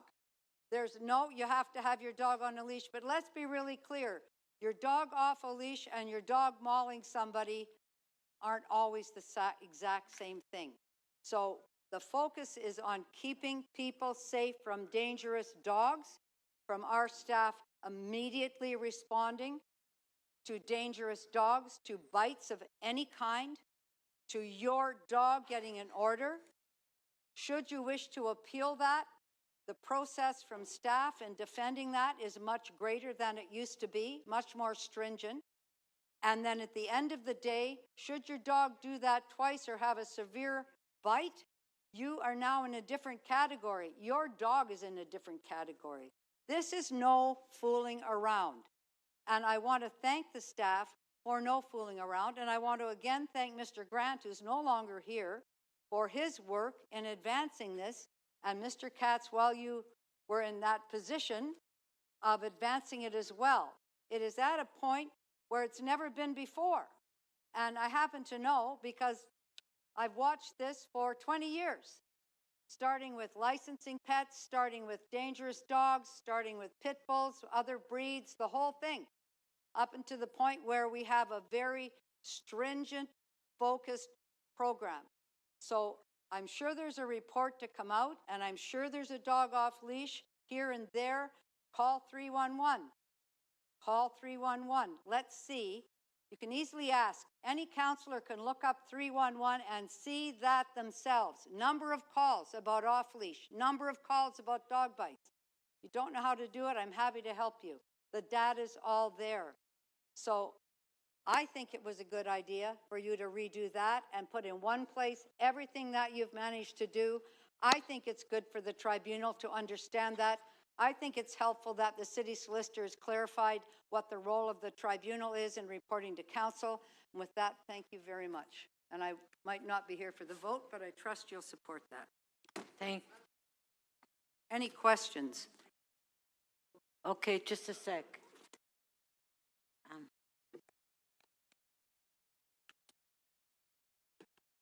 Did you Okay, hear that? we have to put the motion on the screen. Speaker, I'm still, yeah, okay. Okay, just Yeah, a sec. the motion. Did you hear Hello, that? who's talking? My microphone is on, although I don't. Okay. Okay, Councillor Bravo to speak. Thank you, Speaker. I want to start by just thanking staff for the tremendous work that's been done. There was a period in late 2023 and all of 2024 and the beginning of 2025 where Councillor Fletcher and I were meeting monthly at least with MLS staff. We had the executive director of the division, Mr. Carlton Grant, many of those meetings. We had a huge number of bites, and the stories are real, and they are, I've heard them. I've heard of a maiming, life-changing bite in Davenport in the south, and meeting with the mother of the child who was impacted. It led Councillor Fletcher and I to collaborate in such a way that, and I really have to recognize her dogged leadership. there is now a transparency there. You can see everything that she has already said. You can go online. You can see where the concentration of dangerous dogs is. There is a sign that warns people. There are significant consequences. What a dangerous dog is, what a bite is very clearly defined and codified. But we went further. I met with provincial representatives to talk about the provincial dimension around regulation, the challenge of having dog owners be like irresponsible, because we're focusing on all of our the tools that we have focus on the actual dog, but not on the owner. An owner could have a dangerous dog, and then that, we deal with that piece, but then they get a different dog.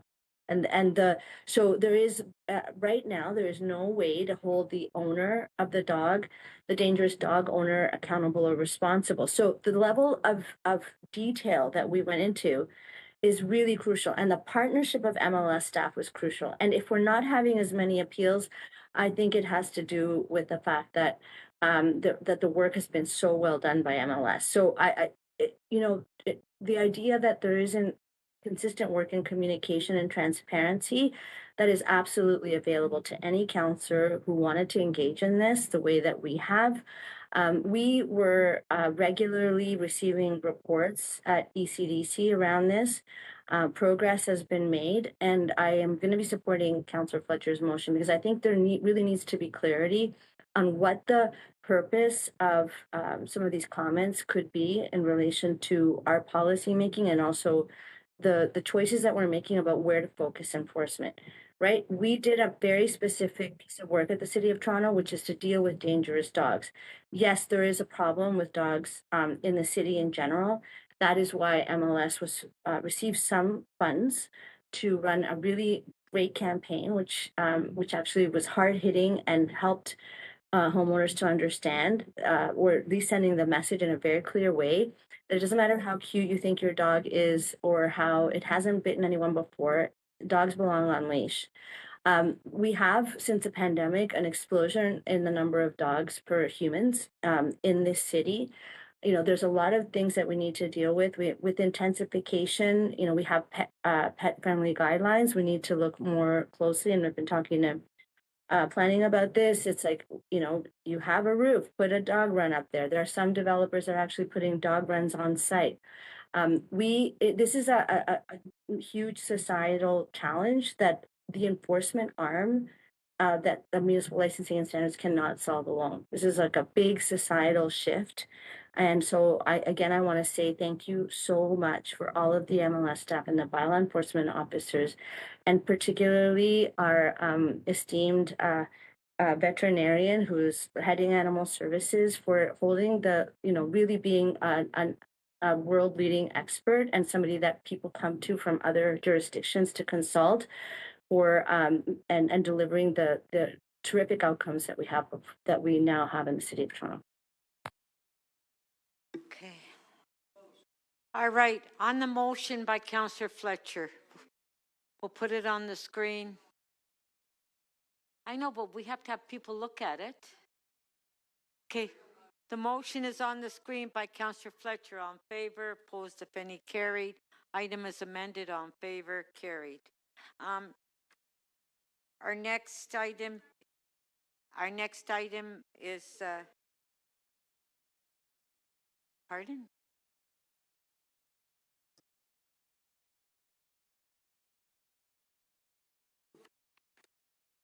Okay, Deputy Mayor Malik, if you just want to move that motion. Yes, please. Okay. With thanks to Councillor Carroll for the work together on this. Okay, where's the motion? Okay, the motion is on the screen. But Deputy Mayor Malik, on favor, opposed if any, carried. Item is amended. On favor, carried. Councillor Cole, you're next. Hold on. EC 2911, establishing the Lawrence Heights Neighborhood Center. So do we have questions to staff? No, but hold on, I have to ask everybody. Is there questions to staff? Anybody? Okay, Councillor Cole, you're on. Thank you. Thank you very much. Sorry the staff is waiting around, but I think staff understands this is really a milestone moment that's Do you, occurred. hold on, do you have questions? No, I was going to speak. You're going to speak. Okay, go ahead. Thank you. Um, Sorry, the staff is here waiting, but as staff knows, social development and Parks and Rec, this is a real milestone moment that for the first time in over 30 years, we are creating the first AOC in the city of Toronto, and it's going to be in Lawrence Heights. And an AOC is a unique blend. It's a hybrid, really, of a traditional parks and recreation facility, like we have our parks and community recreation centers, along with a community-based board of management. So it brings those two together and creates some real synergy that has impact beyond just recreation. So that is going to is off and running now with this report here. We're setting up the framework for electing and choosing the 11 local board members, and they will work together with Parks and Recreation staff. And so the structure is underway with this motion going forward. And then after the structure, administrative structure is formed, there's going to be the building of a long-awaited new community hub recreation center in Lawrence Heights, which is going to service the whole Lawrence, Dufferin, Marley area. And it is going to call the Lawrence Heights Neighborhood Center is going to be called. So it's going to be more than just, pickleball and basketball and the usual stuff. It's also going to be a place where there's going to be social programs for seniors. There's going to be job training. There's going to be music programs. There's going to be counseling. So it's a multifaceted operation, again, led and managed by the community. I know I had the person that is really responsible for this happening is the Councillor Fletcher. I think the center is the Eastview Neighborhood Center she has in her ward. If you get a chance, you should go and see how that operates. It is really phenomenal. They have everything under that roof there. They have the head of the center has been there, I think, for 30 years. There's continuity. There's food services in there. There's young people playing music. There's chat groups. There's people online. Again, Scadden Court is another AOC that is really a phenomenal place at Bathurst and Dundas there. And the Swansea, and then there's the Mazarick Cowan Community Recreation Center, Swansea Town Hall, so Ralph Thornton Community Center. So these were in place again, but there hasn't been one in 30 years. So I'm very proud that we're going to get one in Lawrence Heights. And we have put forward a funding program for the physical building. It's going to be quite a phenomenal building, which has now gone through architectural stages. I hope we get the shovels in the ground soon.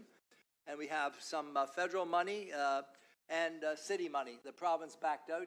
They don't have any money for the city recreation programs. Anyways, so I want to thank staff who's really put a lot of time and detailed work into this, and they should be they are excited. And I think the people in Lawrence Heights are extremely excited about being part of this new adventure coming to their neighborhood. So I just think it's a model that is worth looking at, and maybe there'll be others in the future, but this is the first AOC that we're seeing in the city of Toronto in over 30 years. So I just want to congratulate staff and the people in Lawrence Heights and all the volunteers that have been involved in making this a reality. So thank you very much. Thank you. On the item, on favor, opposed if any, carried. Thank you, Councillor Coe. We'll now go back to EX 32.1, simplifying the 311 intake experience. Councillor Myers, you weren't here when we came to the item. So does anybody have any questions on this item? Anybody have any questions? Councillor Myers, you have questions? Okay, we'll get the staff down here.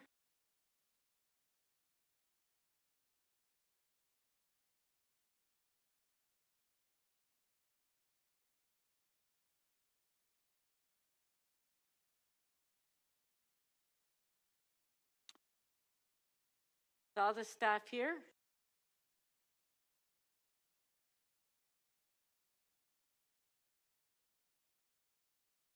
Okay. Are we ready? Are we ready? Okay. Councillor Myers, question.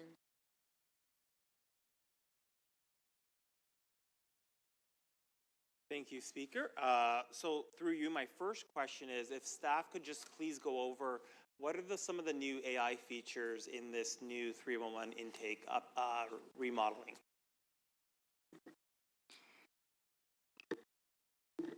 Through the Speaker, we are going through a modernization at 311 in the Customer Experience Division. We're being intentional about how we roll out AI. The first AI will be a simple chatbot on our website, and we will keep improving in the next phases. Thank you. So Ward 23 is the most diverse ward in the city. We speak a multitude of languages. Can you explain some of the linguistic features in this new updated 311 chatbot? On the first phase of the bot, we will take 47 different languages, but we will respond in English. We are being intentional about the translation to make sure we're being translating it appropriately. And that cultural translation is taken in account. When do you think you'll have the technology so that responses will be able to be given in the language in the language of the questions? Our first phase will be launched in September, end of Q3, and after that, we will assess when our next phases will be done for the bot. Thank you. Next question. One of the complaints I consistently hear about the 311 experience is that the response seems to be different depending on who you speak to, what department you're speaking to, in terms of the standardization of the language, their protocols. Can you just give an update as to what's being done here that's different that residents will actually notice in terms of the quality of the responses and the consistency of the information we're giving? So through our modernization of customer experience, we're working in modernizing our processes and what we deliver to make sure that our communication is clear and customers can see, similar to what they see in their daily lives into their private sector apps, shopping or ride share, they'll see similar outputs so they can track where their status and service requests are at, and they know the outcome and what to expect throughout the process. Thank you. So I know it's early. I understand 311 has just been extended to the parks. Correct me if I'm wrong. Do you have any early data on what you're seeing on that extension of the 311 intake? So I can speak about parks, which we launch and we have data for a month. We have about from 50% customer satisfaction, we have 70% satisfaction as of now. We also noticed that customers are calling back less and less. So from 7%, we went to 4%. And 84% of customers choose to provide their contact information, which is, we're seeing civic engagement throughout the process. Thank you. Finally, I just want to ask the question that I always get asked about the most about 311 is that they feel like there's no closure. They make their 311 request. They don't know what actually happened. What's the follow-up? Was this actually dealt with? Do they have to follow up with city staff to confirm if the request was actually dealt with?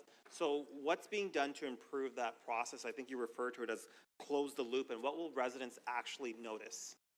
So what residents will notice going forward is throughout the 8 service requests that we launched that we're actually given. And what are those 8? Sorry. I'll give you those 8. So potholes, sidewalk damage, general tree pruning, tree emergency cleanup, park pathway maintenance, playground repairs, dead animal pickup, and property bylaw. So for those, you're going to have milestones. So similar when you order food, you know when your food is being processed, when it's actually out for delivery and when it's actually delivered at your door, you're going to have the similar look and feel. And by September, we're also going to have pictures. So for those service requests that require pictures, you're going to see a completed service request picture at the end of it. Thank you. And what if that service request is made over the phone? How are you going to provide that confirmation that the service request has been actioned? So we have a few customer touch points. When a customer calls us, they are provided with a service request number. They can also opt in for messaging. So when they opt in for messaging and give us their information, we can provide updates throughout the progress. So as things get progress along on the service request, they will receive notification. They can also do it self-serve. So we want to make sure that people have self-serve options. They can go online and input their service request number and get that information themselves. And have you noticed that customers, citizens are more likely to now to give their information rather than report issues anonymously? That's correct. We're seeing 84% civic engagement on the ones we launched. Councillor Chang. Thank you. Through the chair, will chatbots be able to do direct case intake? On phase one, the chatbot, we're being intentional. It's gonna be a chat conversation with a chatbot. As we move forward, there are different ways in how we can improve this, including that seamless feel that you have in the private sector where you start in a chatbot and you end up on the phone. Or you can get different ways and updates into how you create a service request so we can go have the seamless transition. So people log into the 311 portal on the website, they see the chatbot, they start chatting, and they say, I have a garbage issue. The chatbot says, file your report here. And what is the convenience of that? So the questions could be, how long does a pothole take? Or any question. So we know residents like to self-serve information. 60% of the general inquiries of 1.5 million transactions we have a year in connections with clients, we see that. So general inquiries is not only efficient, they can self-serve and we can actually tell them exactly where to find that information. You would also notice that throughout the website redesign for what we were designing, we're also improving that so that people can find information faster. We know 50% of residents can't find information and they end up calling. So from an efficiency perspective, from a convenience perspective, from a customer experience perspective, this is the best approach. So this is a chatbot that's not just about a service request, but actually navigating the city at large through our very multi-layered website? That's correct. That is to go through any questions they have on the city, the Toronto.ca, 650 services. They can ask that or any other information they may have. What's the phone number for a division, anything they may require. So it's much more than just about 311. That's correct, but we're starting with the 311 webpage, just to be clear. And the police have launched AI to support their non-emergency line. Do we foresee a day when AI might be able to be used to triage 311 calls or provide multilingual support?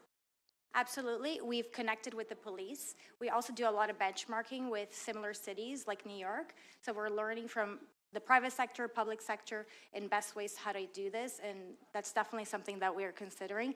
Right now, we have a large roadmap in what we're delivering, closing the loop, the front-end redesign, and the AI chatbot for the next year. And as we move forward, this is only the beginning. We need to be always up to date into technologies, processes, and we'll always review that. At what point will people be able to log into their 311 account, keep track of previous service requests in their 311 account, and create new service requests without having to constantly update and input their personal information? Through the speaker, this is something that we presented at Exec as well. That is on the roadmap, but again, closing the loop is first. The website uplift, face uplift is next, and then we're gonna have the city login, and that is something that we're working towards in the next year until 2027. Because there is a cumbersomeness, so I have 5 different service requests that I've put in maybe, and then now I have to track each one, I have to put in the number versus being able to log on. I feel this should be prioritized in order to really improve that experience of our constituents. Do you think that this is being sufficiently prioritized in order to help people quickly get the information that they need and keep track of all of their cases in one logon? We are working on foundational items for customer experience, which is the website, our technologies. And as soon as that is in place, then we can leverage the city login to ensure that residents can only log in once. They can see all the service requests they have input in the past, and their information is there, so is properly prioritized with other projects we have on the way. So are you saying that this will be implemented in 2027, or it will begin to be examined and how it's going to be programmed into the system in 2027? Right now, we have research and development for 2027. So is there a timeline of implementation? Is that 2028, 2029? As soon as we confirm the other deliverables, like the front-end redesign, we can provide more detailed information. And when is that report back? That was your last question. Yep. Okay. Go ahead. By the end of the year, we will have update on the website redesign. Great, thank you. Thank you. Councillor Carroll, questions? Thanks, Madam Speaker. So we're at with apologies, I had a colleague ask this question at executive because while I was monitoring the meeting, I could not get into WebEx. So I was watching, but channeling my questions through other members.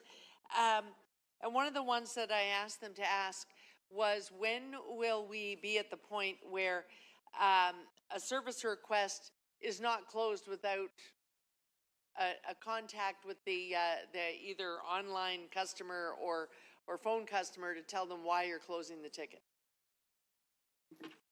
So that is part of the closing the loop. We are doing it in a phased approach. We have 8 SRs that are high impact. They account for eight what's? Sorry. Service requests. Okay. That are high impact. They are probably 14% of our total volume. So we're starting so with... it's being done by issue, not by geographical area. Correct. Okay, gotcha. Okay. And so when will we be at the point where we can say that across the board, we're not closing a ticket unless you know that we're closing it? Our plan is for the end of 2027. Okay. And the top ones now, how have they been prioritized? Is it just on frequency of call, or is it nature and danger of call? It was high impact, high volume, 14% of total volume of service requests annually. We're also doing it in seasonality. So you notice that we launched parks in advance of the summer. And right now we're really focused on the winter operations. So we're focused on winter so that we're ready for next winter. Right. Okay. Those are my questions.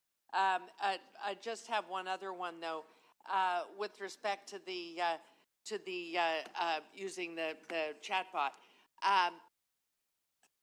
Councillor Cheng raised the operations at police that we're changing over the non-emergency line.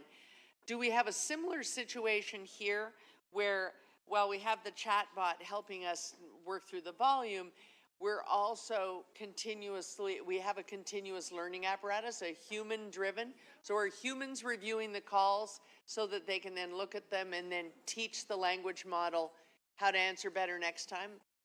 Absolutely. We're actually in testing right now, and we're testing with residents, we're testing with staff, so that we're ensuring that we're also training the bot. So how many people will be engaged in training the bot? I don't have the exact numbers right now, but so far we had 1,700 hours that we had in customer engagement so far. Okay, so it's not a department. You haven't said we're going to have 5 FTEs and they will do training the bot. It's a different. It sounds like it's a different system.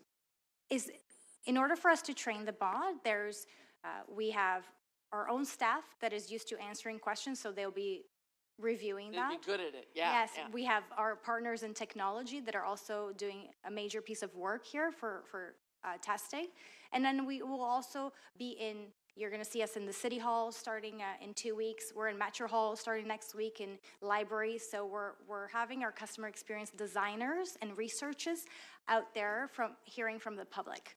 Anything we design in the city is now looked at from a customer experience perspective. Okay. Perhaps we can meet offline, because that was perhaps more expansive than what I'm looking for. What I'm asking is, like, experts actually teaching the language model. It sounds like you're gathering what needs to be taught. I just want to know that we're going to have a permanent, because that's a continuous improvement exercise. Is there someone who will permanently be on staff going forward, whose job it is to teach the language model? Through the speaker, sustainment is a key part on any product we launch. If we launch today, tomorrow we're outdated, so we just need to ensure that going forward, we have a sustainment model, not only in the technology team, also in the customer experience team, so that we can keep up to date. Okay, thank you. Thanks, Madam Speaker. Thank you. Councillor Holiday. Thank you, Mayor. I just wanted to follow on a couple of my colleagues' questions. Seraphine, do I remember correctly that the majority of calls to 311 are people simply looking for information? Often very easy information, yet they stay on hold or they have to wait to talk to somebody. We're trying to fix that, right? That is correct. 60% of the total volume we receive is general inquiries that could be quickly used with a chatbot, for example. Much of the report in front of us in the presentation has to do with making it easier for citizens to connect with the city, whether it's a phone call, the older model, or just going online.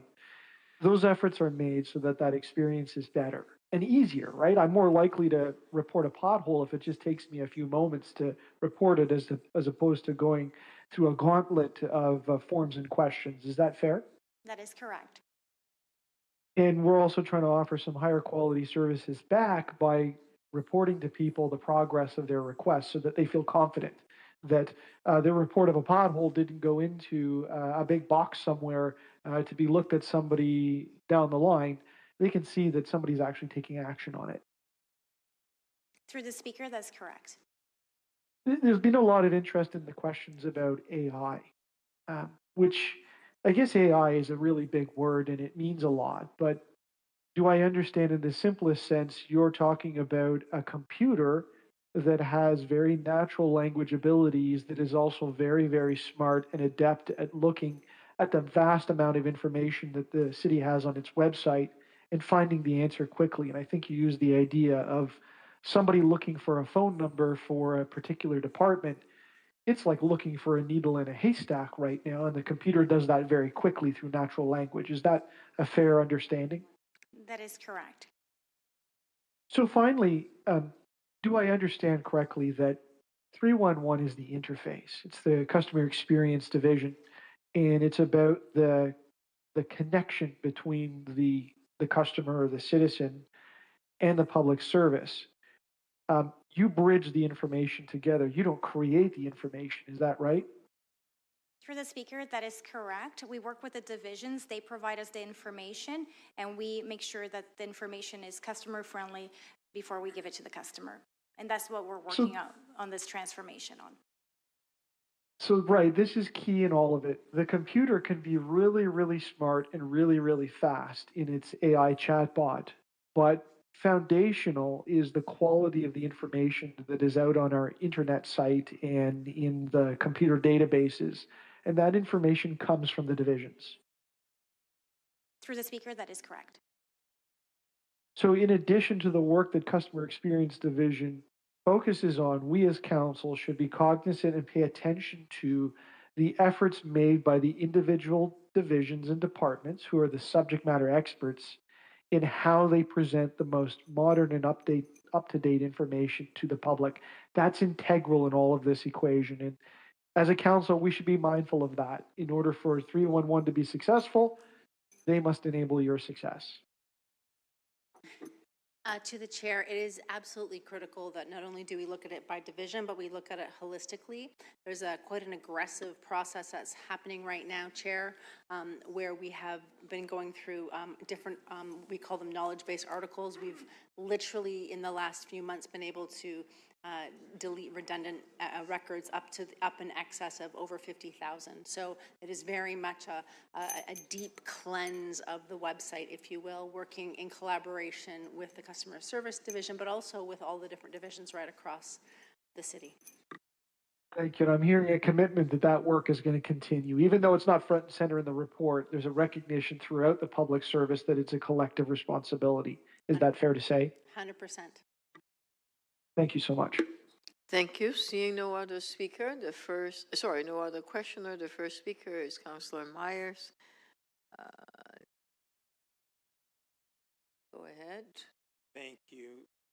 Thank you, Mayor, through you. I just rise to thank the staff for their work on this. This is a great initiative.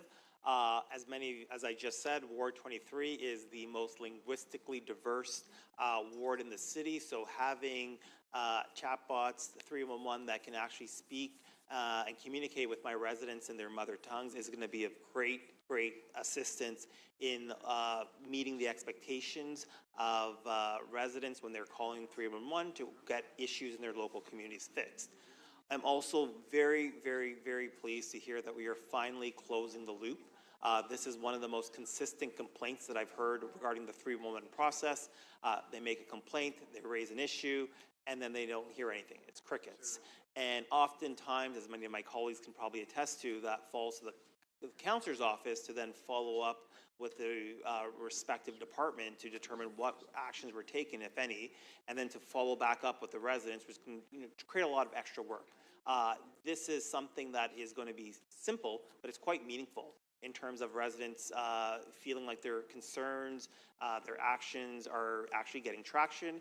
And it's hoped, and I suspect, and what we'll probably see in the data, is that once residents got that satisfaction of knowing that their complaints are actually being resolved, they're going to be making more complaints and reporting more issues, which means that we're going to kind of be building the city that we all want to see. So again, thank you to the staff. I think this is a great initiative.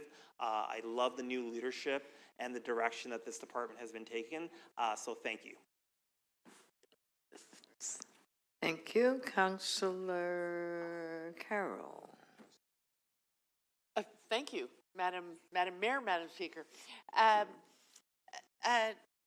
Through you to staff, I want to say this with no disrespect, because I'm in favor of some of the direction we're going in, and I'm not going to move a motion, but there is a cautionary tale here. Lots of people have come and gone from 311, and lots of people have come and gone from the constant endeavor to improve it. But there has been one constant, and it's tens of thousands of them. There are tens of thousands of customers out there that have been on the whole journey.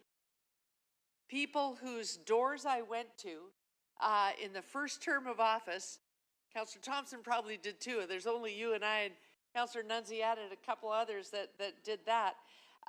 When the music man came to town and told us that we're going to do this 311 thing, it's going to be great. It's going to be one core technology, and it doesn't matter what you call about, that person who picks up the phone is responsible for making you happy. You're going to get a number, and that person's going to keep working on it till you're happy, and then we'll be done with that number. And we've gone on this journey, but those customers that I convinced of this are still out there, and I'm going to go to their doors again. Been doing it every 4 years, ever since then. And they remember that we made that promise. We're actually so far from that promise now, it's quite astounding. And it is the path of technology. Technology has changed, and they've actually gone along with it. Okay, now I can go online, now I can do this, and now the person who picked up the phone and gave me the ticket number isn't responsible. She's going to send me on to Animal Services or whomever, whatever is the division where my problem actually resides. So that's the decentralizing of the centralizing that Councillor Carroll came to my door and promised me was going to be a great thing, and now we're going back in the other direction. And now we're introducing AI. And that customer who has been with me for 20 years now, just wants one thing. One thing. And it's the thing we tantrumed about in this room in 2020. And that is when nobody calls me back, no one calls me, I call back weeks later and say, what's up with this ticket number? And they say, it's closed. And that's still happening. We just heard, to all but about 14% of our interest. And I'm going to stand in the park, and that customer that's been on this ride with me for 20 years is going to say, there was a raccoon at the end of my drive. He looked pretty much rabid. I thought somebody should be here in a hurry. I didn't get an answer as to whether or not a city staffer should come or should I call someone private. They said someone's going to call me. No one did. He moosed around on my property for 2 days, and then I phoned on the third day, and they said that ticket has been closed. That's still happening. for, what did we say? Whatever is the other side of 14%, that's still happening. So that bringing on board, if we're doing it issue by issue instead of region by region, we've got to move pretty quickly. We've got to get the lion's share of those calls to the point where I don't get just hung out to dry and I phone in and they say, we closed your ticket. We don't care whether it's solved or not, we just closed it. Because that was all we asked for in 2020. I'm seeing nods. That's all we asked for. And we're still not getting it for, what is it, 86%. So we introduced the CRM and the AI chatbot and the this and that, but I just want to bring a sense of urgency to the one thing we asked for in 2020, which seems like the blink of an eye, but it's 6 years ago now. That you don't close a ticket without telling the customer what you did about it or what is going to be done about it. That you don't close it without them knowing it's been closed, so they're not sitting around saying, what's wrong with this city? That has to happen, and it has to happen very, very soon. I don't know, I know our budget is tight, but somewhere we have to find in us the resources to fix that one thing, because it is the most important part of the customer experience, and we're still hearing that a lion's share of these requests aren't going to meet that. Thank you. Those are my comments. Thank you.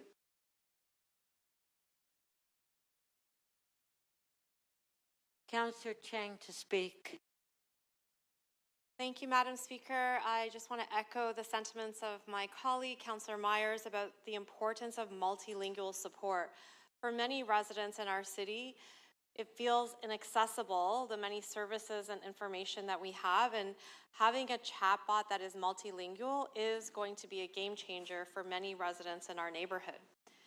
I also agree that closing the loop and providing clear response times and updates will be key in building trust. And this actually is going to build trust in our democracy, because people often think that things disappear and therefore there's no accountability, no transparency, and that they are invisible to the city.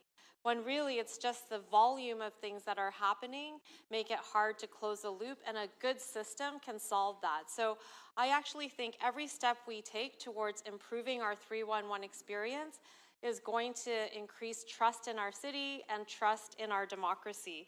So thank you for that good work and setting us on a good course. I will continue to press for a log-on system, because it takes a lot of time actually to every time you file a 311 to have to put in your personal information, your address, your contact, and then get to the issue at hand. And having a log-on system will increase that trust, increase that transparency, and increase the ease with which people can interact with our city. Where I will push back, and it's my little soapbox that I get on every now and then when we come up with this topic, is I do not believe our residents are customers. And you know, there's this saying out there, customers are always right. And setting people up for that expectation of being a customer actually undermines our democracy. Because in fact, when they file a 311, that is their responsibility as part of a participant in our city, as part of a participant in our democracy. So we really need to reframe. I know it's an industry standard and we're just using terminology that other cities are using, but many people hope that their city councillor can be a fairy godmother with a magic wand, and when we set them up with this expectation that they are a customer and there's an entitlement with that nomenclature. So I hope that as we progress with how we develop these systems, even internally, how we describe our residents and constituents, that we don't describe them as customers, because even that word and how we frame our systems internally, I think it will also undermine how we are actually trying to empower our residents to be participants in our city. So let's try to shift that away from a customer mindset, because we live in a modern society where many people feel very entitled to their customized coffee drink that they want, the type of seating they may want when they see a movie. There's just all this, I want my way and no other way, and that customer nomenclature kind of reinforces that. So, but nevertheless, a better system is going to strengthen our democracy, and I hope that we look at our residents as participants in shaping the future of our city through their contribution when they interact and engage with our 311 system. Thank you.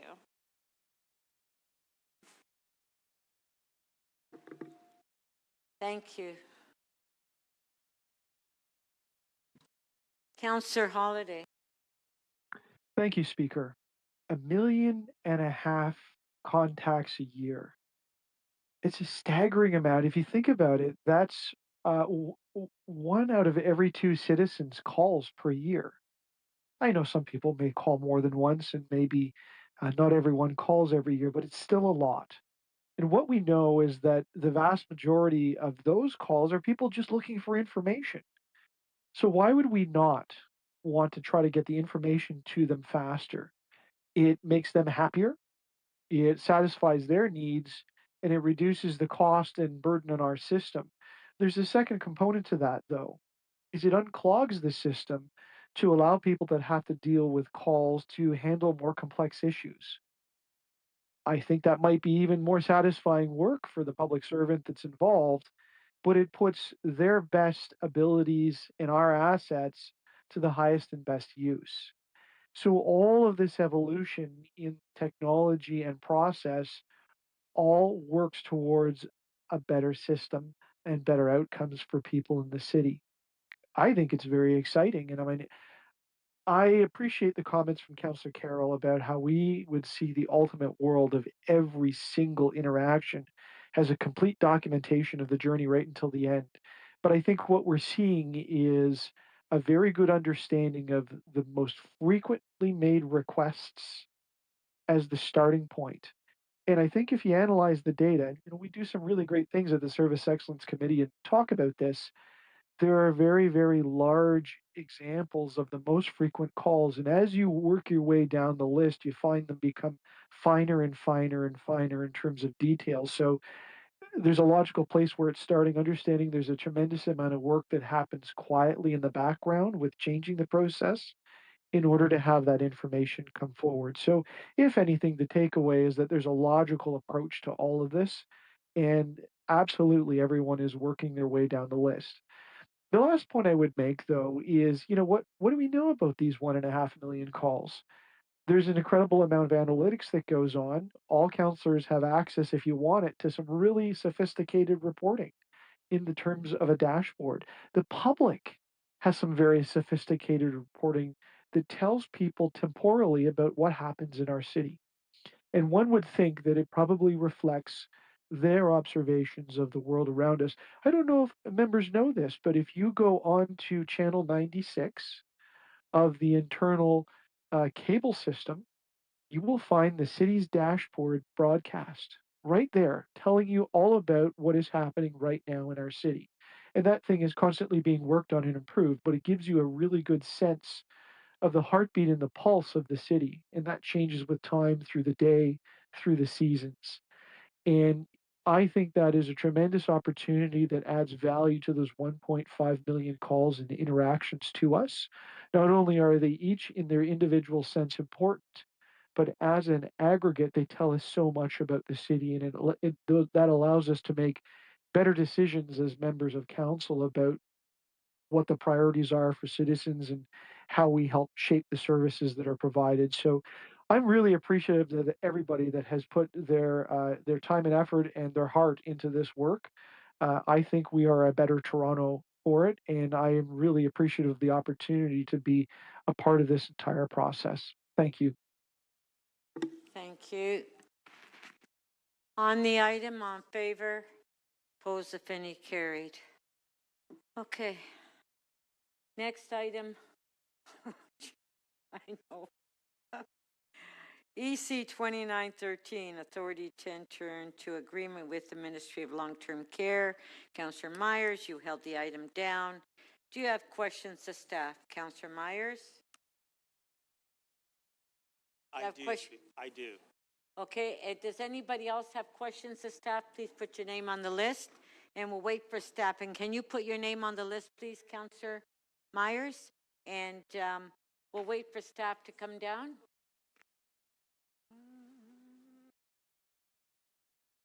Yeah, just one?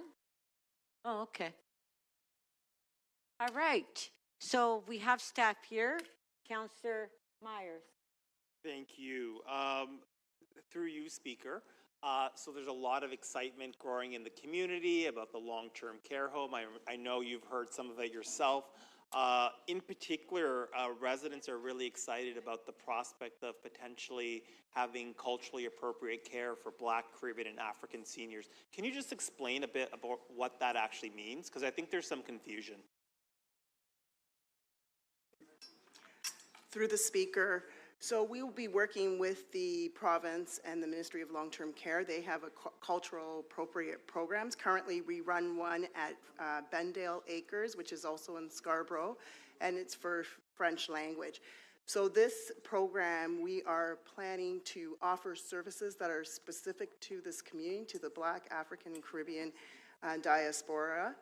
And it will offer culturally appropriate food, music, programming, and artwork, etc., that will support long-term care residents from this community. Thank you. And can you just clarify or confirm that this doesn't affect the quality of the care in any way, correct? For those that are not from the community? Nope, the home will be open for other residents that are not from that community as well, and the quality of care will be consistent, and we do pride ourselves in providing high quality care to all residents that we serve from all cultural backgrounds. Thank you. And this model of care, having culturally appropriate care for certain populations, I have Yihong, which serves the Chinese community. I have St. Peter's and Paul, which serves the Ukrainian community. This model of care, has it actually been shown to have significant health outcomes for seniors that are in these facilities? Yes, we have seen significant health outcomes for this level of care, particularly as the population ages and they might be suffering from dementia. Having them in an environment that is close to what they've experienced throughout their lifetime to make it a very home-like environment is very important to supporting them in their needs. Thank you. And as you said, this program, the funding for this actually comes from the province. So this is actually a provincial directive, correct? The province right now is looking at, they're examining their current program. So the details of how the program will look in the future, I don't have that information as yet. But yes, they do support this programming. We intend on applying and working with the province to get support for this program, which they have indicated interest as we've met with them already. Thank you. And Ward 23 is, of course, home to Taibu Community Health Center. That's a community health center with a specific focus on serving the Black community in the Greater Toronto Area. Great facility. That's where my doctors is, and that's where I go for medical care. Is Taibu a partner that you're looking to work with to help deliver some of these culturally appropriate services to Black, Caribbean, and African seniors in the City of Toronto who choose to be at this facility? Yes, we are working with Taibu Community Health Center, and the executive director of the center has indicated his commitment to helping us support programming at this long-term care home.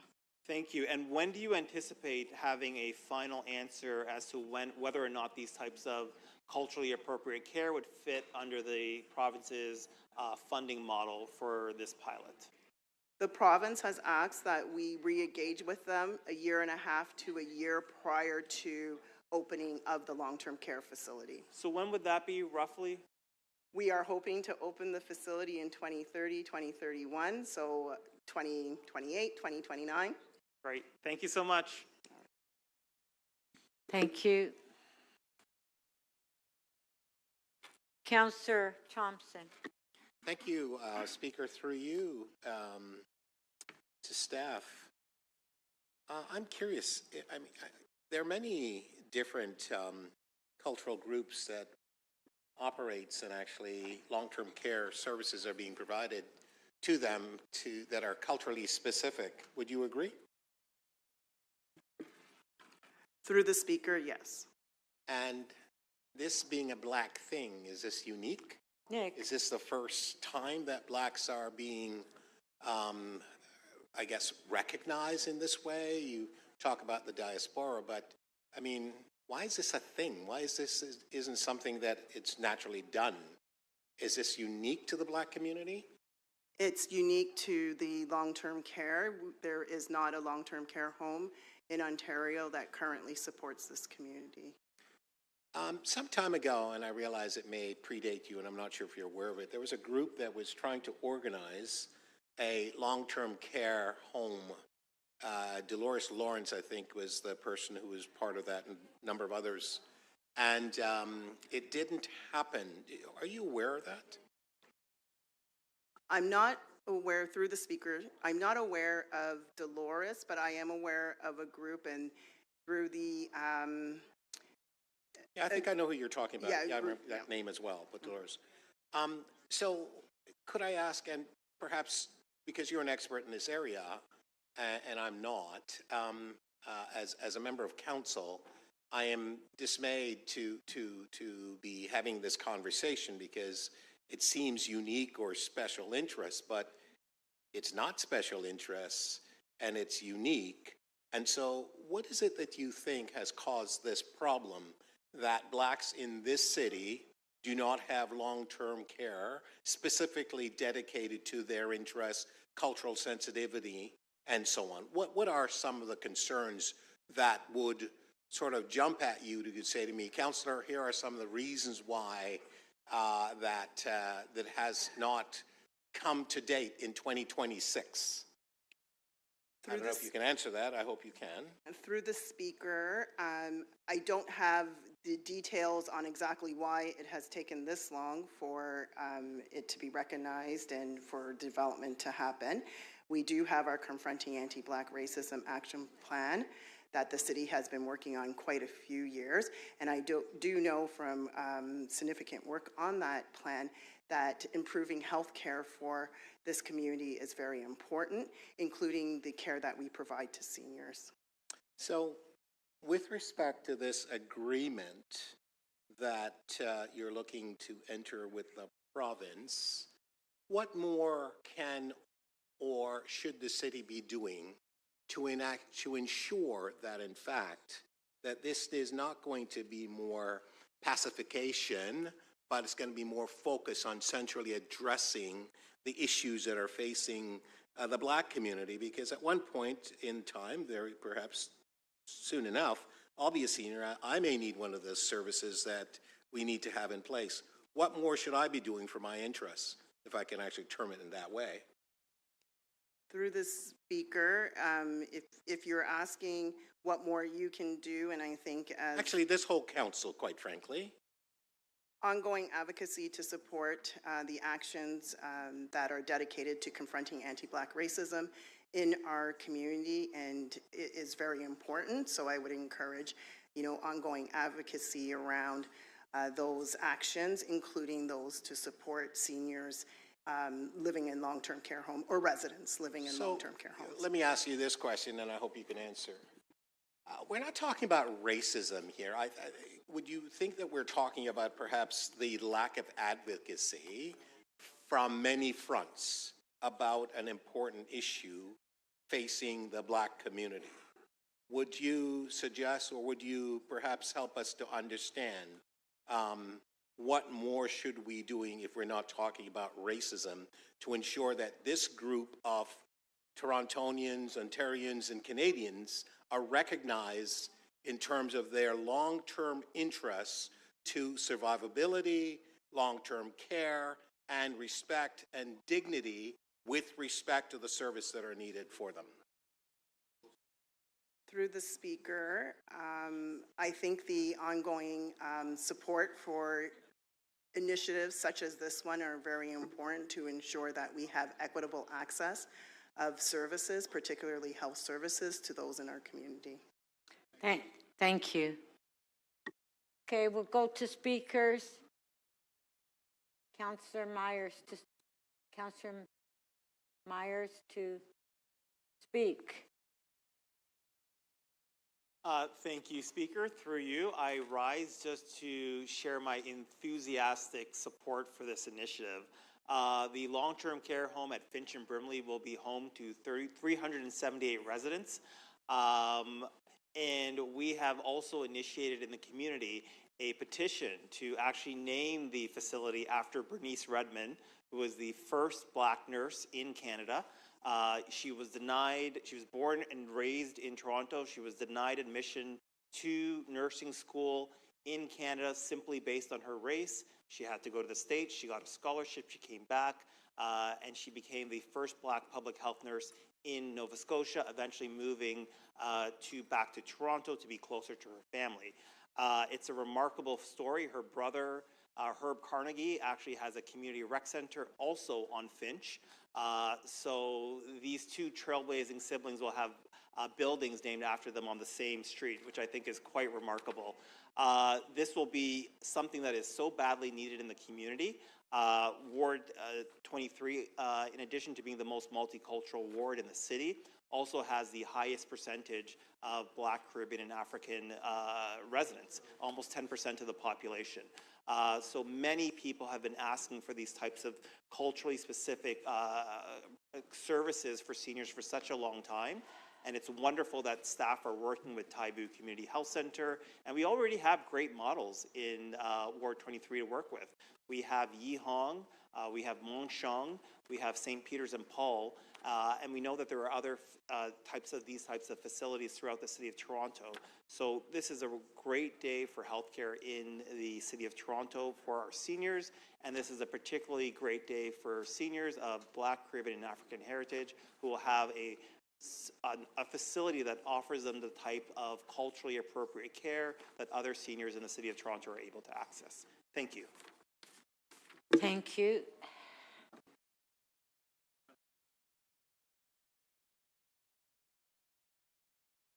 Councillor Thompson to speak. Thank you, Speaker. I just wanted to stand and to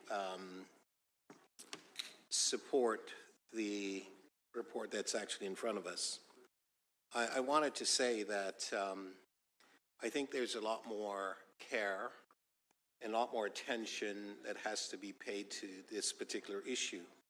There are many people in this city who are from the Caribbean, Africa, and other countries who, by virtue of the hue of their texture of their skin, are Black. And there is a tendency to simply overlook the needs of the Black community. And it's not about racism as much as it is about lack of understanding. And I think that it is important. Yes, don't get me wrong, racism is part of it, but I don't think that's the key central feature. I think the feature is that we need to do more as leaders to make sure that we champion the cause of opportunity to address the challenges that communities are facing. And that's every community in this city and beyond. Clearly, we need to do more. I want to basically acknowledge the leadership of Councillor Myers in terms of ensuring that not only the naming of the facility, but also championing this. There is a connection with respect to Councillor Myers and myself and the family. The Redmond family were one of the first Black families in Scarborough. In fact, we have a street name in my ward after Freeman Redmond. It's part of the family, and Herb Carnegie and Bernice Carnegie and so on. The important thing is to recognize the contribution that these individuals have made to making this city, this province, and this country a better place. And what we have to do, and I believe we all have an obligation, doesn't matter whether or not you are from European background, West Indian, South Asian, or whatever background. I think in fairness to a great city, we have to ensure that we are all doing more to address the needs of the people who exist here. Long-term care is an important feature as we all gravitate towards an age where we will need care, whether or not it is institutional or whether or not it is home care and so on. We need to make sure that the services that are needed, culturally appropriate, are in place to ensure those individuals that are in those periods of time in their growth and development are getting the features that are necessary for them to have an improved and a better quality of life. And this is what we're talking about. And I think every one of us have an obligation to address that. It doesn't matter what you look like or where you come from. It is important that we actually advocate this. I will tell you a story, Madam Speaker. Many years ago, back in 2003, when I was running to become a member of council, I had put out a flyer that stated that I'd help the Greek community to establish a long-term care facility at Kennedy and Lawrence. My opponent, who happened to be Greek, went and got the Greek community and said, he's a liar. There's no way that this guy was helping the Greek community. Unbeknownst to her, I had been working with a lawyer, his name's Chris Zekas, and we worked to advocate to make sure that this facility was in place because many people in the area didn't want it for whatever reason. They didn't want a long-term care there. There's a second phase that's being built today. And I can tell you, Speaker, I remember coming back to my campaign office and there was a whole group of people from the Greek community that were there. And we didn't have cell phones at the time, actually, in 2003, that I had available. So I didn't get a call to say that these people were all waiting for me. I got to my campaign office, and all I heard was liar, liar, liar, liar in varying languages, and there were some choice words associated with that as well. And of course, I didn't know what was actually going on because they could not believe, at least based on what was said to them, that this black guy was actually helping the Greek community. And by the way, we have some amazing people in the Greek community in my ward. Love them all and love all the people in my community. I wanted to tell you that it's important for us to make sure we address the need of people who exist in our community so we're helping. So it doesn't matter where you come from in terms of helping people. It happens to be that it matters that you're addressing the issue and you're helping people to make their lives better. So I tell you that story, and I've never told that story before in public in this way. But it was an interesting feature because, in fact, I help and we all have to help. Thanks. Yes, I've been through that as well. Okay. On the item, on favor, opposed, if any, carried. The next item is GG 30.1, Administrative Penalty Tribunal. Councillor Fletcher held it down, but before she left, she said she wanted to release it. So, Councillor Carroll, can you release it on her behalf? Okay. All right. So on the item, on favor, carried. Okay, so we'll just do one more item, GG 30.11. Councillor Chernis Lynn held it down. Non-competitive bridge contract. Councillor Lynn, you have questions to staff? It's Councillor Chernis Lynn, and I can release this. Thank you. Oh, I'm sorry. I apologize. So Councillor Chernis Lynn is releasing the item. On favor, carried. All right.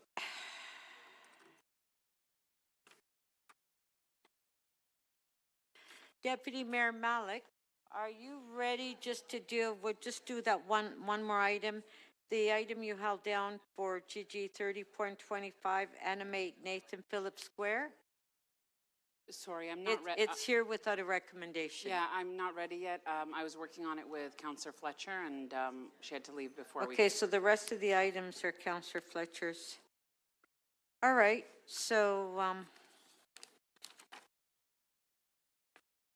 any quick releases? Any quick releases?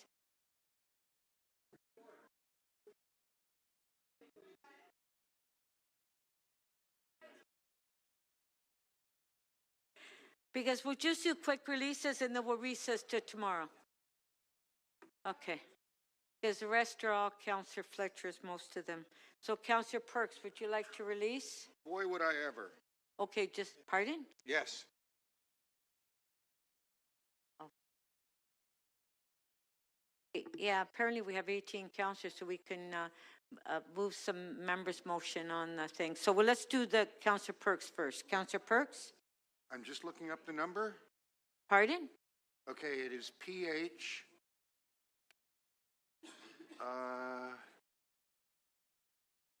What's the title? It's the one about the Scarborough properties.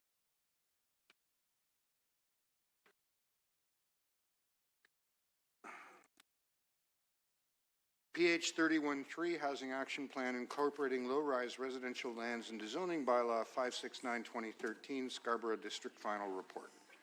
Okay, so Councillor Perks is releasing PH 31.3. On favor, opposed if any, carried. Thanks to Councillor Thompson. Thank you. All right, so we do have some members' motion we're going to introduce because we do have 18 members of council. Okay.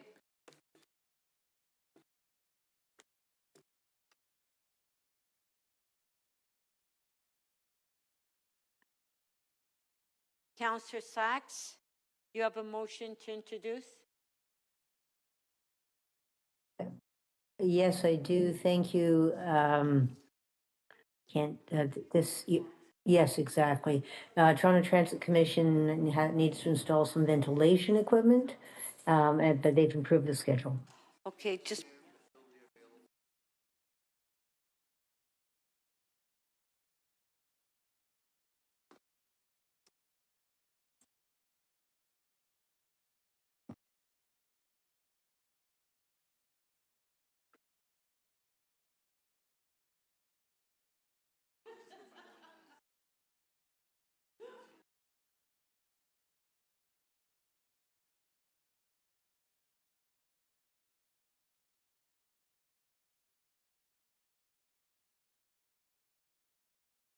Okay.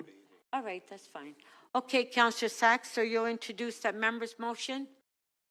Yes, I want to introduce this motion so that the Toronto Transit Commission can correct their schedule for installing their ventilation equipment. On favor, carried. Thank you. So, Councillor Cole, tomorrow when the motions come.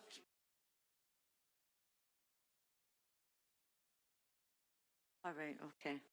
Okay, the next motion.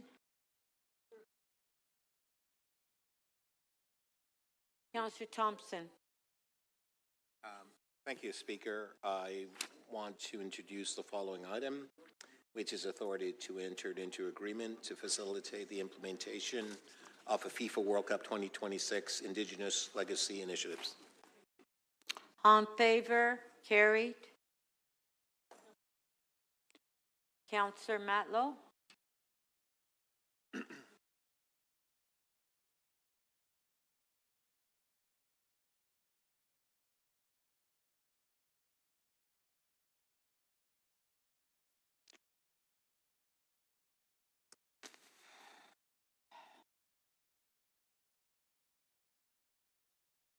Okay, there it is, Councillor Matlow.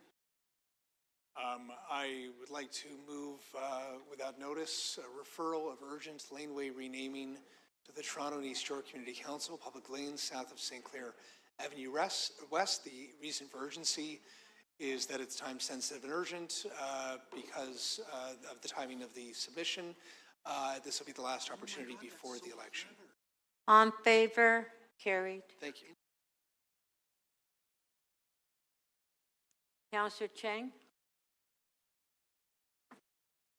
Thank you. I have a motion.